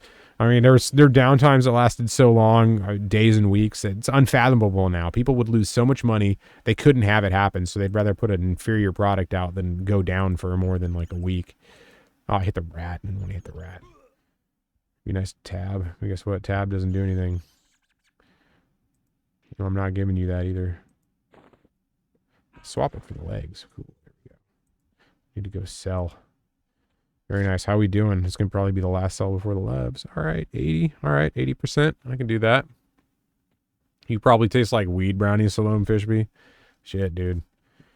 Edibles were nice, man. I miss having some edibles. And it's like the problem with edibles is if you eat them regularly, you become so intolerant to them that you take massive doses to have anything happen. And then you have your friends that are like, they don't eat them very much, or they don't eat your kind very much. And you're like, I have this little thing. And they just get completely destroyed. And you're just like, what? This is weak. And they're just like, I think I'm dying right now. I need to go home. And it's like, I'm sorry, your go home, I'm dying level is much different than mine. So if you eat stuff all the time, then I'm going home, I'm dying level is so high that you're not going to ever access it with anything else. Maybe dabs, and then dabs will be done. I don't know. It's kind of a toss up to whether dabs are worse than eating as far as your tolerance for the overall substance. Because like it affects you differently for sure. Like when you eat it, I know it's processed differently by the body. So some of the enzymes and things it breaks down to are different. So they interact with different receptors, but there's still the overall same kind of thing. You know, so I understand all that part of it, but like it can get crazy, man. Sell this whole backpack real quick and move it over here. So all right, so what do we got? These two need to be open. Oh, there's nothing. None of this stuff is right. I thought I fixed this. I'm gonna have to fix it now. Boom. There we go. Sell everything in this backpack. You can't do that on P99, I think. You didn't used to be able to click on the backpack and sell it all back in the day. It was one at a time. But the thing about that was great, actually, because then you experienced it. You got the physical sensation of collecting the money every time. And not just getting one big lump sum. It was like, I got paid for that. I got paid for that. I got paid for that. I got less for that. I got more for that. And it put everything in perspective, and you started like leaning towards the stuff that actually gave you more. As when you get the lump sum, you just go for everything. And you know the things that give you a little more, so you look for them. But you don't think about the things that aren't working for you. If you're getting paid directly for everything, then you're like cutting stuff out because you go like, this isn't worth it. I mean, I've done this so many times that even though I think it is, sometimes it really isn't. Like those orc mining picks, if I run into space limitations, those are the first things to go because they're heavy and they're worth 5 copper, not even 6 copper. So those dump. But if you're just getting everything, you're not paying attention, then you might think the orc picks are worth a gold because the sword was worth a gold and it's a weapon or a tool. So you're just going to go with it. Like, I mean, there's a difference in your mindset and how things work. I mean, everything is so streamlined that you don't think about the individual process anymore. But you do. I mean, there's a new level of things now. So we have to be on these other levels looking for different things. But that's how we do. That's how life is. So I'm going to go ahead and dump 12 of these guys right here if I can do that properly. Mr. Mouse user instead of the keypad again. I know, making life more difficult. So I've got 1 plat, 8 gold. I could probably go snag another backpack or 2, which would be good. I'm going to need the backpacks. Wouldn't mind some armor, but I don't really need it that much for this stuff. That's going to be when I start going out there. I get that level 4, then I'm going to need armor more. So I don't know, maybe I'll grab some cloth for the areas. But here's the thing, I really want to find this stuff, because eventually you find everything. You get to a point where you're like, you get every piece of cloth all the time, and you're just like, man, I wish I was getting it like this when I was level 1. So instead of going, because I'll just get it a couple plat and then go buy everything and be like, well, now it's not as fun to get the shit because you don't need it. You can run around and kill the stuff as a noob. They make the game so you can do that. You're just a little bit better at it if you have this other stuff. And then once you have the other stuff, you have to get even harder stuff, which is difficult because it's always like going up and you have to get more and more difficult things. Let's get myself a backy packy. Come on. Bro. It's not doing it. But do I have something in my hand here? I do. There's the problem. See? Old game problems, old game solutions. Got that. Get the backpack. There's one. Don't want to get another. Yeah, I'll get another. Oh, I could probably get one. Oh, 8. I've got 6 silver. I need 8 silver. Or no. 6 gold, 8 copper. Oh, I can do that. Boom. One more. There we go. All right. I'm good with that. I have my light source. I have 1 open slot for odd size stuff. That's like too big for the backpack. And then 6 backpacks. 1 with all the stuff that I need. Boom. I'm set on that front. I don't need to be worrying about backpacks anymore for a little while longer. Because also, there's a weight limit. I mean, you can put so much into your backpacks, but if you're carrying around a bunch of orc mining picks and you can't even walk anymore because your encumbrance is so high, it's like, is that worth it? I remember one time I got, I was like translocated from somewhere and I had like all these crazy buffs on that were wearing off right as I was getting shipped off to wherever I was going. And I was luckily bound like right in front of a trader of some kind. But like I wasn't close enough to click on it and it was like stuck. I couldn't do anything. I was like, oh shit, I'm literally stuck right now. I can't move at all. I can't click on this thing, so I can't sell it in order to move. There's just nothing I can do. So I eventually got somebody around, some like low level random person to cast just enough strength onto me where my character could start walking again. So then I was like, all right, I can walk these like 3 feet to click on this vendor and sell the shit that was keeping me from moving. I was like, oh, that's old school, old world problems. I love those problems. Those are the best. You're stuck. You really think you're not going to go anywhere, but then it's like, oh, well, I guess I can just get a buff from somebody. But you don't know that. So that's something you think about. But that was funny. So I think about that one regularly. It's just hilarious that I was so encumbered and I was under so many good buffs that when they all wore off, I literally couldn't move. I had never experienced that in this game before. I've gotten slow as hell because you get really, really slow when you're encumbered. But I've never been stuck to the point where you can't move. You have to be ridiculously overloaded in order to do that. So that was amazing to actually hit that point and be like, all right, I can't move. So got that one figured out and then moved on. Just like right now we got 82%. It's going to be a little bit. So I think I'm going to keep fighting. I'm going to take another quick break and skeleton. Let's get that skeleton before Bard Bard does. Get him. Someone else there too. Look at this. Is that it's a club. Okay. I thought it was like some crazy sword that lady was using already. I'm going like, no, dude, I just don't want to see. I want to see everybody as a noob right now. I would like this. I wish this part lasted a couple of weeks. You know what I'm saying? Everybody's like by day 3 or 4, they're literally level 50s running around like regularly. And it's kind of disappointing. You know, I mean, I get it at the same time, but it'd be cool to have, I don't know, there are actually enough people to where the people that are in the slower paced movement can still group and find, because I think there's like those waves come in. There's the like super hyper crazy ones that are in the first few days, and then there are a lot of more casual ones that are in over the next few weeks and maybe months, you know, and then there's like the latecomers or whatever. But the casual ones are still able to group. Usually it's set up, it's got just the right population still to where you can do that. And I mean, that's the thing. You need a certain amount of people for that to continuously be the case.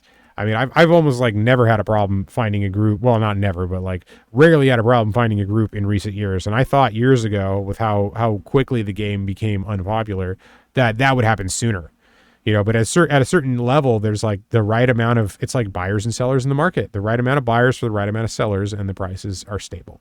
That's kind of what they're trying to do. Oh, I turned it off. That's why. It's kind of what the Federal Reserve is trying to do. You know, they're not, everyone thinks it's like this big thing, you know, and it's like they're just trying to stabilize everything so that shit isn't going crazy anymore. They know they can't affect everything directly, you know, because that's the whole point. Like, what is the Fed? Is it supposed to like do, you know, cause all these problems and do the secret society or whatever?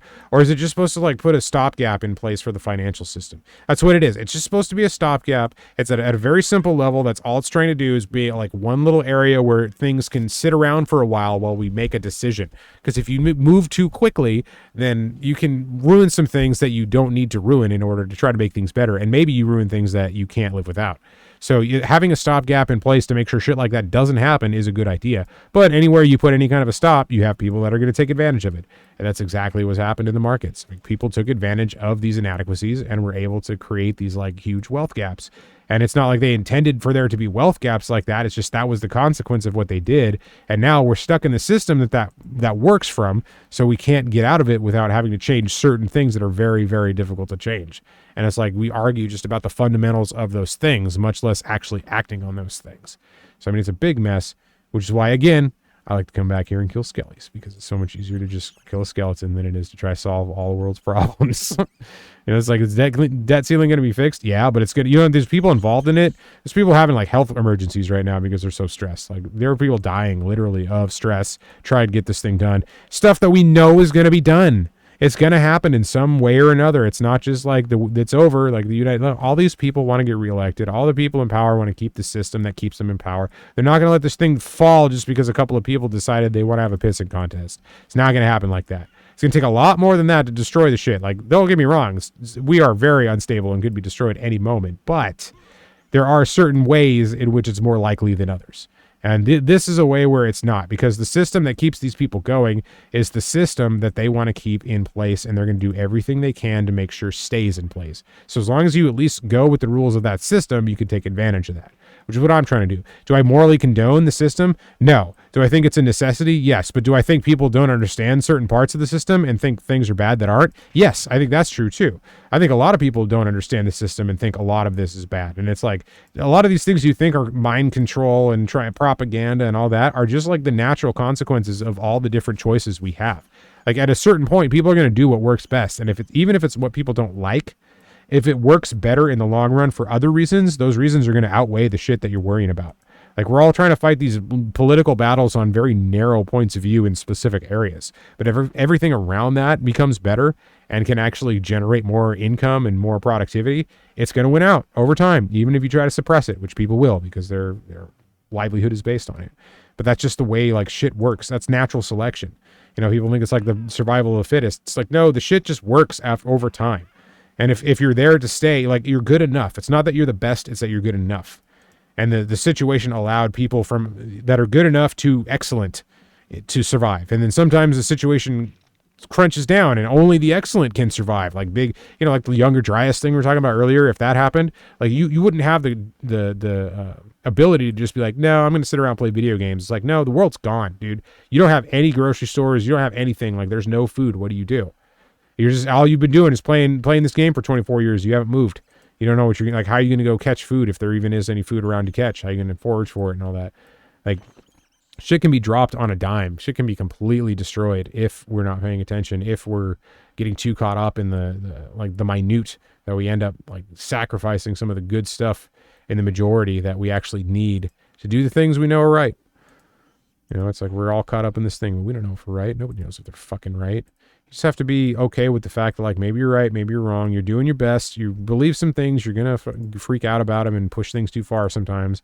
But you have to be willing to, like, when things are really difficult for a long time, you have to be willing to think, like, maybe it's me. That's all it is like, maybe it's me. Maybe I am dumb. Maybe I'm not the fucking, like, chosen whatever that a lot of people, most people think they're, like, some special thing. Right? If you talk to them rationally, like, no, whatever. But if you really get to them to the, like, most vulnerable points and they tell you, like, everybody thinks they're fucking special in some way. Everybody's got some, like, crazy story they tell themselves, and, like, that it doesn't matter what it is. It was philosophical, religious, scientific, whatever, trying to not be any of those things. Whatever it is, you're all telling yourself some shit and you know it's fucking wrong, but you ignore it anyway because it hurts and you want to be able to get past it. That's what we all do because there's a lot of fucking pain in the world. The world hurts. No big, it's just what it is. But if you can recognize the fact that you are susceptible to that and move on, your life can be a shitload of a lot better. You can be better than this bard that's just chilling here. Is going to get booted from the game if he doesn't move soon enough. Hopefully I can get this dude going right here. I thought he had a shield for a sec, but it was just like his scapula or whatever. I don't know, man. That was kind of disappointing. I was hoping to get an actual shield. And look at this. I just got this dagger. I was psyched about it, and now I'm like, where's my shield? That's that titled American shit, and that's just American. It's like that's the stereotype of America because it has done well, but there are a lot of places that do well, and a lot of places that like have way more entitlement or way less entitlement or whatever. Have all different kinds of entitlement. But that is the stereotype, so I would run with it. I want my fucking high-level thing with the good weapons, so I don't have to kill bats all the time. Like, let this dude over here kill the bats. I should be killing the skeletons. High-level weapon and moneyed skeletons, damn it. I want all that stuff. All that stuff at the same time. How are we doing on that percentage? We're going 91. All right. I'm getting there. It is 1 o'clock, so it's a little bit past that. I'm not surprised. Like I said, it is... Oh, I just... messed that up. It's so hard to like. It doesn't even want to be in the old style. Come on, old style format. Used to just. This is such a terrible approximation of what the original UI was, but it's just how I tried. Like I said, I'm old school, dude. I did the original fucking release of this thing. And that's where my heart is. So I mean, it did get better in some ways later, but like there were some things about that time and that era just. The way the game was and how what else wasn't available and wasn't known about and was new. So much about it that was amazing. So I like trying to get some of that. But here's the thing, you get bored of that quickly because it is more simple. I mean, they added a lot more complexity in every game because you get bored just literally doing this for 50 levels and once in a while doing it in a place where you can actually get some cool loot or something. So right now it's just like, hey, I get this. Oh, I knew it. I knew somebody. It's taking me too long to get there. I thought so. I was like, dude, they're gonna get it, bro. I see a skelly over there, and I'm passing up stuff to get it. I see 2. Let's get them. Should I get both? Should I be that asshole that gets both? Dude, I'm gonna be that asshole that gets both, bro. Let's do this. 2 skellies right on my ass. Look at that. I'm taking 2 skellies. America, bro. I gotta take my skellies. That's what's up. There we go. Am I going to get 3 skellies? Is this a 3 skelly encounter right here? It's happening. It's happening. My dopamine levels are surging. My serotonin. Oh, 4 skellies. This is a 4th skelly. Look at this shit. 4 skellies, dude. That's all it takes. We don't need to have like a peace agreement with whatever. We got to just get 4 skellies. And then I'm like in the same cloud as I would be if I was getting a peace agreement from the entire world. For a little bit, and now I'm back to like, I'd rather have 5 skellies. 5 skellies, dude. This is amazing. It's on, it's off. I can't tell. It's dark. 6 skellies. What is the streak, man? We need a streak. Like, I wish. Oh, it's got a weapon too, bro. What level is it? Level 2. All right. It's almost as good as it could possibly be. Maybe they're not level 3s. Maybe they only 1 and 2s. I thought there were some 3s though. Might have just been rare 3s, or maybe there aren't 3s. I don't know, but I feel like sometimes there are. Here, you have it. Oh, there's another one. I'll take this one. Oh, there you go. Was that 7 skellies? I lost count already at this point. I'm trying to be nice to other players. Take the skellies, dude. I want you to have them. I'm having fun with everything, even just the bats. Even though I'm complaining about the bats, I'm having more fun with the bats than some people are. Like, that guy just gave up a bat, right? Because it sucks. I hate killing bats. Nobody wants to kill bats. When you get some bats, I got 8 copper for a wing. Maybe you got some levitation. You know, I got you going here. I got you covered. Boom. I wanted the bat, not the rat. But I do want the rat later because the rat's got the eye and the eye's got the money. And I'm not done with the bat yet. There's my entitlement right there. Like, I'm done. I did it. That's enough time. That's great. Oh, okay. Here we go. Get the rat. Man, it's off. It's on. Yeah, I know. Button pressers, fuck you. I hate you. I'm doing the mouse game because it's old school. I'll do the button pressing later because I'm going to. I always do, but it's fun to be the button presser for a while. It's fun to be like naive about the games again. You know, but there are some aspects that, like, hey, point and click became just the tap on the screen. You know, that's what's interesting about today. It's like the mindset is all revolved around from like having this desktop world to having this like micro world with more stuff. We kind of like, we've had workbenches for years, and the workbenches got smaller, and then the workbenches became the phone, which is now the new like infinite workbench in the digital world. You can keep going with that. I can get a Myotis bat. I can say 96%, 98%. Ooh, I'm going to get, here we go. I'm about to be done with this. About time. Cool. Get this bat here.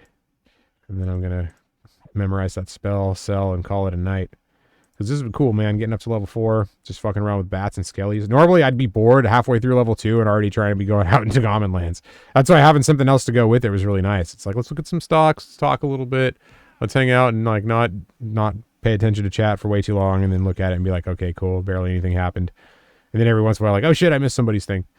You know, so that's how it goes. But at least I get to play the game. That's the thing. It's fun to actually sit around and play the game. Talk about the stocks, play the game, do my thing, actually get the Myotis bat. And then, we're almost there. We're almost there. What do I want to ding with? Do I want to be really foul and find a skeleton and be like, no, only a skeleton? Sorry, lady, I'm taking your skeleton unless you get it first. Boom, I'm going to ding on this skeleton. Come on, let's do it. Let's do it. 99.304. Oh, I didn't do it. Are you shitting me? That's so foul. All right, this is not over. I'm doing it on a skeleton. It's 100% America. Give me the skeleton. There we go. What level are you? You 2? You're definitely going to ding me. All right, let's do this. Want to see it? You want to see it? I want to fucking see it. Fuck yeah. All right. There we go. I guess I'm done now. Just go ahead and like freak out over that, but that was fun. Yeah, it was cool. All right, so I'm going to go back and sell, and then I'm going to call it a night here. I was mostly with the stock market. I'm chilling, not doing that much. I just wanted to bring it up a little bit because right now is the downtime with bards, multi-bards. Right now is the downtime before the storm, so I'm just trying to like I'm trying not to do stuff, but there's always temptation to do things. You get up every day, you look at the markets, just see what's up. And it's like, oh, this company, look at, they're moving too much. They're moving too much. Everybody's moving too much at some point. But you get it right. Oh, 1 platinum, dude. What do I have in there? I've got multiple eyes. Okay. It's rat eyes. Profitable, dude. That's where it's at right there. There's rat eyes. Ooh. Let's put that there. I'll fix it later. I gotta get a better setup going, but this is what I have right now. Okay, 1 gold. I'm not gonna get any more backpacks. I can memorize that spell now. That's right. So I'll memorize that spell. If I can get the book open, there we go. Close these. What was this? Invisibility versus undead. So right now it's not that big of a deal, but IVU is so important. In fact, I'm just gonna go like this. Put it right over here because I'll have some attack spells, DOTs, snares, stuff like that I want to put first. There's some like debuff, buff me kind of thing. That's what I like about the ultimately, I guess it comes down to the Shadow Knight can heal itself better than like a Paladin can. Because a Paladin, you have to stop the fight, you have to click on yourself, you have to do your shitty 10-point heal like over and over again while the thing's hitting for 14, you don't get anywhere. But with the Shadow Knight one, you could heal for like, all right, I'm going to heal for like 8, but I'm going to also hit for 8. And it's just, I'm also going to be blocking and fighting, and I don't have to change targets, and so I can get some more hits in. Like, it's just a way to heal you can heal yourself a little better up until later. I know later, once Paladins get, like, the good stuff, then, yeah, they can heal really well. But, like, throughout most of the game, it's nice to be able to just heal a little bit and not have to constantly be getting beat up by everything and like run to the guards because you almost had a fight, you ding with that level, but you got to run because something just got on you, you know, like you have just enough to fix it. And if you're gonna die, you can just like spam hit that life tap over and over and maybe you'll survive. It gives you a fighting chance, you know. That's the exciting part about it. So I like that. I kind of wish I had done something like that back in the day, because Warrior was a difficult one to play initially, and it's easy in some ways, but it really was like a rough go of like the better stuff. It could have done. Life could have been so much easier if I was a Shadow Knight or a Necromancer or a Wizard or even an Enchanter.